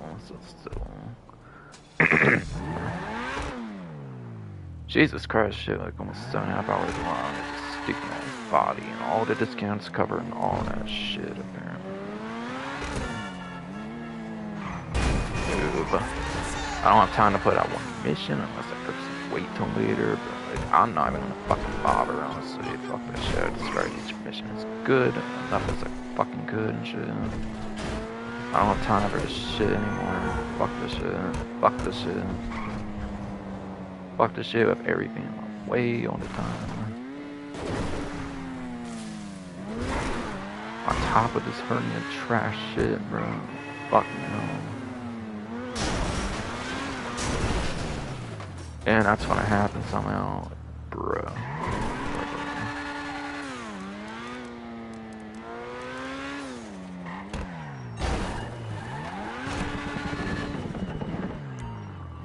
Minute 21. I hope I can actually get that goddamn time first try and everything. Second best top speed, as long as it handles somewhat fine, I'll take it. But apparently it just fucking doesn't.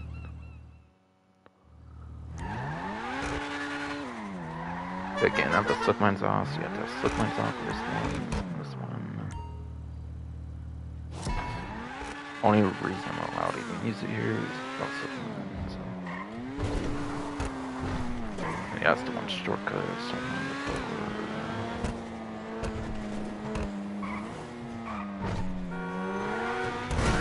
Sorry, what's all that bad about the hand on this one exactly? I'm not necessarily gonna push it yet, but maybe I'll find out later. Apparently I heard a hand on some pass on this one.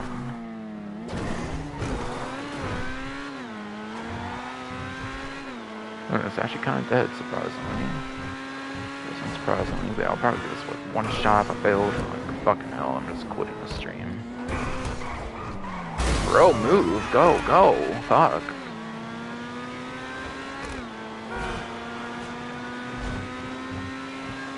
If anything, it might not be too responsive to like cornering, I'm not really sure, but like, interesting.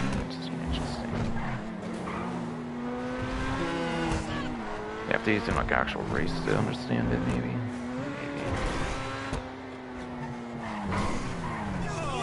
God, go, drive.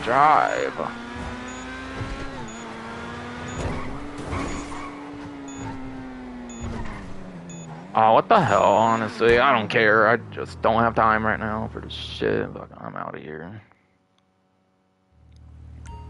I gave it a good try there, but like, of course, one vehicle too much got in my way or something.